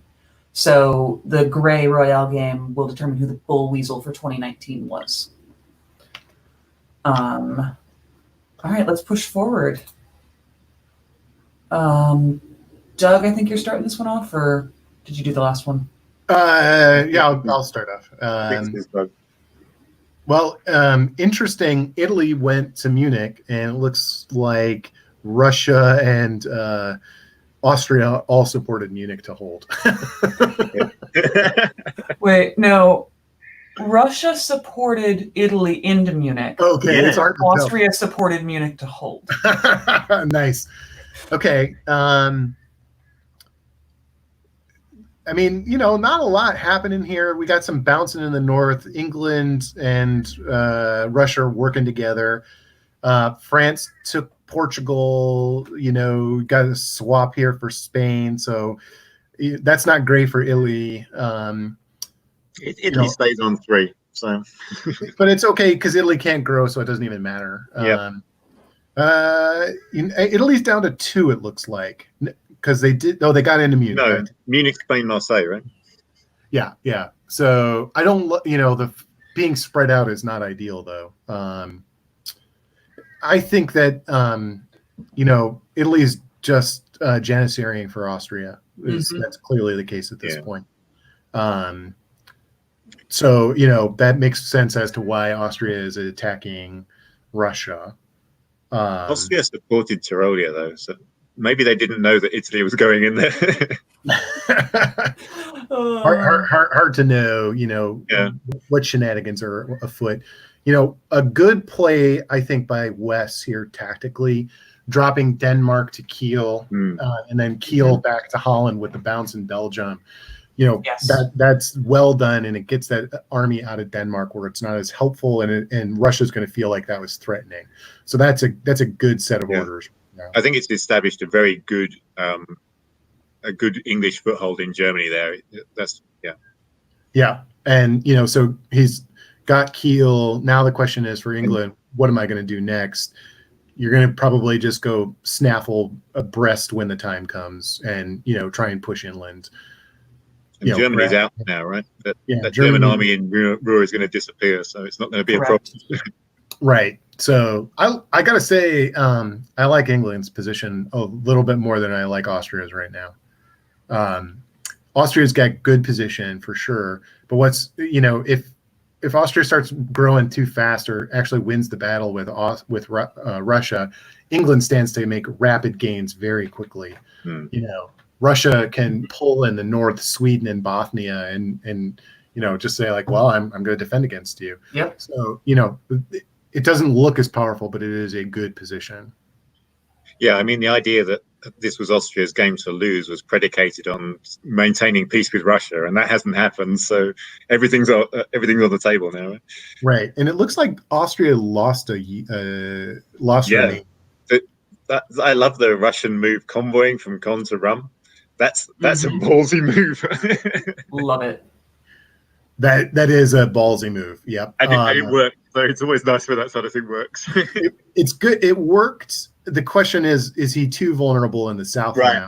I'm not sure whether it's good long term, because that army in Con was covering 3 dots basically, and now it isn't. Yes. Right. It's a fun move, and I love seeing convoys over the Black Sea, and they're becoming more and more common. But not sure whether it was wise strategically. Exactly. Yeah. Alrighty. Let's jump forward and see what we get for builds. Russia plops down 2 armies. Thank you, Germany. Brian, it was great to have you. And England puts down a fleet. Notice it's in Liverpool. He's going to drop for going to get, clean up over there. So I think that's a good play. Russia dynamically here, Russia and Austria are both sitting at 10 and England's at 8, but England doesn't have anybody that can really do anything to him. Russia, do you really want to pick a fight over Norway? Against the fleet power? Like, the nice thing is all those French and Italian dots that Austria hasn't gone after are effectively free for the picking for England. Right. So this Russia-Austria fight is benefiting England. I mean, this is, England just got to roll, hold everywhere else, be friendly with Russia. You're good to go. And Wes has proved that he can do it. So yeah, let's see if that's the case this time. Yeah, I mean, you convoy into Brest, push the fleet up into Irish, and just roll over. Yeah. And it looks like Italy's in support of that as well. The Spanish support something into Mal. Yeah, that is what that was. Convoy into Brest. Meanwhile, in the east, Carlos is having to correct some of the errors of leaving Romania open, which then means he gets to retreat into Budapest. Yeah. And loses Smyrna. Loses Smyrna, but... Well, the interesting thing, though, he's going to lose Khan, too. Yeah. Yeah. It's a bit of a mess down there. Yeah. Yeah. I mean, the retreat to Budapest is nice, but it's surrounded by armies. It's not going to survive there. No. I mean, it might have been better to convoy back to Ankara. Yeah. Yeah. Or convoy to Con, Or convoy to Con. Ankara would be the safe one. Rather than, try and break that line. Yeah. All right. Well, let's... This seems to be... This could easily end up as like a 10, 10, 10 and see where the other dot is. Or yeah. Doug, why don't you break this one down? I like, England supported Russia into Munich. And then, look at the standoff. Oh, the standoff in Bohemia. Now, it's not devastating for Austria, but Austria's home is like gonna, he's getting dots, but he can't use them because he can only build one right now. So, that's nasty to have a unit piffed right there. Now, granted, it was the only place that either one of them could retreat, but, so they couldn't do anything about it. But, Austria is going to be playing down 2 units, I think. That really hurts. Italy also supported England into the mid-Atlantic, as did France. Yeah. So popular move. Yeah, and look, also, France walked out of Paris, so England has got Brest and Paris. Russia gains, Munich back, so sort of stanches the bleeding from the southern losses there.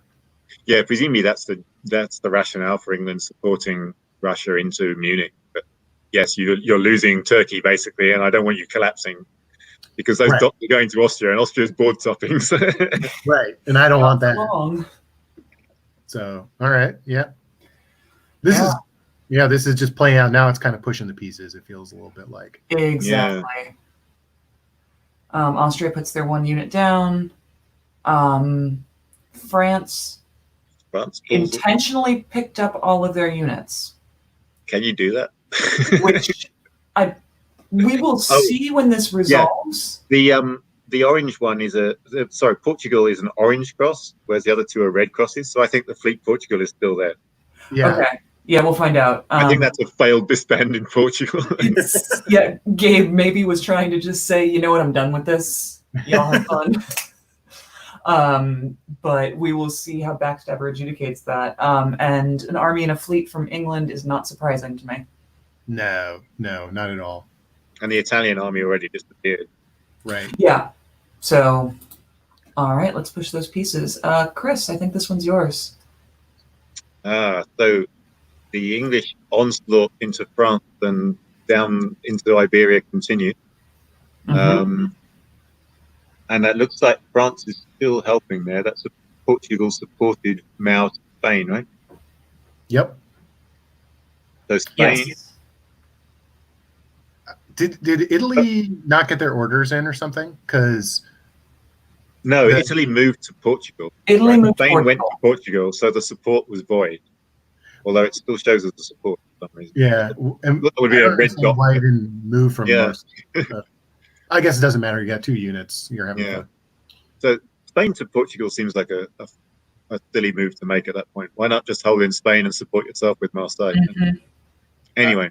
Yeah, no, I completely agree. So it's going downhill for France, and that looks to me like England picks up all three of those dots now. Yep. Because they've got the fleet in Mao, they're already in Spain, which is the hard one. So. Right, yeah. And the real danger right now is, Wes has builds in the bag, or I'm sorry, Carlos has builds in the bag, but he's defending 4 dots with 1 fleet right now because he's in the E. That's really dangerous. He needs to clear Trieste this fall to put another fleet down. Yep. Because his other fleets are way too far away. But I mean, does he have the bandwidth to clear Trieste now that Russia's dropped into Bohemia, has Galicia? It's going to be very easy for him to lose Tunis or Rome or something like that because he just can't get the units there to defend them. I don't think he's going to be able to. I mean, if Italy's not going to help him, which it doesn't seem like that's happening, he's got some real trouble. Well, those Italian units are going to be gone at the end of the year, right? Well, I mean, if you just retreat to the Gulf of Leon, what's stopping you from going to the Tyrrhenian Sea? Nothing, but there's no dot in the Tyrrhenian Sea.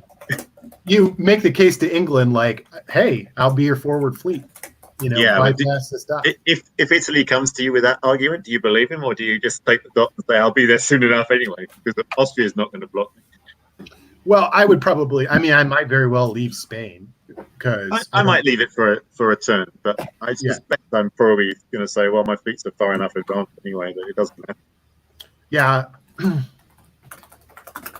I'm definitely taking Marseille, though. That's happening. I might even bypass Portugal and support myself into Western Med this time. Yeah. Because I can pick up Portugal later. Right. Because the English Channel and the Irish Sea don't have anything to do. So yeah, the key here is you've got to establish that real strong foothold in the Med as England as quickly as possible. So I think the Western Med is more important than picking up the dotted foot. But yeah, you're right. Marseille is key. You've got to absolutely take. Yeah. And then get that army into Piedmont. And Carlos didn't move. He just supported himself everywhere. So which is nothing even happened. Not going to. That's not going to get it done at this point if you're trying to top this board. And he's got a good result though if he can hold it. But if England's fast enough, England could solo on this if they want to play long enough. Yeah, this could end up as a very big England, a very big Russia, and sandwiching Austria between them. Right? And Austria doesn't have any kind of stalemate line. Doesn't have any to hold, his hat on. And he's got to clear out Trieste in order to build, and he can build one at a time. So it's a difficult position to be in as Carlos, for sure. I mean, he's got a big score right now, but I don't think he can hold it. No.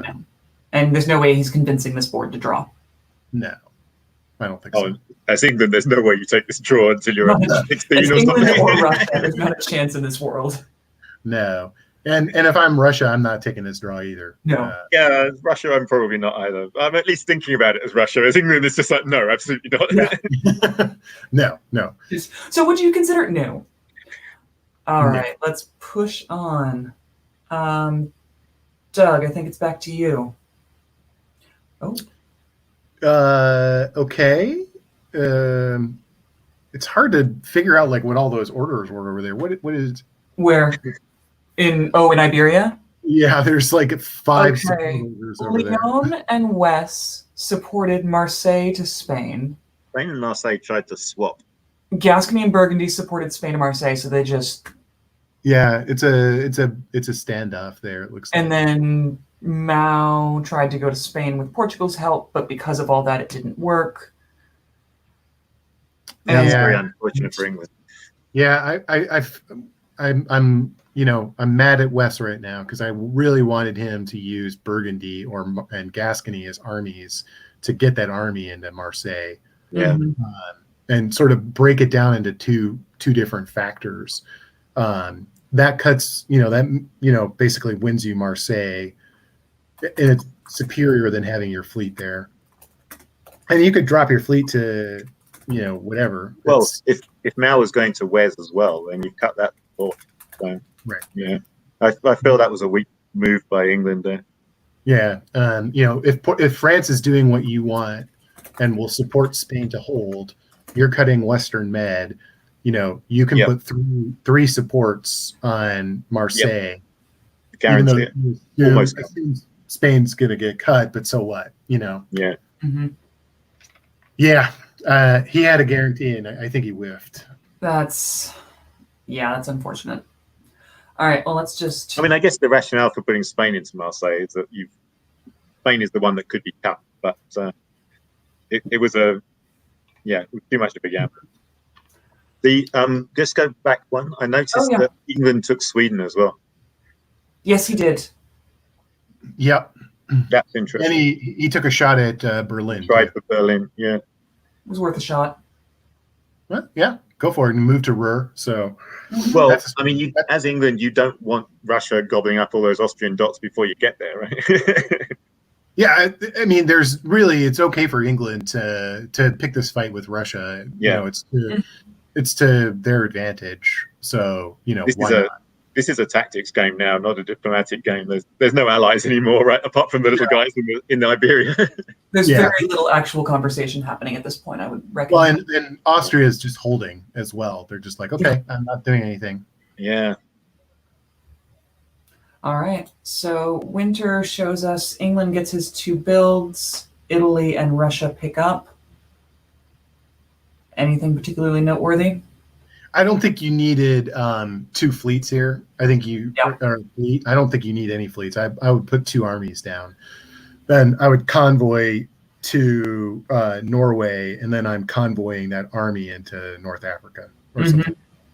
It's fine. I just don't. You don't need that many fleets. Yeah, you've got 3 fleets dedicated to the Med now, and there's only one fighting you, basically, right? By the time I'm inclined to agree. If you need that fleet, you need it later, and you can build it later. Yeah, right. It's just not gonna. To get south. There's such a jumble as it stands. You got to clear Mid-Atlantic twice before that fleet even gets to the Mid-Atlantic. Mm-hmm. And okay, you maybe you're thinking I'm going to use that north against Russia, but you don't need it north against Russia. You outnumber the Russian fleets in the north already. Right. Mm-hmm. Convoying to Norway, resolves that anyway. Yeah, because that then ties up that Bosnia fleet indefinitely. John Jameson wants to know that he's very proud of you, Doug, and convoy to North Africa is his favorite thing. Thanks, John. All righty, he does indeed convoy to Norway. Chris Brand, I think it's back to you. Yeah, England makes solid progress here in general, right? Mm-hmm. The Irish now is interesting. I suppose he seems a bit indecisive about what he's actually doing with these fleets. I guess that one might end up going north, but that seems a bit of an odd way to do it. Why not have just built in Edinburgh then? Yeah, exactly. You could have built the fleet in Edinburgh and the army in London. Yeah, not sure about that fleet move, but pushing forward into Western Med is a good thing. And that's the guaranteed way of doing it, is moving Spain. I imagine that's why that was done that way. It took Munich as well. Still not taking Marseille, instead going for Munich, which... Can't argue with that. You can't really argue against that. They're both good places to be, right? Yeah. And I think he's thinking, I'm going to get Marseille. It's Italy with one fleet there, that I'm going to get there. Yeah, particularly as he's guaranteeing being in Western Med now. Marseille is becoming one of those, yes, I can pick that dot up later. Let's take the forward dot now. Right. It can't threaten going north. It's just sitting there, whatever. Yeah. We have a treaty between Austria and Russia by the look of it. Mm-hmm. Yep. Austria, the army going to Venice, 2 fleets coming south and or west, and supporting the Russian Black Sea to Constantinople. So this is very much them reading the borders. Hey, we need to do something to stop Austria right now, and this is what it has to be, and making the appropriate move. So that's solid diplomacy play right there. To be able to drop that battle and say, hang on, we need to not do this anymore and do something else. Yep, that looks exactly like what's happening here. Yeah, Right. and the danger here, though, if you are doing the count, is if England can hang on to Munich, they can force Tunis at this point, and they can get to 18. I don't know that. I don't know that West is moving fast enough to get it, but it's not out of the realm of possibility. Yeah. Which is why they need to surrender to each other, or what's the right word? Call a truce. That's the word. Yeah. Something I never do. I can't think of the words. All right. Pushing forward. Doug, I think. Yeah, looks like they're pushing into Munich, and Russia gets back into Munich. That was well done there. The détente in the east continues, and they're just moving as fast as they can. Was that a mistake by England not to move Gascony to Burgundy last turn? If you're going for Munich and you're taking the swing that way, you do need that army to backfill. Do you want to go back and show us what that looked like real fast? Yeah. Because I think he went to Spain. Yeah, he went to cover Spain. Oh, I see. It seems like it would have been better to have France go to Spain, even if you give up Spain to France for a little while. So was this the France that tried to disband all their? No, that was the other. Yeah, that was. Yes, it. So I think that Portugal unit has done. It's done like one support, but it's just holding. Maybe it has been issuing supports, but basically it's issuing the orders that England wants. So he did something here, which is some support for something that I can't see under that mess of. Yeah. Probably from Mal to Spain. That's what I would think. Yeah.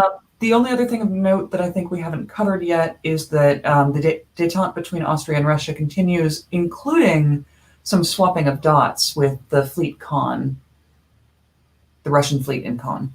Yeah, that's since Russia regains Munich, this is sort of being able to put another army in Moscow to hold the line. Yep. Is Austria still playing short? So they are. Yeah. This is basically making use of those builds. Okay, we can't build them in Austria, but we can build them in Russia, so let's do that. So again, Austria is playing short by 3. Yeah. So let's give a few of them to Russia and actually put the units on the table, right? Yeah, and only has 2 spaces open to build in anyway. Yeah, right. So and do any good in the box. Yeah, right. It's balancing out the alliance again. It's like, dude, I'm not going to help you if you're sitting on 12 and I'm at 8. I need to grow too. It's absolutely the right choice, I think. Yeah, that's good. That's a good call. It's good for both of them, right? Yeah. So we see, Army Moscow, Army, and that's it.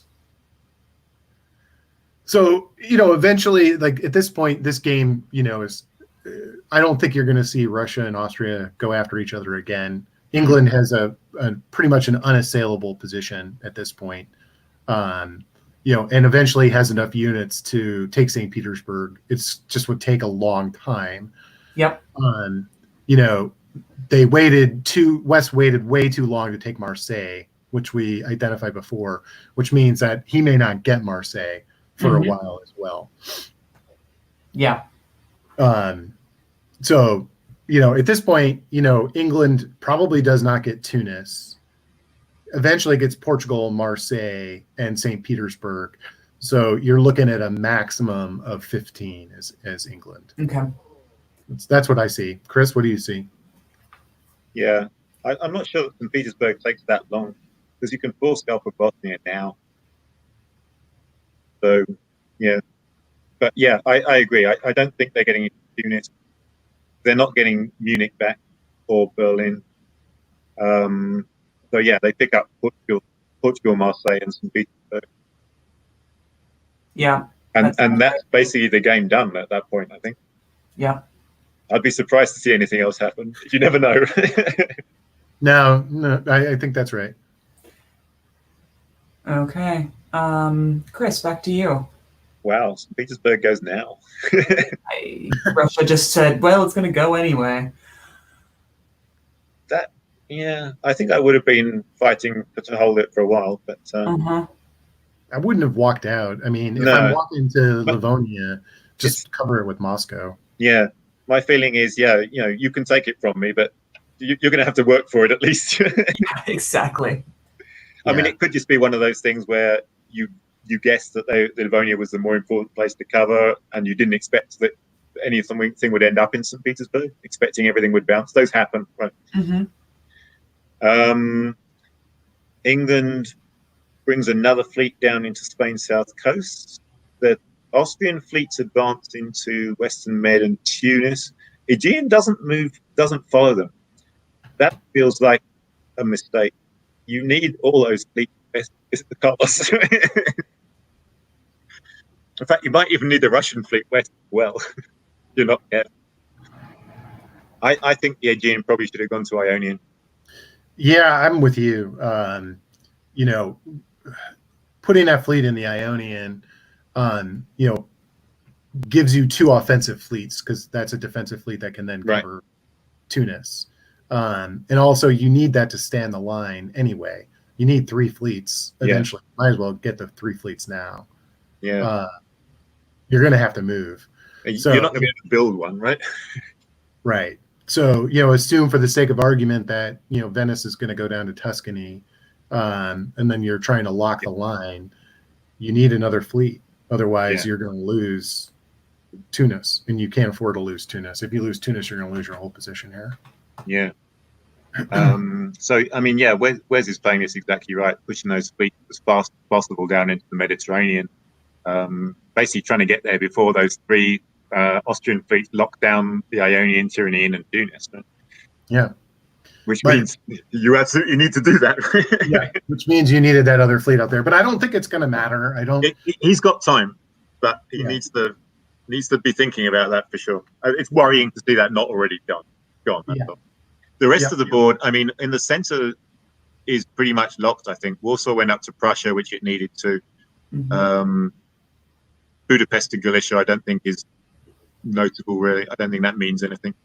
The one thing that they should be doing in the center of the board is they should be creating a beleaguered garrison in Munich, and Munich becomes a free agent to tap Burgundy going forward. Yeah, I mean, they held Burgundy this turn, but they need to be doing that next turn, because now the fleet's up in Gulf of Leon. Yeah. So and that beleaguering Munich is something that I don't know. Lots of people seem to miss that. Yeah, Silesia can go to Munich every turn. It's got 3 supports. You're not going. Munich is free to tap something. Yeah, Munich's free to tap, so take advantage of it. Until he gets Marseille, the missing, not getting Marseille is costing Wes a lot right now. And that might not be possible anymore. He might have lost his chance to take Marseille. Yeah, I mean he is in Spain. So and Leon. He could go, mid-Atlantic to Marseille. Yeah, he can cut Piedmont. So he can guarantee it, and he doesn't need Burgundy now. Yeah. Well, I mean, he's still got the turn. He's got the West Med to contend with as well. But all that can do is cut support in Spain, so you make Spain the mover, so you can guarantee it now. He wants to lock it. He wants to get Marseille this year. Yeah. So Lyon goes to Piedmont, Spain to Marseille, Gascony supports, and then Burgundy, is free to do whatever it wants to do. It doesn't need to support. So he can guarantee Marseille now. But look how that slowed him down a lot. Yeah. All right.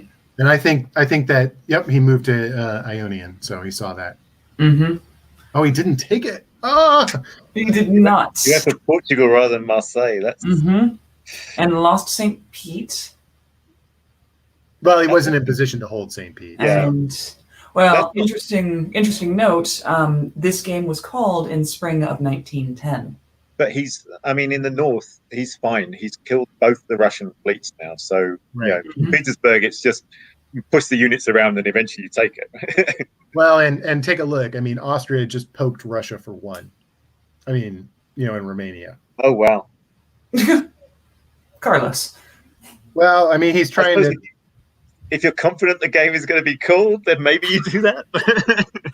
Alrighty. So yeah, because this game was called in spring of 1910, the results of this turn stand, and they are as such. Well, I mean, he topped the board with England. You know, he doesn't really need to push, because I think, you know, the slowdown at Marseille and not getting that meant he wasn't going to push into the Med effectively. And with the scoring system, that one centre ahead of Austria is all he needs to get 50% of the points. So, you know, who isn't happy with 50% of the points? Yeah, well, we will definitely get a few of these players on the stream later and ask some of our questions, because there were some defining moments in this game. It was definitely an interesting game.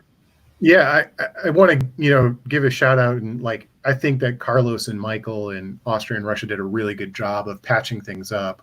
You know, those kinds of situations can really lead to, like, you know, nope, not working with you, can't work with you anymore. And then, you know, they were able to patch that up when they saw the danger. So that's good playing.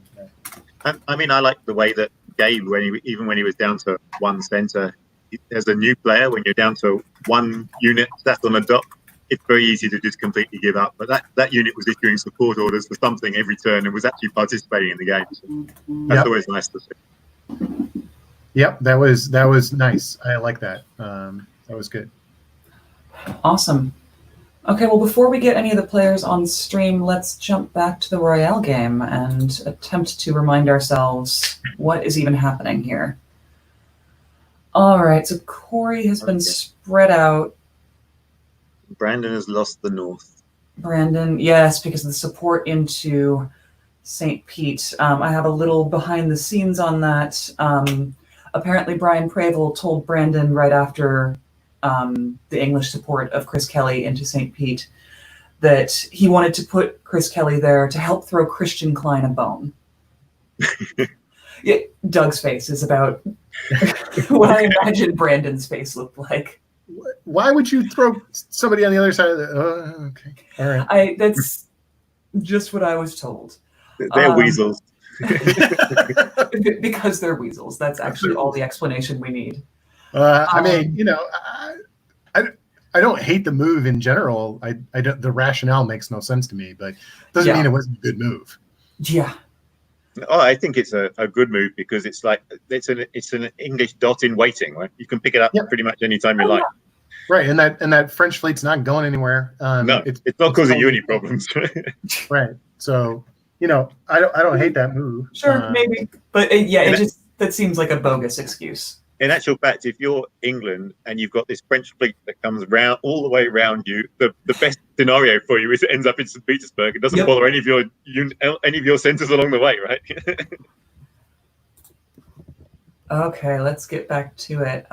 Chris Brand, I think you're up. Okay, so we were looking for this convoy of Greece into Smyrna and guaranteeing that we see it. So that's good. Interestingly, that was actually unopposed, so it was guaranteed anyway. So this is probably Christian saying, "Yeah, I can't hold Smyrna, no matter how good my orders are. I can't hold Smyrna, so I'm going to take advantage. I'm going to use that unit, move it somewhere, move it up to Armenia where it can actually do some good."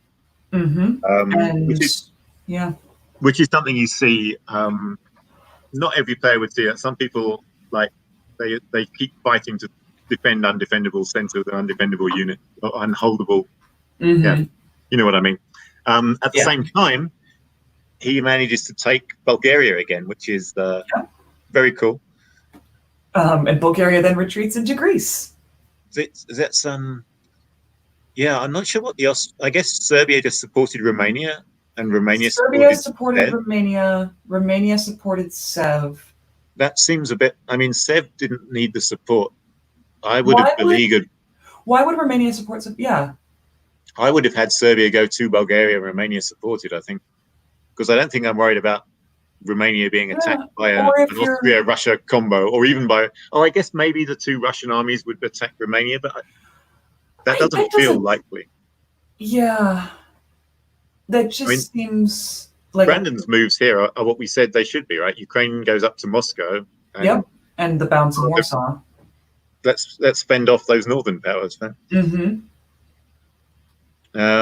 Yeah, so those Austrian moves, I would have liked to see Bulgaria get beleaguered. So it's not terrible because Christian can't hold it for the fall, but it's going to cause some problems. Sure. It's too many headaches with Yeah. the Turkish fleet in Bulgaria, the Austrian army. You now have to think about it. Yeah.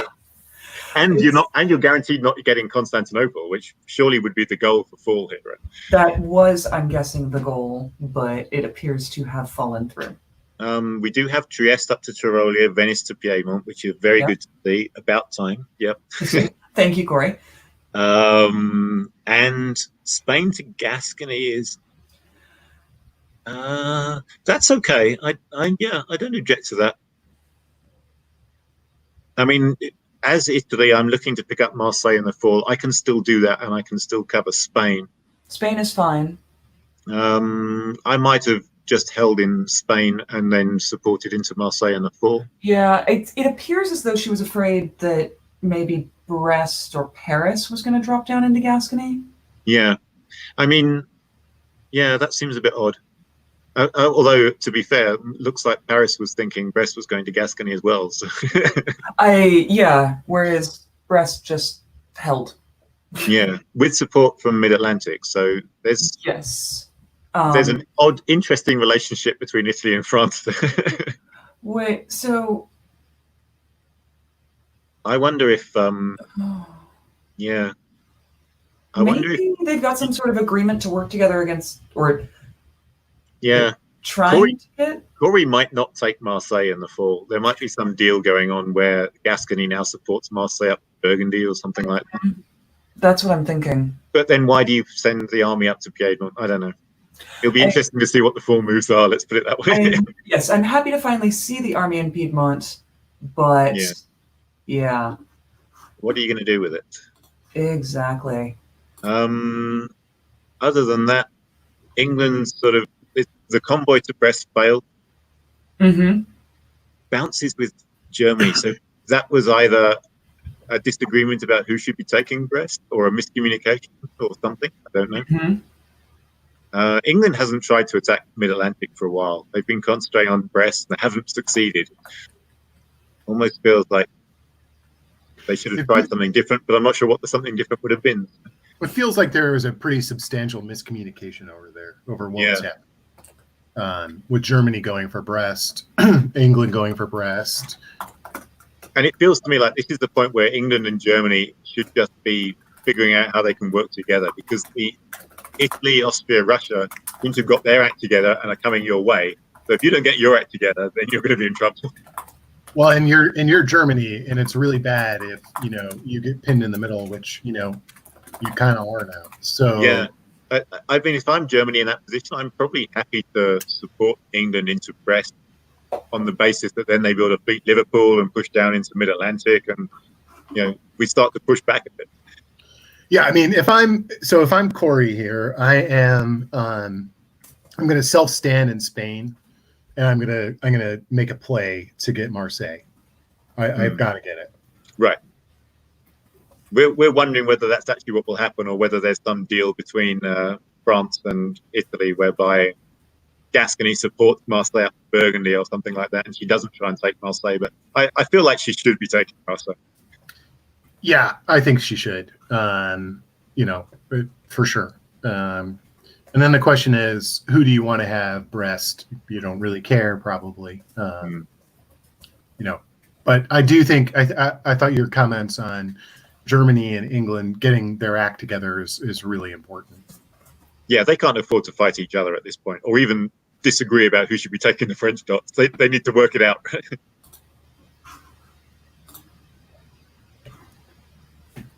All right, shall we push on to the fall? Yep. Mm-hmm. All right, Doug. Well, note the French are out of St. Petersburg. Yes. Germany, interestingly.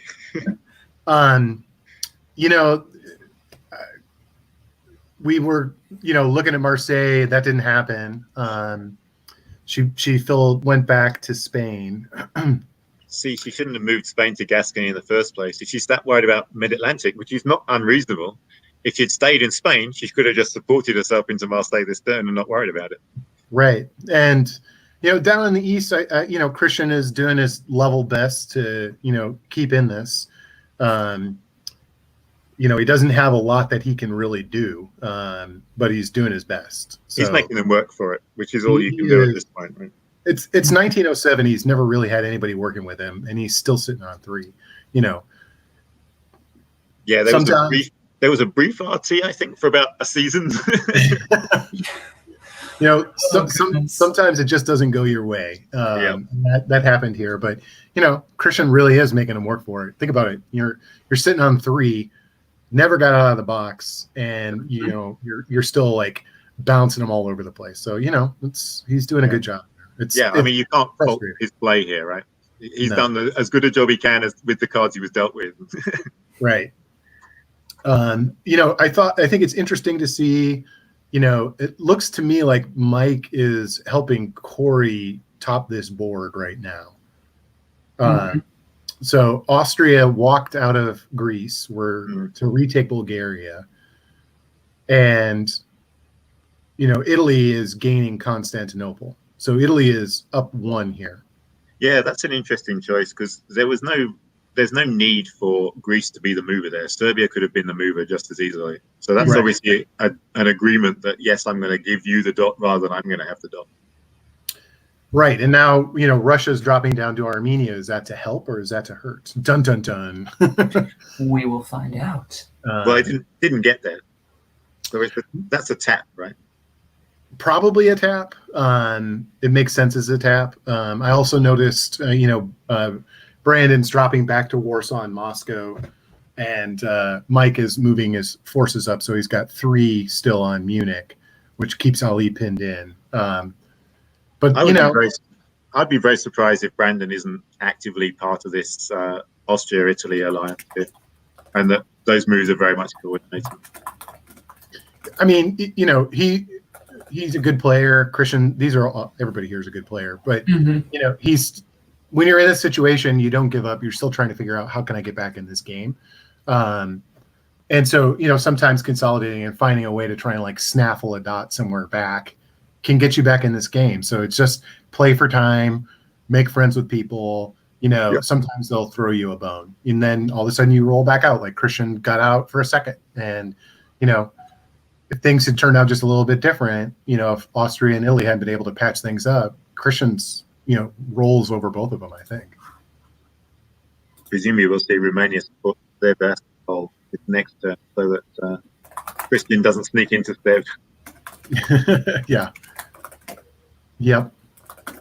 All right. Let's take a quick look at winter here and what position we're in. Anything stand out to either of you? Yeah, France pulled Marseille. Oh, France pulled Marseille and Gascony and kept Barents. Kept Barents. Oh, that's kind of delightful. If you're in the game for fun at this point, that's the most fun unit, for sure. Yeah, it's true. Absolutely. All right, so let's spend a little time and Chris, whose position do you like? Let me set it without all the extra stuff. So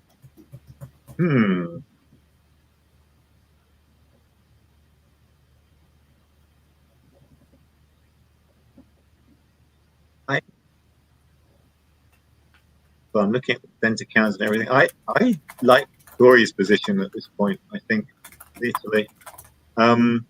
Yes, you've got problems in the West, but I don't think they're insurmountable problems. You should be able to pick up Marseille and Smyrna and possibly even Ankara. That's a bit of a long shot maybe, but might be doable. And I don't see any threats where you're going to lose anything to anyone. There's a risk of German and English armies coming down through France to threaten Marseille, but I don't see that being enough to actually take it. Germany's position is a bit it's not terrible, but you've got to devote a lot of units to defending, holding that line of Munich and Berlin.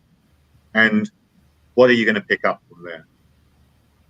You can't afford to go and attack England. You can't get into Moscow. You probably can't get into Marseille. I don't see any growth potential there, whereas I still see growth for Italy. And kind of the same goes for Austria. It's not a bad position, but I don't see where you grow. Unless Italy is nice enough to give you something.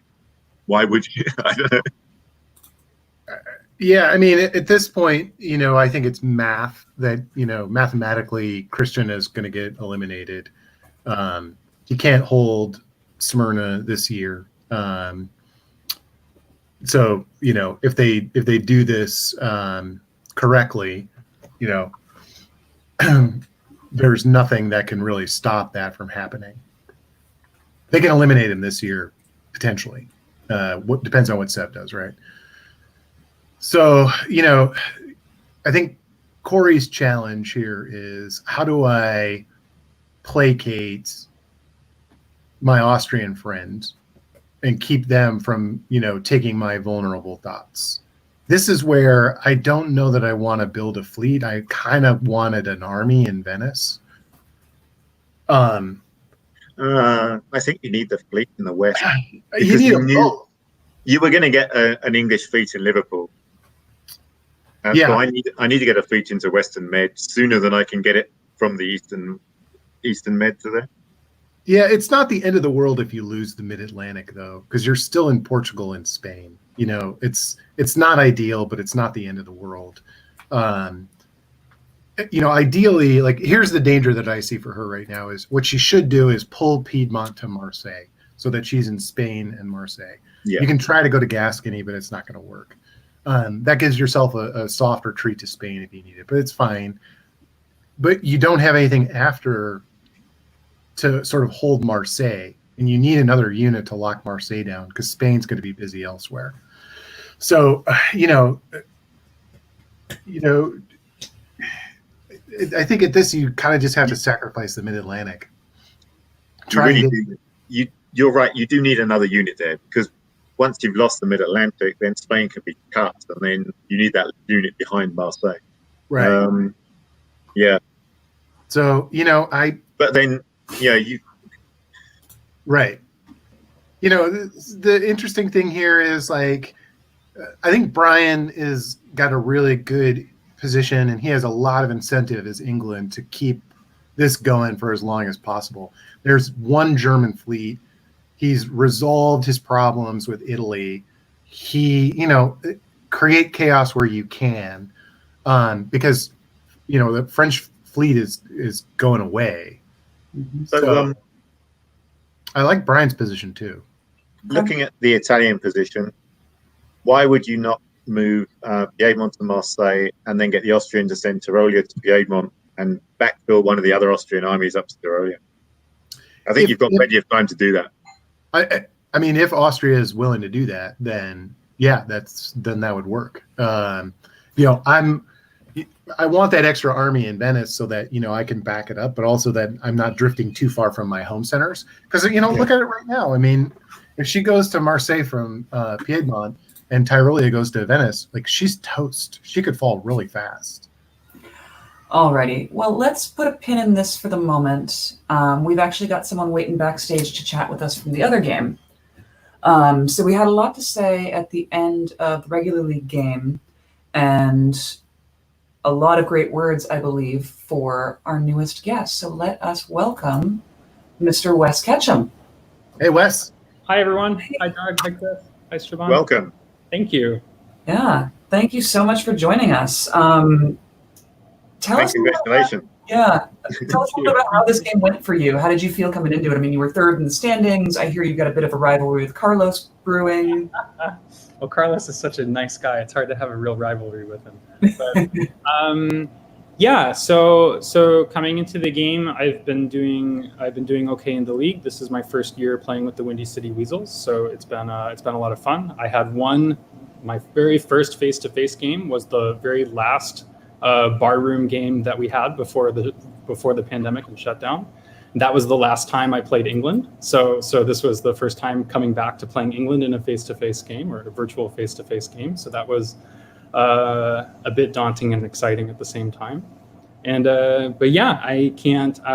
Overall, I'm happy. I'm happy with how things turned out, and reasonably happy with how things turned out. It was a lot of fun. It was a really good game. Being a bit patient at the beginning, seeing the AR really develop, and then use the development of the AR to kind of sneak in from behind to get the board top. That was the broad stroke of what happened. Yeah, awesome. I mean, I think a really defining moment for us was we powered through about 4 years of your game before swapping back to the other one. And when we left at the end of 1904, apologies everyone, there's not really a better way to do it. I believe that we were singing Carlos's praises to the skies. Then we came back, and Doug and Chris can correct me, but within a couple of seasons, we saw that the dynamic had shifted. Yeah. How were the next years for you? So I think the most critical year for me was 1904. So if you go back to the spring of 1904. Absolutely. So I had a pretty good working relationship with France, and so we had managed to kind of keep things working well together. But he was rather Gabe was playing a bit more passively and defensively, and so I was struggling to kind of get a lot of great movement against Germany. But so the fleet build in North Coast here obviously was a big red flag, something that was very concerning. And it was annoying to see the disband be in Ruhr and not the fleet in Clyde, of course. So here, all of the negotiation here was with Brian first to basically try to pitch turning the page, that we were gonna disband his fleet in Clyde so that he could rebuild closer to home. That we have a big problem with Austria-Russia. We really have to get everybody on board to stop this thing from growing. And then I was able to talk to Michael, and basically, at the very end of the spring, I just pitched him. I said, "Look, I'm moving into Sweden, and I can move out. You can take Norway, but you can move out, and we don't have to fight. Like, this doesn't, I can just kind of push on through, and I can help you in and take Germany." And so that's exactly what we had more of a chance to then talk in the fall about the plan, and that's exactly what we did. So I reneged on every bit of strategy I had with Germany about turning the page. It very quickly went out the window, and I got my fleet down into Baltic, which was I think spectacular position for me through much of the rest of the game. Russia came through and actually walked out of Norway, which was really great. And then in the fall of 2004, I had a conversation with Carlos at the very end, where I basically, Carlos and I have a good, we've played a few games together, and I think we have a good sort of friendship and working relationship. And I told Carlos that this was his chance. If he wanted to top the board, he needed to make a move on Russia right here, and that there wouldn't be, if he did this now, he would be clearly a board top, and it would be playing his game to lose, rather than waiting. And seeing, kind of seeing what happened. He was trying to be more patient and thinking more of like, have a two-way, three-way race to the board top. And I really pushed him and said, look, you should go. You should make the move now. And he did it. He did it, and he followed through again in the next year. And that for me, so one, I think it was true. I think that probably was the best thing for him to do. But clearly, it was good for me, because that allowed me to stay on, actually develop a good relationship with Russia, keep that going, and allow me to kind of develop by taking down Germany, working with Russia to take down Germany, and give me an avenue then for the board top after that. Awesome. Thank you so much. Doug, what do you think about Wes's thoughts there about that being the best move for Austria? I feel like we didn't necessarily agree with that at the time. Yeah, when we were looking at it, if you want to go back to that, before he makes these moves right here, in the winter of 2005 or whatever, winter of 2004, excuse me. Yeah, right here. So from my position on this, if he wants to win, he needs to get Munich right now. And go to, push to Piedmont, just go west and north. And, if he can hold his détente with Russia for a little bit longer before he makes that stab, he is going to be a lot stronger than he otherwise would be. Because he can go get those Western dots. They're just defended by nothing. If he can go grab Tunis in Marseille right now and Munich, he could solo this one. Yeah. No, there was a lot of negotiation. There was a lot of negotiation with Chris where I was pleading with him to turn around, that he needed to turn around before this, before the stab against Greece and everything came. And that was something. The way it turned out, yeah, totally true. Chris in Italy just kind of left those completely undefended, allowed Carlos that opportunity to kind of focus on and do that, which is for obviously we don't have access to you guys talking, so we don't know how the negotiation goes, but it felt to us like that Italy was being a janissary for Carlos. So I think you got a little lucky there. Nice job diplomacy getting him to do that stab. That's the game though. It's like you got to play that, and so that was well done. It's the right thing for you to have been pushing for, and then it happened, and you did a really good job of just taking advantage, being patient, and pushing your pieces in position. Yeah. I find it interesting that you said that you did actually believe it. I think it's always easier to convince someone of something that you do believe is true. But sometimes in this game we find ourselves trying to convince something that you don't actually believe is true, but is at least plausible. I'm very fond of coming up with very good reasons that I convince myself can be true, even even if they maybe wouldn't be the ones I would come to if I was in a slightly different situation. I think also when you're playing a game, you always have a different view of the board than anyone else will have, because you've got all that background. You've been talking to all these people for all these years up to that point, and no one else is ever going to have exactly the same perspective on the board that you do, having played that power in that game for that long. Yeah. Awesome. So I'm just wondering, at what point did you sort of know that this was going to be your game, or did you not really know until the very end? Basically from that point onward, I knew if I could keep Carlos, if Carlos and Michael continued to be fighting, then I would have the chance to kind of to sneak in and do this. In part because in the negotiation, I was very shocked in the negotiations, and that kept coming up, especially with Carlos and others. It seemed that people were not thinking that I was a threat at all to board top, that it wasn't something that was crossing their minds. And so, which I saw my path forward, which was, I was making my gains in Germany. If I had a good friend in Russia, I was going to be able to sweep down and take advantage of the mess that was going on in France and Italy. Also in talking to France too. France was, I think, getting a bit tired overall with where the game was, and ended up basically just conceding Brest and Paris, and had been wanting to concede Portugal to me for some time. But instead I convinced Gabe to, just one more support order, just one more of this, just so I can get position, and then I'll come back and take you out, and you'll be done. So I was stabbing him repeatedly by not taking Portugal, it felt like, but not letting him get back on with his life. Yeah, exactly. But yeah, I think for me it was very early on. I saw my path forward for that, and I think the rest of the board, I think, started to see it after these turns, and basically, they kind of saw it at the same time that when I made the move against Russia. And they sniffed that out, knew that it was coming, and did put up some defense against it. But.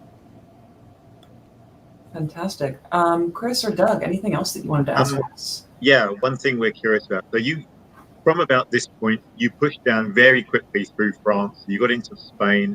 You never quite got into Marseille. Yeah, we're watching it, and we're like, really, you need to take Marseille. Oh, he still didn't take Marseille. Oh, he still didn't take Marseille. Yeah, from right. Were you as frustrated as we were? It was very painful. Yeah, this was the one that we especially spent some time on. I really hoped that I was going to get in here, but it wasn't. It wasn't guaranteed. So I don't think that there was a way to guarantee it while also maintaining Spain. And so maybe I needed to let up on taking Spain. But the thing was that, I mean, in part I had Portugal sort of on side for a lot of it, but it was a bit it was a bit tenuous. There was a point where Portugal actually was supported by Spain or by Italy into Spain as well, and so there wasn't as much trust and faith there that I could have. I'll be interested definitely to go back and look more at the tactics to see where I could have pushed faster into the med, because that definitely kept me from ever really being a solo threat. I didn't get into the med fast enough, and taking Marseille certainly would have helped there with that. Yeah, we were begging you to take it. Yeah, it's just season. Yep. Yeah, I waited too long, and then it was too late. There's not much more to say. It happens. Alrighty, Doug, did you have any other questions for Wes while we have him here? When you were closing down the end of the game, what were you thinking? Now you're topping the board, or you can see the board top. How was the negotiation going to sort of get people to accept that and take the draw? So it was some pretty tense negotiations. So we had a draw vote a fair bit. Again, like I think the idea that I was even close to the board top was not something that was a little bit slow to register with people. And so I think there was a draw vote a draw proposed earlier on that Chris in Italy had wanted to see France eliminated to sort of see some improvement of his score for survivorship, and so that he had vetoed a draw outright for that reason. Then we had a draw that went to an anonymous vote, which I voted against and used the fact that Chris had previously vetoed a draw to my advantage to keep people from knowing that it was me that had vetoed it. So at that point, so kind of leading up to it, there was a lot of question about who would be on top of the board and things like that. And so that was kind of a tense part of the overall negotiation and strategy there. In part, that's why I sort of moved back and took Portugal finally when I did, which is not really what I needed to do in terms of position if I was really to have kept playing. But I needed to do that to get the center and to make sure that I stayed on top of the board. But then I think, when I basically, locked down and had St. Pete covered, then that, at that point, it was kind of a foregone conclusion then that I would be on the board top. And it didn't really feel, there wasn't really much of a reason to continue to play out, especially since, I had, everybody was sort of done. I'd had a good rapport with everybody through most of the game. So you strung along that poor French player until the bitter end, and then finally let it go. I feel pretty bad. Okay, you're gone now. We couldn't finish the game now. I hope Gabe and John had fun, because I heard this was their first game each, right? They both, I think it was their first game playing with the club. Okay. Both of them have played diplomacy before, and I think even a few definitely online, they both said, and then a few even face-to-face games. So awesome. So I hope that they had fun too. It was really great playing with everybody on the board. So. All right, fantastic. Well, do you have any other parting thoughts, Wes, before we talk to your enemies? No, I don't think so. I mean, I guess I can ask if there's. I think I know the answer already. I can ask, what any suggestions as to what I should have done differently. But I can't say I'm upset with the results. No, the only thing that we liked what you were doing. Obviously, top the board, you played a great game. It was. Mm-hmm. We saw that opportunity to get Marseille, and we really wanted you to get that. Yeah. Yeah. The Austria was so far to the east at that point that if you could have just kept flooding down, that you could have soloed potentially. There's a glimmer there of that potentiality. So we were like, don't worry about Spain right now. Get Marseille, because you can always come back and get Spain. Yeah. Yeah. Yeah, that's very fair. The turn when you took Munich, you should have moved Gascony to Burgundy so you could help it. No, that's a good point. because the game had just ended, and I heard you say on the live stream, I wasn't expecting to get into Munich. It wasn't my plan to be in Munich. So that was quite this whole set of moves was quite the surprise to me. I had no attention to what was going on in the middle of the board there because I knew it was basically locked down. What I was completely focusing on getting into Baltic and making sure that was locked down. That was the only thing I was really focusing on there. So that I was somehow in Munich, it was a complete shock to me. So I was only happy to then be pushed out of Munich later. That makes sense. Yeah. Okay, that works. All right. Well, thank you so much, Wes, and congratulations. This should definitely boost your standings with the wins. Thank you. Yeah. Yeah.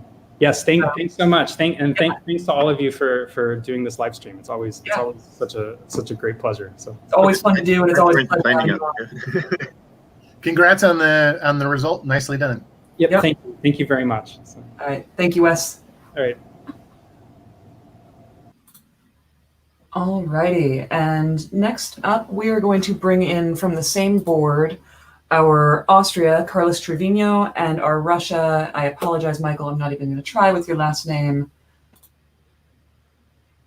And, we lost Carlos. Hello. Hello. So I'm going to say hello and welcome, and wow, what a game that was to watch. And then I'm going to drop for a minute. I will run the screen, but Doug and Chris, I'm going to let you run this one. Thanks. Welcome, guys. Nice job. I want to get right into the meat of it. Like, you guys stabbed each other multiple times, and one of the things that we were very impressed with as observers is how quickly you were able to sort of patch things up and move forward. So tell me about, like, at the very end of the game when you guys, let bygones be bygones and stopped England from potentially soloing that game. Like, what was going through your minds? How did that negotiation go? That was particularly this turn, I think, that we've got up here. Right? Yeah, that's right. It was.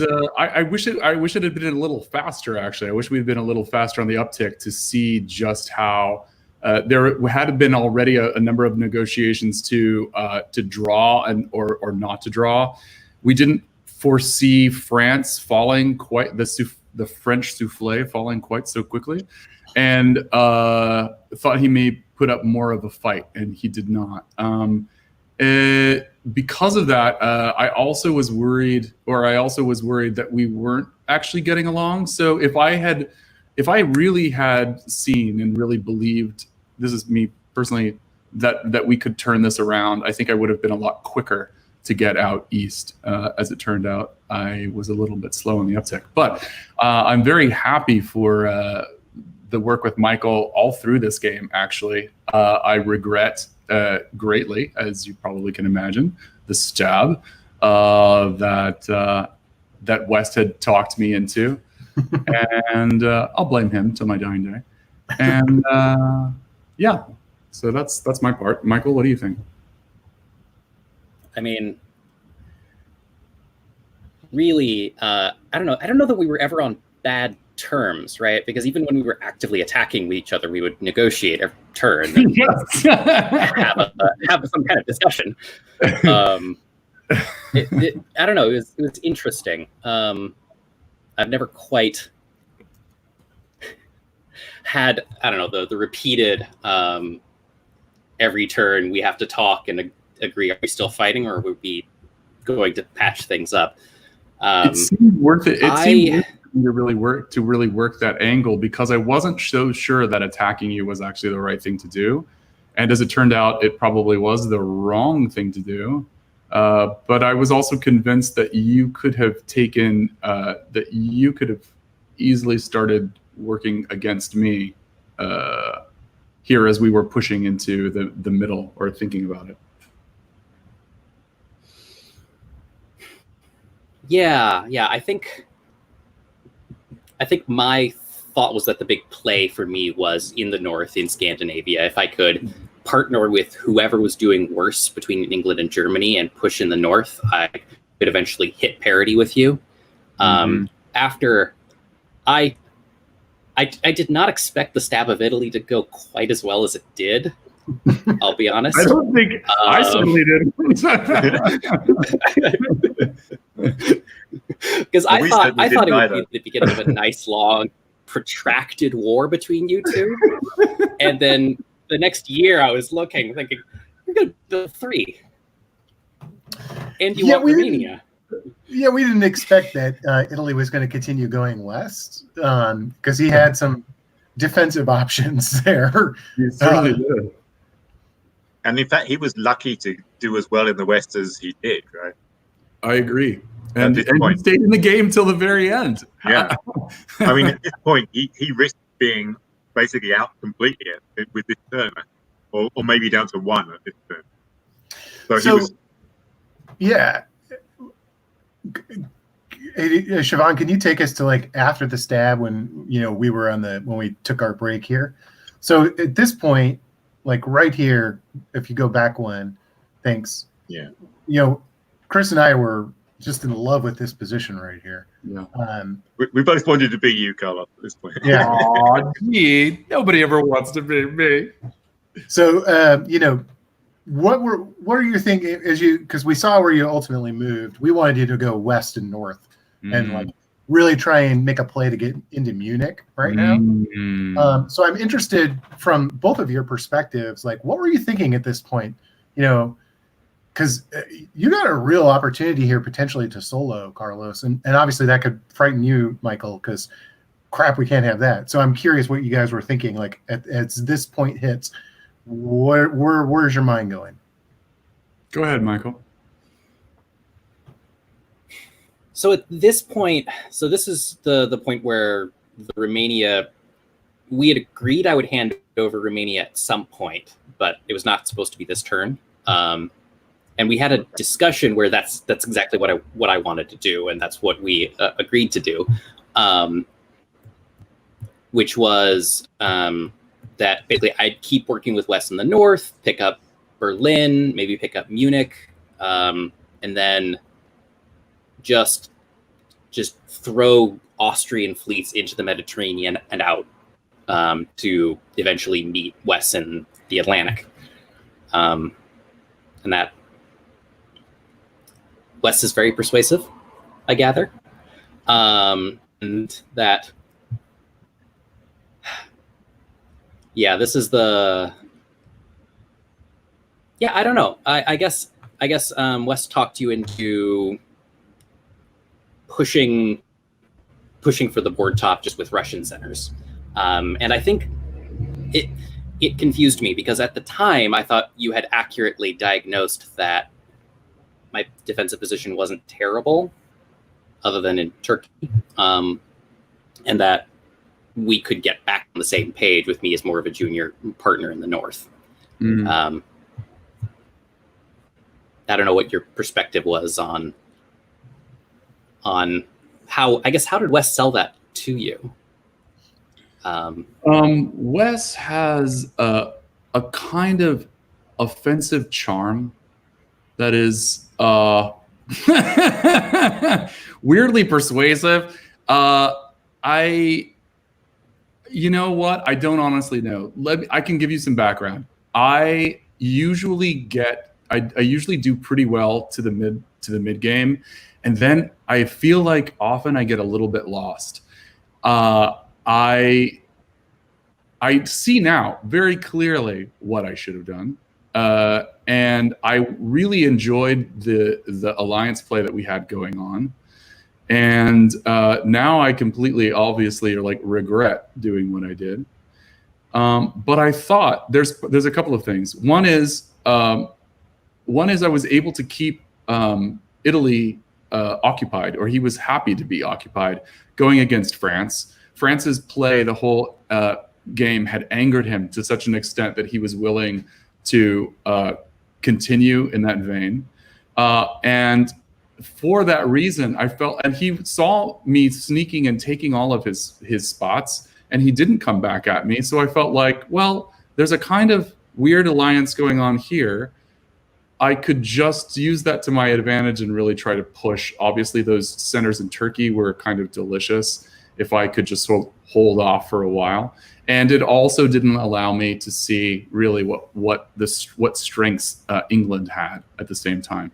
So this is a problem, I think, overall with my reading of the board at mid-game. This happens a lot. Sometimes I read it right, and I'm able to, especially in gunboat games, for some reason, I do better than I think at face-to-face. I'm not sure exactly why.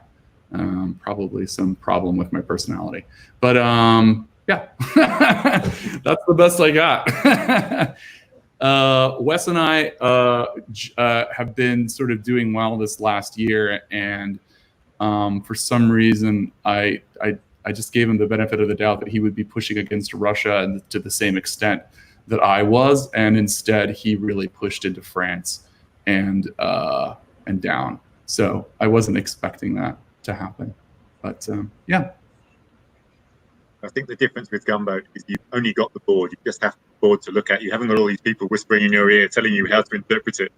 That's it. That's it exactly. And sometimes you have to take that face-to-face game and just block all those out and just look at the board and read the board as it is. And absolutely, it's kind of amazing. Actually, I would if there are any people who just play Gunboat that are listening to this stream, I really would recommend you joining a live game, a face-to-face game. It is a completely different game than Gunboat, and you'll learn a heck of a lot about yourself and about others. And it's I've really, since COVID's been happening, really been jumping into the hobby a lot more and enjoying every minute of it. So. I also want to thank you guys for the live stream and participating in this. It's really educational, and I love it. I think it's building community, and I think it's fantastic. So, just a shout out to you guys for participating, and to Siobhan. Oh, thank you. Absolutely. Alrighty. Do we have anything else for them, or? No, my parting thought is, I said this at the end of the stream. I thought that you guys did a really good job of patching things up. And that's really hard to do. And I think that's an underrated ability. So, just congrats on that and a good game. Yeah. I think that dynamic that you were talking about, where you're sort of fighting all the time, but you're also talking all the time. And that's a very sort of, you don't see that. A lot of players never can manage to do.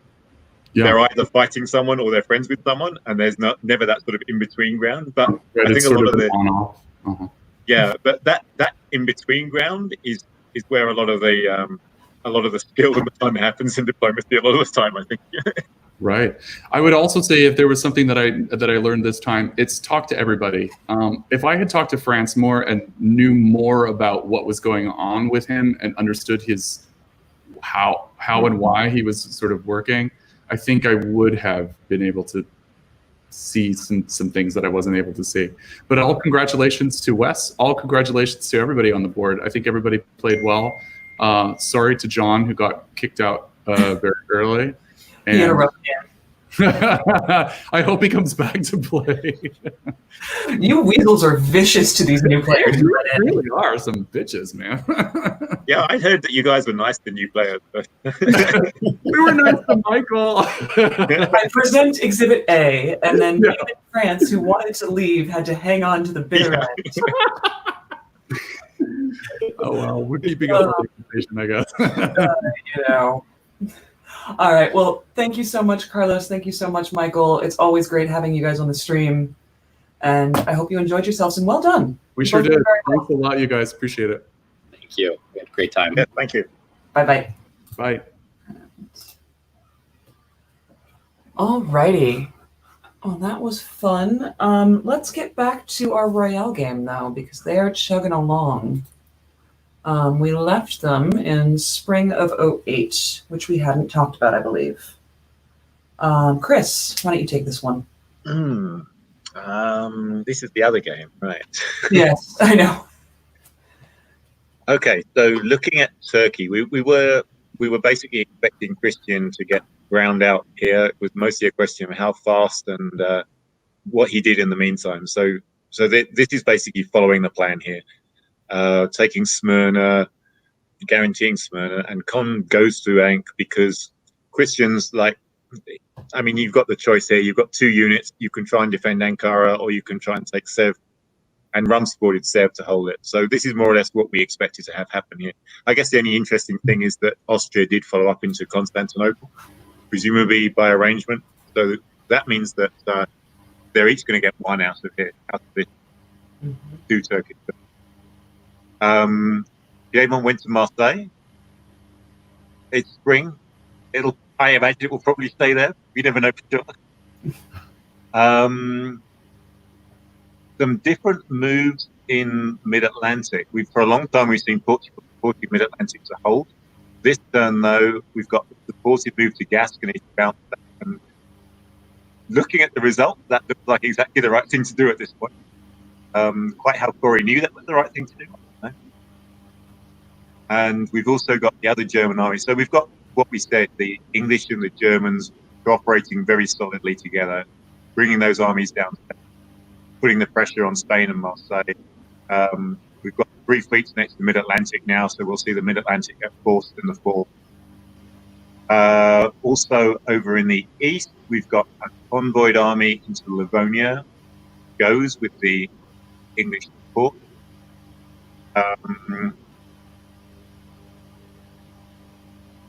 What? Oh, the French fleet. The French fleet is coming back to the Norwegian. It did have a good time in the Norwegian earlier. Oh, which means it can walk into Edinburgh in the fall. Oh, Chris Kelly would never. Chris Kelly's he's going to have fun with his fleet for a while, I think. I think we now see why he kept it. Yep. Well, I said that was the most fun thing to keep. Right? That is true. Yeah, and some pressure in the north. I mean, the key thing here is that the army got into Livonia. So now we've got 2 German armies in the north of Russia here. And if Christian keeps putting the pressure on in the south, that's going to make life difficult for Brandon.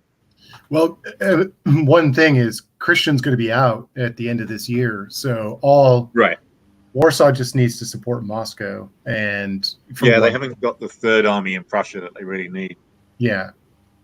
So, and then the other thing is this looks like really solid AI at this point.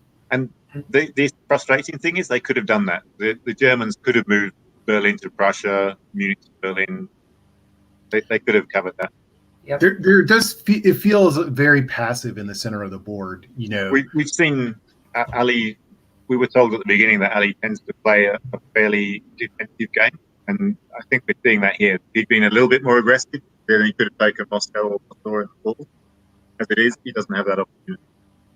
Yeah, I kind of feel like as this game goes on a little bit, eventually Brian's going to get into the Mid-Atlantic. At this point, I think that's very likely. He's got 3 against 2. So, I think that once Brian has that locked down, you might very well see a stab on Germany from him. So this will be interesting to see how it plays out because France is not dead. Brian's at 6 here with 8 being the board top, so you need to pick up a couple of dots to take that board top. What does England pull if he has to pull? Oof. Ouch. Maybe Bosnia at this point. Yeah, because it's trying to serve its purpose. Acceptable. It's a lot of trust on Germany not to come in and grab Sweden from you, though. Yeah. I wonder if Brian is regretting supporting the French fleet. Oh my goodness! Ooh. It sounded like fun at the time, and clearly. Yeah. Sometimes those fun moves will come back to haunt you. Yeah, I think if you get into the Mid-Atlantic, boy, that could he's guys. Ouch. Maybe you pull the Mid-Atlantic, and so it's empty. But then you give up the Mid-Atlantic. Yeah, but you're not using it for anything. You're not getting any dots out of it. Aren't you there? You've got. I don't think so. I mean, Germany and Gascony and Burgundy. I guess the assumption would be that if you tap Spain, so they can take Marseille, then they give you support in Spain next year. If Corey goes to the Gulf of Leon and you fall back to West Med, and she uses her next build to maybe put another fleet I'm not sure yet. Yeah, you're not guaranteed to take Iberia, right? Right, you can't take Iberia, so why do you want the Mid-Atlantic at that point? Yeah. It's being empty is a win for you. Okay. Right? I mean... Are you not pushing it down into Western Med and then Tunis? With France snaffling my home dots, I mean, I have nothing left to, I got to deal with France. I mean, I don't want to chase France around, but I don't know that he gains in Iberia. I think his gains still are in Germany. I think, the German dots are probably easier to take for sure. Taking Portugal and Spain is just going to be a pain in the ass. Mm-hmm. But the question is, if you start taking the German dots, do you grow enough to outpace the other players on the east? I guess maybe you do, because Austria is probably the one that gains, and they're at the same level as you, and you can pick up more dots than Austria can. So, yeah, maybe that's a win. Unless you're going to concede to Corey, which I doubt that they're going to do that. She's going to be sitting on 9.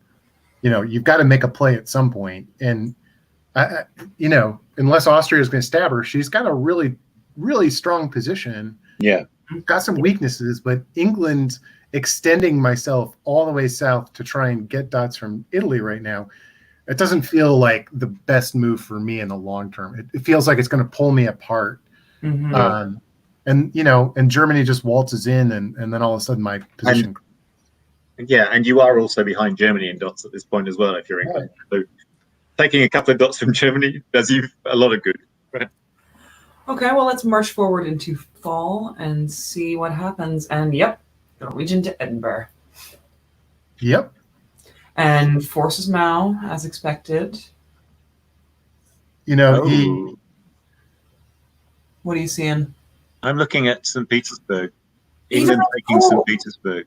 Oh, that's an arranged. That's arranged, but it's still interesting. Putting the fleet in there. Huh. I mean, that brings them to 7 each. Well, no, that means that England doesn't pull what Germany does, right? Right. Well, and Germany has extra units, so they're not necessary. Not a lot of extra units. What are you pulling? Baltic? Yeah, probably, which makes the stab guaranteed, by the way. Right, which I was thinking is really nice for England, because then Germany has no fleets. Yeah. Christian had the handwriting on the wall. I want to give him some congratulations here. He didn't, this is heroic defense. I mean, let's, well done. I mean, it sucks when nobody works with you all game. There's nothing you could do, but he lasted until fall 08 and never gave up. That's well done. Well played. That's one of those, I wish I could do that well when I'm in that situation kind of things. Yeah, I hear you. Everything looks strong AI still. It looks like this is sort of devolved into alliances for now. For now. Let's see. Any surprises here? Polten Livonia.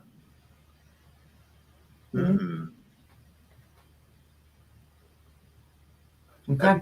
That's not unreasonable. So as long as Corey goes to Piedmont, now she's got her line. Because it's hard to see because of the name, but she's in North Africa. Yeah. So she's got 3 fleets that are, pinning Mao, Portugal or whatever. She's got the line now. Mm-hmm. So just waltz up to Lyon and then walk over to Piedmont. I'm not quite sure why they're not in Gascony, but okay. It's interesting that she built a fleet in Naples rather than an army in Rome. If you build an army in Rome, then you can shift the 2 armies north.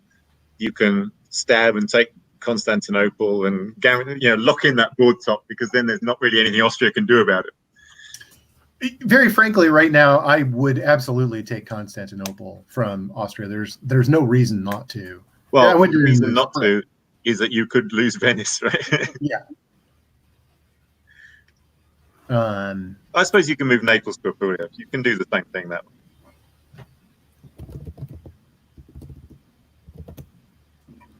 All right, shall we charge ahead? Yeah. There's Gascony at last. I think they've been trying for it. It just hasn't happened. They've been trying, but it's been bounced every time. Yeah, this is generally speaking devolving into a bit of a stalemate line. I noticed that she pulled back to Tunis. Yeah, and she went to the Ionian Sea. She bounced in Aegean. That's fine. Whatever. I'm not sure why North Africa is doing it. That doesn't make much sense to me. Right. I mean, West Med held.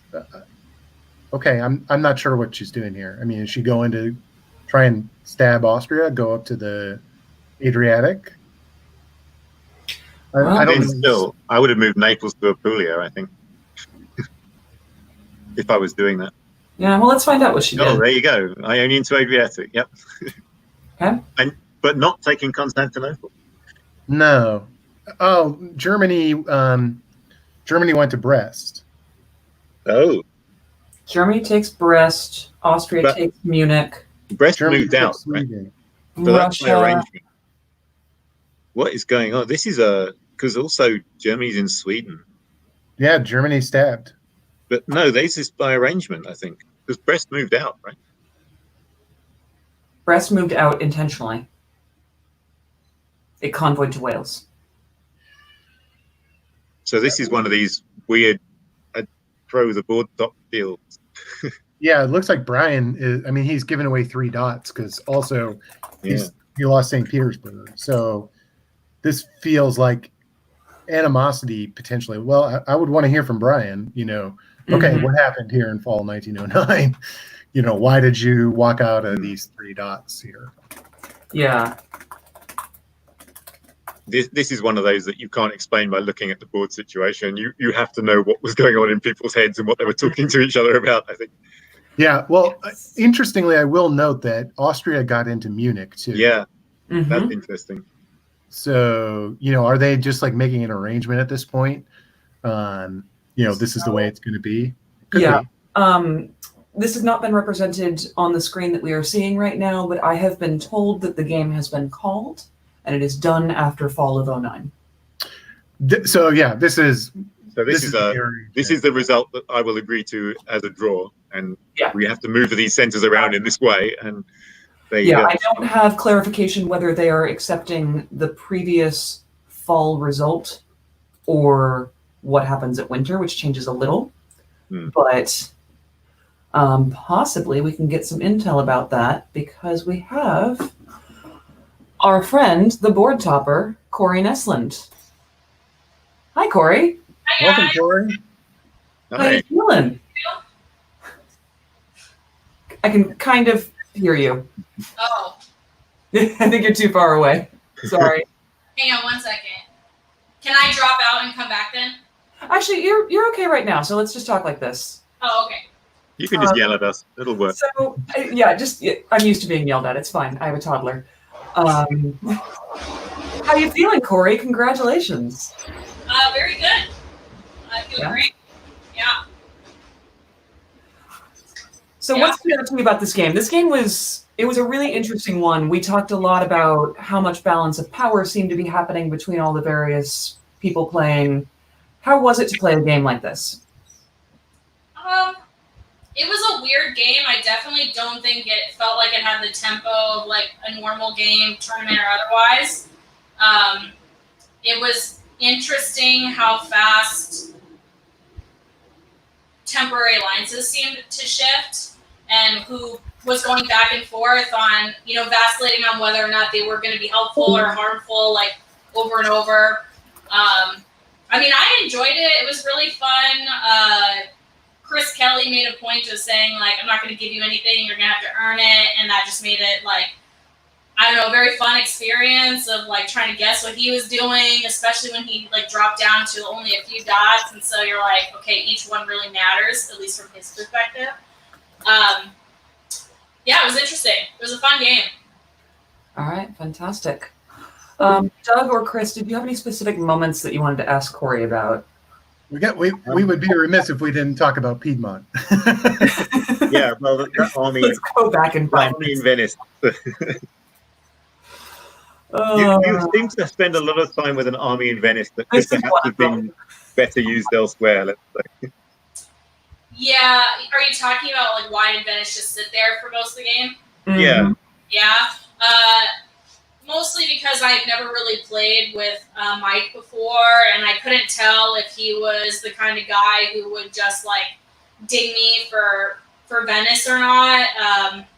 And I thought by keeping it there, I at least prevented some level of tension between us. And since him being on my side mattered so much in this game, I really wasn't willing to do anything to kind of tick him off enough to truly switch sides, and he never did. So. There's a couple moments. This is one of them. In 01 when you snuck in, I guess, right? We were like, why didn't you go over? Why didn't you go over? Because you could always rebuild if you needed to. So we were, it was a theme for us. We were really trying to help you out there mentally. Venice? Yeah. Yeah. No, it's every time it sat there in my head, the entirety of all diplomacy players were telling me to not just sit there. So it's not like I didn't know what I was doing. I knew what I was doing, and I knew I was going to get some crap about it. So it's not like a surprise. You know what I mean? It's not a surprise. Yeah, no, when you come back and watch the stream later, you're going to hear a lot of us going, but why is Venice there? Yeah. Also, two members of my family watch this. So they listen to your comments about my play for the last couple hours. I did say hi to your mom at the beginning, so hopefully she did that. Right. Was this, correct me if I'm wrong, was this the game where we had an Italian army in Greece very early on? No, I did not get Greece until... Was that the other one? Okay. That was the other one with the convoy. Okay. That was the other one, never mind. I didn't get Greece until I stabbed him for Trieste. Yeah, okay. Yeah. Right. One of the things I noticed, what was going through your mind, Christian is a very dangerous, very good player. You guys had him like pinned in, and then things broke down and he started getting out. What was going through your mind then? I mean, briefly, I don't know. Briefly, I was annoyed that Mike and Brandon were letting him get bigger again, but at the same time, Brandon had repeatedly come to me and was like, we really need you to move a fleet down there. So it's really hard to be annoyed about it. But when he did start coming back, I don't know that this game would have been very different if he hadn't started to come back, because when he did that basically was everybody being like, oh shit, right, he's still here. We have to do that. And so that kind of got us to move. And then, what's really funny is that Germany, England, France, not really, kind of the second that it was made clear that we were killing Christian, they just assumed we were in this hardcore tight alliance, all of us down there, and that was not true at all, but they created it.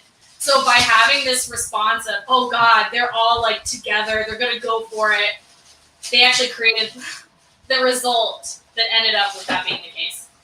But no, I really would have considered stabbing Mike pretty much as soon as Christian was out. So, yeah. It looks like you tried here in fall of 05. You and did. Brandon, looks like you took a swing at it and it didn't work out. But I got Greece, which I had been asking for a very long time, and then Mike didn't realize that I could retreat into Serbia, which just kind of enforced my ability to say no. When I told you I wanted Greece, I said I wanted Greece. So it worked in my favor in that way. Yeah. Well, I thought you guys did a really good job. You patched up, a disagreement at this point going forward, and then you guys worked in lockstep going forward. So it looked like, I could tell you from an observer's perspective, it definitely looked, you guys had a fracas, a little falling out, but then you pulled it together and just bam, bam, bam, you guys were just marching from then on. And I mean, part of that was Brandon's insistence that if we didn't, we were just handing a win to someone in the north. So to some extent, it's like, yeah, we did find common ground, but that was to some extent with Brandon as like a mediator of being like, hey, if you don't find common ground, this is where we're going to go. I'm going to pause you all here and bring someone in to comment on that. Hey, Brandon. Hey. Oh, God. My head hurts. Can you guys hear me okay? Yeah, I can hear you fine.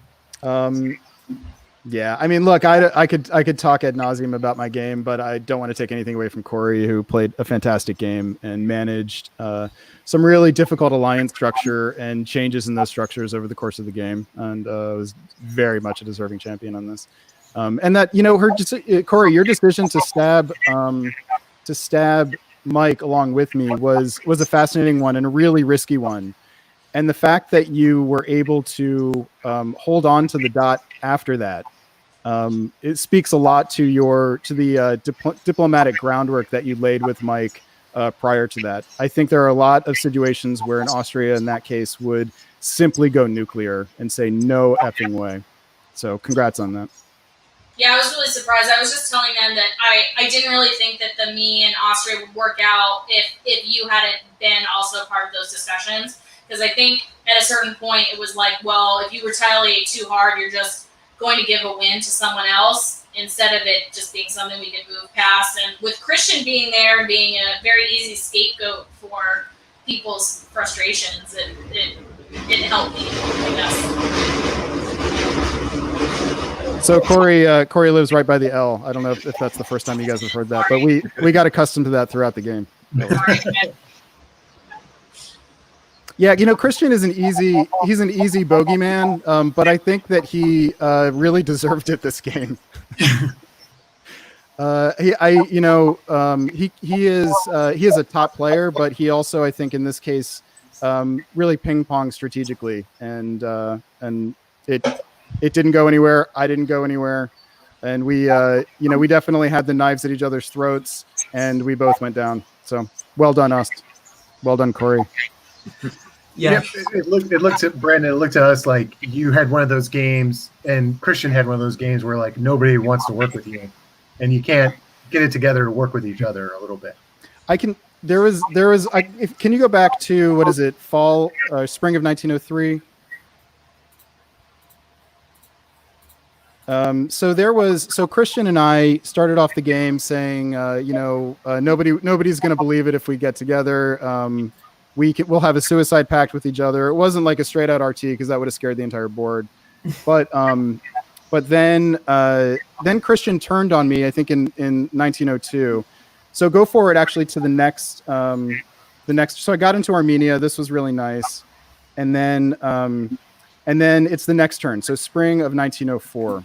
So Mike and I were in lockstep here, and I came to Mike and I asked him to not support himself to Constantinople because I knew that Christian was moving Black Sea out. Christian and I had talked about letting me have Black Sea, and I actually and I obviously followed up Sev to Armenia, and if we had done this, if this had worked, Christian would have been gone very quickly.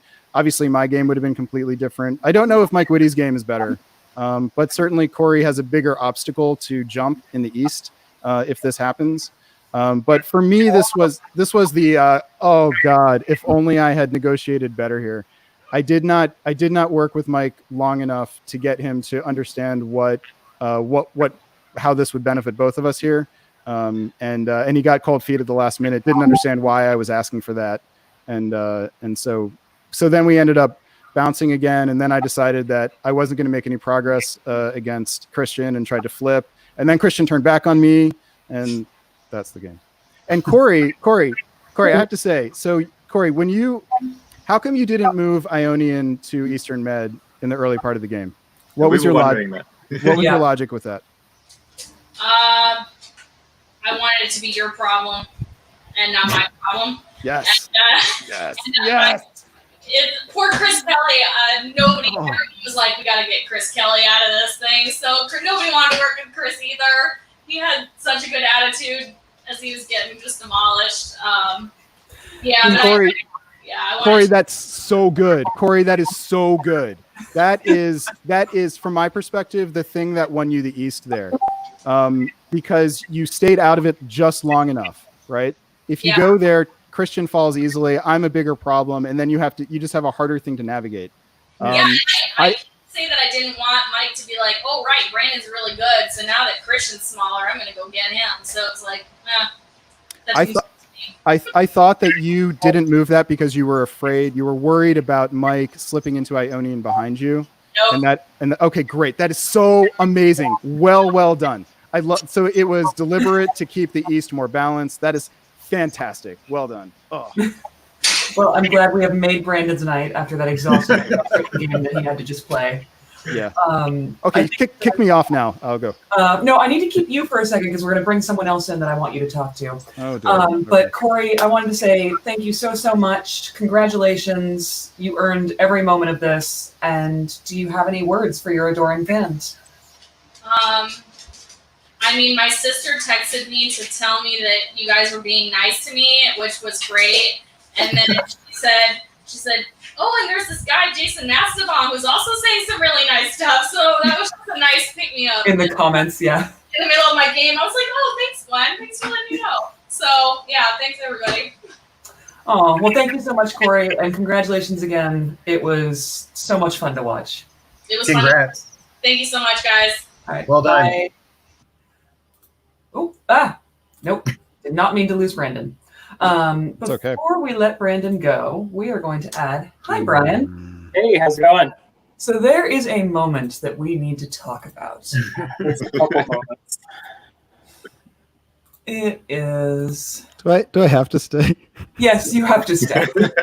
So I don't know if you remember, Brian, but what did you say to Brandon right after you supported Chris Kelly into St. Pete?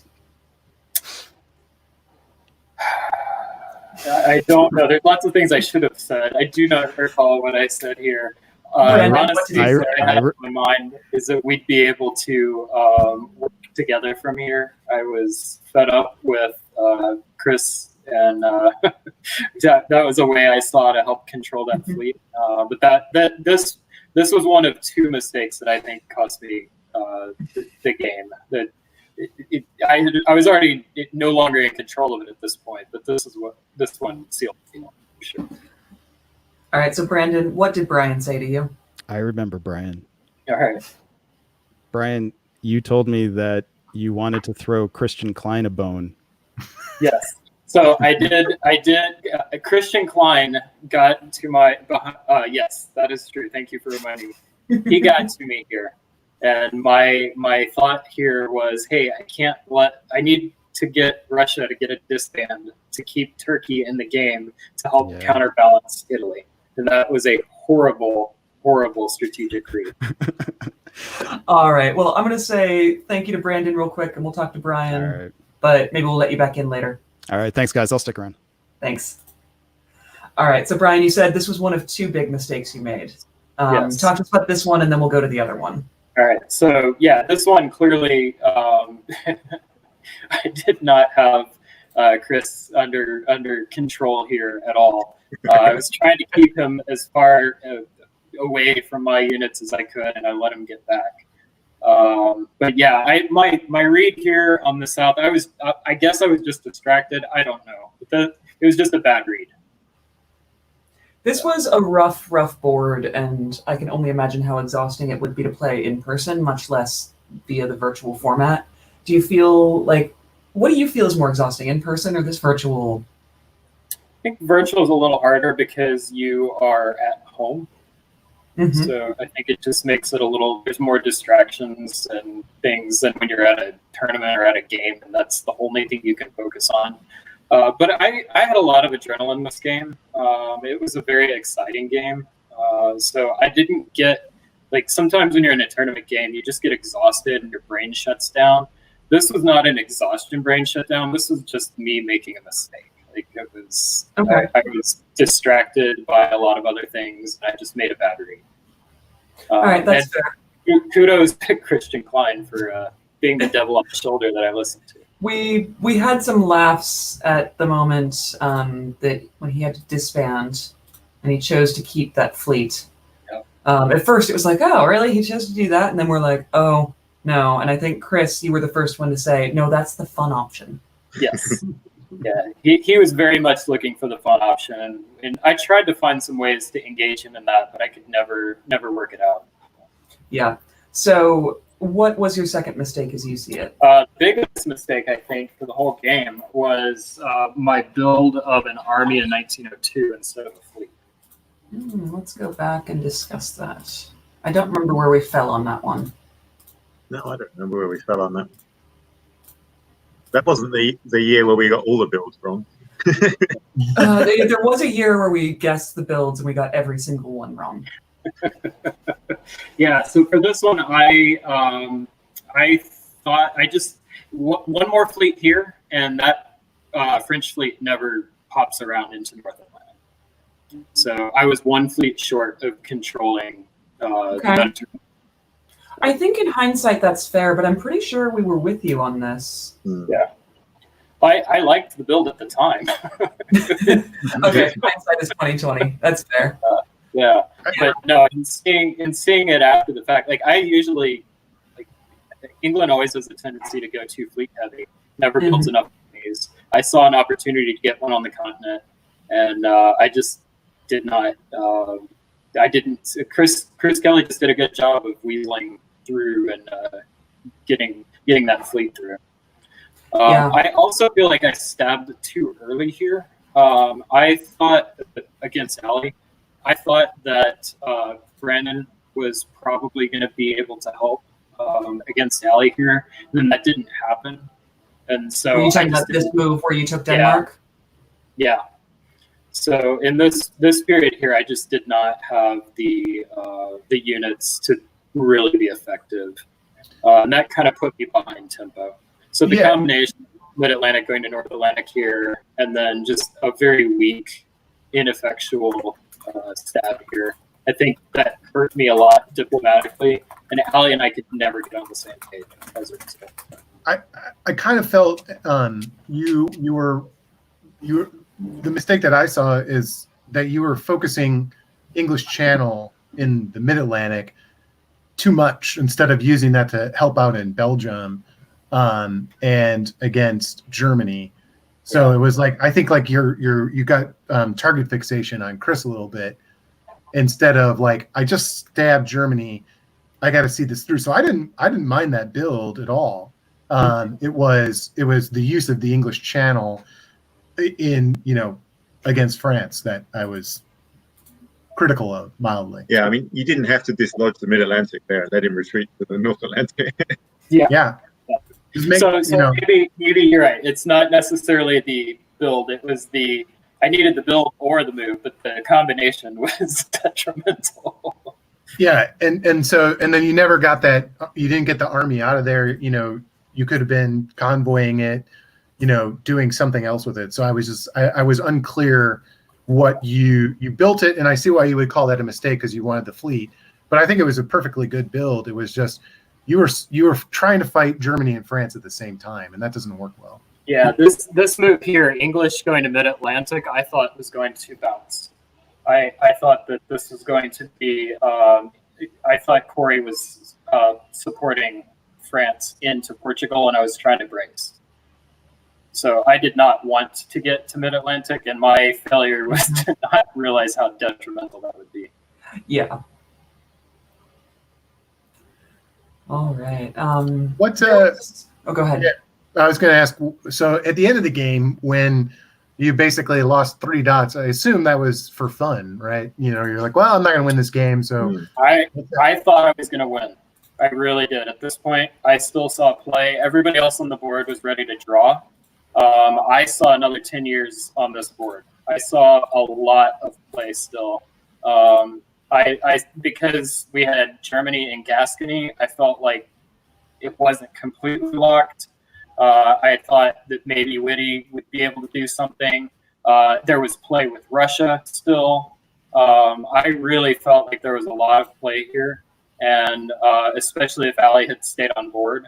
And then, yeah, was that just a stab by Germany? I mean, because you walked out of Brest, and then he ends up taking 2 of your dots. Like, Yeah, because we did see play. What we had negotiated here was that the army was going back to get rid of Chris. But I really think that was just Ali giving me a line so that he could slip in behind me in the game. So. But yeah, I was furious at this point. I had a great time with this game, and kudos to Corey. She played a heck of a game. But I was negotiating with Corey. We were maybe ineffectually, but we were working towards de-escalating in Iberia. I was planning on taking German dots. That was the next plan. And I saw a ton of play left, and I did not want to draw. And that's Alex what came out and said, hey, I stabbed because you didn't want to draw, and I was ready to be done. Oof. Okay. Well, on a slightly lighter note, we're going to add one more person to this stream. Welcome, Chris Kelly. So Chris Kelly, who played England or played France in this game, I think I went to England. Made it to the stream by virtue of some sass in the comments. And when we were talking about your two mistakes, Brian, he said that there was at least one other major mistake. So Chris, Brian, I don't remember what I mentioned. Breast. When you took it? No, there was okay. So let me rewind mentally here. Mm-hmm. The first time when I was in Barons and had a chance to go to St. Petersburg, he offered to support me in, and he did. And at the same time, the idea was what I was through a negotiation with Brian and with Ali. So probably this season right here. They realized, like, okay, if I get St. Petersburg, I could have a build. And I was in Brest, and I was, I think, in Marseille. And they thought, well, they don't want me to build an army Paris. They said, move Brest to Paris, and then you can build a fleet. And I wasn't sure this was going to happen, but I really didn't have a whole lot of leverage at that point, or at any point. And so I said, fine. He chose not to support me into St. Petersburg on that turn, feeling like he wanted Brandon to stay at a decent level. But he should have just gone ahead and taken Brest at that point. And definitely. And that was, I think, a major mistake on his part. Yeah. All right. Well, I mean, thank you, Chris. I saw the sass in the comments, and I wanted you to say it to Brian's virtual face. Well, he knew it. He knew it at the time. Yeah. And no, but I want to say Chris kept the game fun. Yeah. I loved just every once in a while, even when we were fighting, we just go give a little smack talk to each other. And if you're going to be down to one unit, Chris Kelly showed you how to make it effective and fun. Yes. I posted to the chat the famous Scarface scene where he says, you want to take me? You're going to need an army to take me. You're going to need several armies to take that one. Well, thank you so much for joining us, Chris Kelly. That was really all I had for you. I hope you had fun. I had tons of fun. It was hilarious. All right. Well, thank you so much. We'll see you again soon. Corey's an awful human being, and you guys have really missed the boat on her. Sure. All right, Brian, any other parting thoughts? Congratulations to Ali. This was a well-deserved win. I always like it when you've got a game, especially on a top board. A lot of times it's a little bit of a beauty pageant. It's as much about who the other person doesn't want to win as it is about who does win. And I feel like Corey consistently made some really good reads, especially on the diplomatic side of the board. And she won this. And I'm really, really happy to see that. Yeah. No, this was definitely a super fun board to watch. It kept us on our toes. We kept trying to make predictions about how we thought the end game would go. And I think we said Corey once, and then we went to someone else. And you played a great game, Brian. And I'm sorry to see that at the very end you got dotted out of some things, but it's all right. Ali and I will be back at it again very shortly. We play a lot, and that's just part of the game. Had a really, really fun time playing with everybody. Awesome. Thank you so much, Brian, and we'll see you again soon. Thanks, Brian. All right.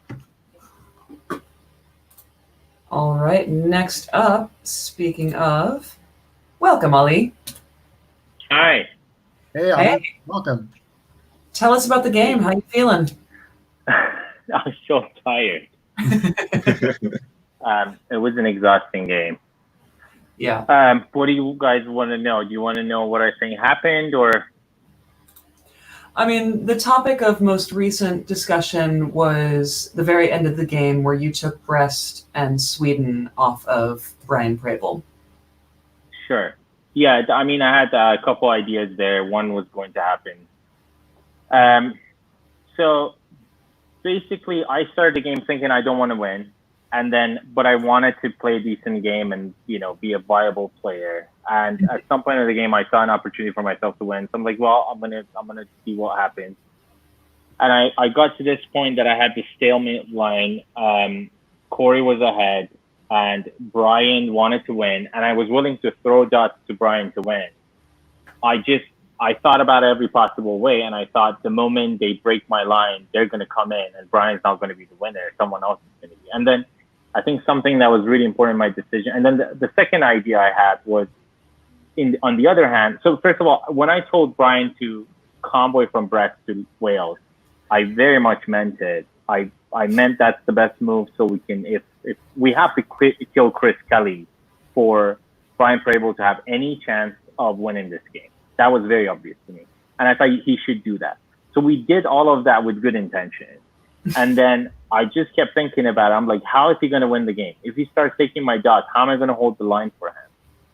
And I thought, okay, I'll do something. I can shake the game. He can't hold St. Pete. He can't. There's just so much going on. And I just thought he's not going to win. And he vetoed the draw. I proposed the draw before that. And I said, there's two things that come out of this. One, I'm going to push the game to a draw. And just bear in mind, I had the conversation with Mike Whitty. He was very serious that he has to and he must end the game because he has a work situation. He has a personal situation that the game needs to end. And I realized I can't push Mike Whitty to go anywhere else, do anything else. He's just going to hold the line forever and ever. So that way, we're not going to get anywhere. I'm like, okay, what's the other option? I was like, either Brian's get pushed to the draw or like the other round, Mike Whitty only hits me with 2 in Munich and I get 2 builds. And I can build in Munich that is bounced and Kiel, and I still have a viable option to win the game. And if that doesn't happen, I've achieved what I originally wanted, which is push the game to a draw, because I don't, with Mike Whitty literally standing there and Brandon being so upset at me that he wouldn't have a real conversation with me, that would anything would come out of it. And Corey's the other person. These people are holding the line. I'm like, who's going to work with me? So, and then I'm like, okay, I'm willing to throw it to Brian for him to win, but how's he going to take from me? Because the moment I lose one, they're going to break the line and they're going to come in and they're going to ask him to do the draw. So that was my thinking behind it. Again, this is not something I would do in a normal game. It was a special situation with Mike Whitty very much wanting to win, to leave, and no intention of winning the game. And I wasn't able to strike any constructive conversation with Brandon to get anything out of it. So I decided to push the game to an end or create a possibility of 2 builds and see what happens. All right. Ali, since I've been snuck back in here, just curious. So the turn where you asked if you could rent Sweden and seemed really confused as to why I didn't like that idea. Could you just maybe talk about that? Which turn are you talking about? This was when you finally took Sweden. So we had it. Yeah, it's further. It's like 1903 or 4. Right. I remember it. This I year. I was supposed to take Sweden way before, and I think Brian played a good game, and I genuinely wanted him to be the winner. I just didn't see any plausible way of doing that. I wanted him to be the winner at the end of the game. I know, but Ali, we're talking about negotiation, right? So you said that I wasn't interested in having a real conversation with you. I don't think we had a real conversation. Later. I don't think we had a real conversation this whole game. Well, the thing was a lot of people didn't want you to win. And I was one of them. I think that was perfectly clear. I'm glad someone new is winning the game. But at this point, you were very, very insistent about keeping Sweden, and at the same time, you wanted us to go fight Corey. And my question was, I understand that fleet gives you a lot of leverage up in the north, But if we are fighting north, we were fighting south, and you're fighting south, that fleet is not essential to you. But you were very resistant about keeping that fleet, which I understand. I mean, I don't know if it was theater or not, but that's a lot of leverage for you up there. It gives you a say. And if you lost that, you would have no say in the north. And I mean, I understand why you didn't want to lose it, but then, yeah. Well, so I'll try to elevate this to sort of a general principle about the game. So the way to play the balance of power, it only works if you're trying to balance power between viable powers. So if I suddenly don't have any viable path to victory, I'm no longer a player in the balance of power game. So this was a moment where the three of us, you, me, and England, had arranged a pretty copacetic arrangement here, that we had three fleets. They were all sort of, they could all keep each other in check.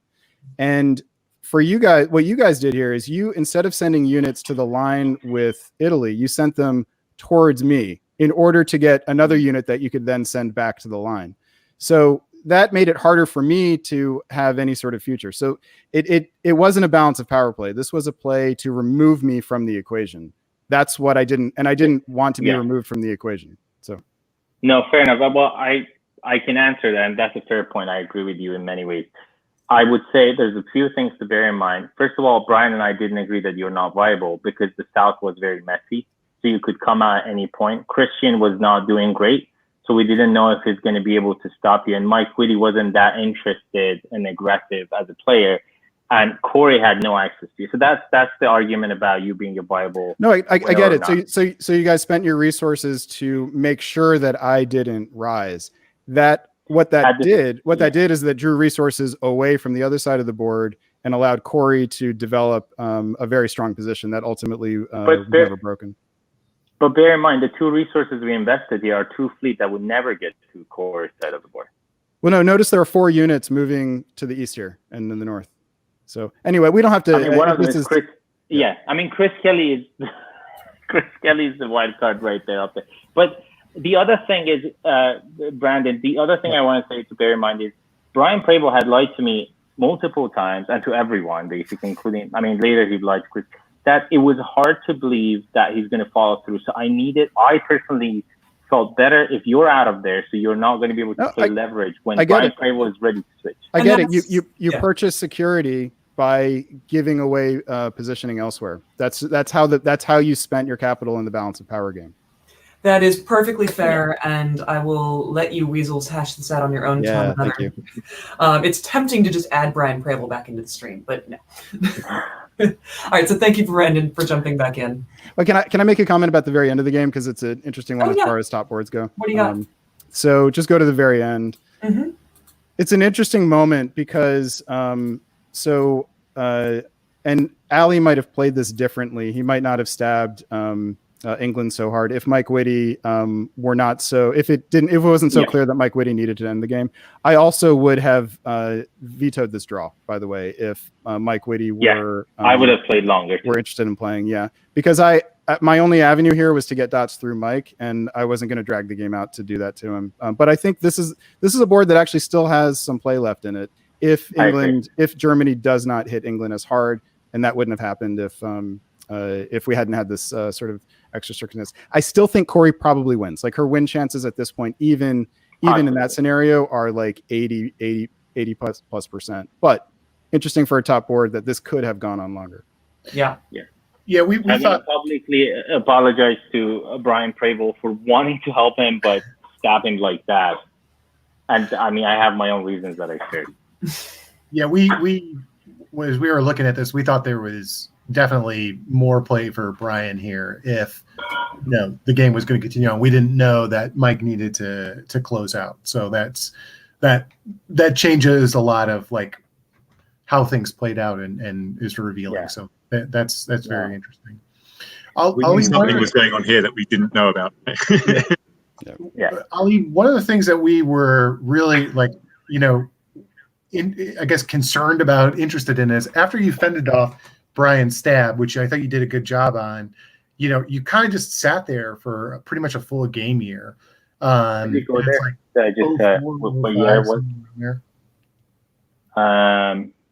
What I'm trying to remember what It's go back to like 04. There was a fleet in Kiel, wasn't there, that didn't go anywhere for a while. Yeah, that's right here. Yeah. Or this year. It's this year where you really didn't move anything, and so looking at this board right now, like you're actually in really good shape. It's early. You just beat off Brian. Yeah, a lot of balance. I made a mistake, but by not going to Burgundy that year. At the same time, I was more concerned about the security of getting Brandon out. Brian Prevost, after going back and ping-ponging strategies a bunch of times, lying back and forth, finally agreed to go to Skagerrak, and so we can force Sweden, which I think we should have done way earlier. That would have given us a lot of tempo. If you look in the past couple years, Brian Prevost and I just fought and gained nothing, and that wasn't my choice. He stabbed and then he followed through over and over, and and I understand I should have gone to Burgundy. I honestly, so here's what happened with France. I wasn't involved in the conversations around attacking France from both sides. So it was to my benefit to keep Chris Kelly viable, because I realized the only thing I can get out of this is Paris, and then I can barely hold it because it's going to spread me out. And I was worried about Brandon coming at any point, because as soon as I went west, I could see Brandon follow behind me. And they had a good thing going on with Mike Whitty here, but which changed throughout the game. But then after in fall 04, I realized if I was in Burgundy, Chris Kelly was actually open to me even taking Paris. And at least I could get a build, I could set myself better. So I think this move to Burgundy was a season too late. And I was too worried about Prevost lying back and forth that I followed through to Denmark from Kiel. Whereas I think to go back, I followed through to Kiel from Roar in order to be able to hold Kiel once he gets to Skag. So he doesn't support Brandon to Denmark. And I think that again goes back to our failure, me and Brian Prevost's failure into trusting each other and gaining the tempo that was lost after a couple of stabs, and then the trust was gone. So I should have gone to Burgundy a season earlier. Yeah, it seemed a common theme to us that there were times where, when you speak of this a season earlier, that you took sort of a cautious move to protect something instead of going for position. Yeah. Is that typical of your style of play? It used to be. I don't necessarily play that conservative anymore. This game, I particularly played conservative because I knew no one wants me to win either. So I took the role of I don't want to win, and I kind of played it, and I did play that way. And I just wanted to hold a viable position, and I was ready if I see an opportunity to take it. At the same time, I knew that no one wants me to win, so I might as well play a little. If I get a little big early on, that's it, and that is a vacuum for Brandon to jump into. Well, and you keep talking about not wanting Brandon to win, and that being a common theme around the board. Is Brandon just everyone's rival? I think he's been doing so well, and he hasn't played in so long. So I think there's kind of this ritual of like wanting new people to win stuff. I wanted to win myself too, but not badly enough. And then I think Christian Klein, also people don't want Christian to win either. That expected, yeah. That was a given. But Brandon, I mean, again, Corey did a great job. I mean, I think I should talk about that too. She played really well. And I mean, the way I won the last time, I kind of like won off of other people who's going after each other because they have rivalries. And she partially did that too. So it is important to see like these guys sitting on the board, they have they have other motives outside what's on the board. So, Brandon doesn't want Christian Klein to win. Christian Klein doesn't want Brandon to win. And we wanted someone new to win. I was honestly, my two top choices would be Chris Kelly or Brian Prevost. And my third choice would be Christian Klein and Corey. Mike, I didn't know Mike. Okay. And I mean, and it's frustrating when the board is against you, but the reason I play conservative was also. Mm-hmm. Well, I mean, I think you played a great. Oh, go ahead, Doug. I was going to say, no, that's really helpful because, one of the things that we talk about is like, I would do this, I would go on, but we don't know what's going on in the diplomacy. And so it's really helpful to hear from your perspective and what your motivations and goals were. So I appreciate that. Yeah, absolutely. Okay. Well, I mean, thank you so much, Ellie. You played a great game. It's always for fun having me. on the stream, and Yeah. have a fantastic night. Yeah, we had a nice retreat, both going to Helgoland. You guys should talk about. Oh, we did talk Oh, about yeah. that. I think that was probably my best. Oh, I Yeah, don't even- otherwise my moves were average. I'll see if I can find that real quick. Yeah. We The can- one You thing guys- with that, I can actually, go off. we didn't want you to do that because we wanted you to build a second fleet at that point. Oh, So yeah. when you both went there, if you had gone to Baltic, you could have basically like traded in for another fleet because you couldn't build two fleets. So we were like, no, Baltic. But oh well. I wouldn't be able to build if I didn't do that because that unit was piffed. So that's why I could build another one. You lost Den and picked up Holland this turn. I so built a fleet in Berlin. If I didn't do that, I couldn't build that would just go to Baltic and he would be in Helgoland. And with him in Holland and Brandon in Denmark, I would not. I mean, I took both of my dots back that year. I would not be able to hold on to them the same way. And Prevo was very much sold with the idea of like hitting me, which I didn't quite get because he's not even moving armies south. He's just going on the coast. Yeah, I mean, at this point, you're going to be at 5 builds, and you have Yeah. 4 units on the board. Then you end up +1 because you've taken the lowlands, but lost That's Denmark. right, yeah. So Right. So you're able to build a second fleet right here if you want. Oh, right, to. you're right. Yeah. I picked up Belgium too. You're right about that. So if I went to Baltic, yeah. I think we felt that this cost you more than it cost England because you needed that fleet. This is also what I thought. I saw the army in Warsaw, and I was. And and then you wound up building. I knew that Brandon plays the slow game sometimes. He just comes in with one unit. So you don't know what, Brandon is the boogeyman. Okay. Yeah. And then, and this is where we were like, okay, you just, knocked England back. He's not in any position to hit you. This is where, Picardy and, go to Picardy, go to Burgundy and just like pound in on France. Because France was just in so much danger, which no, I wanted to send a message to the board that I'm not winning, otherwise they would team up against me. Okay. Otherwise, these are conservative builds. In normal game, I probably wouldn't have built them. I would build a little different, or I would build in Munich so I can go after France. But I needed France to hold the two of them, and I didn't want people to think I'm getting it too big too early.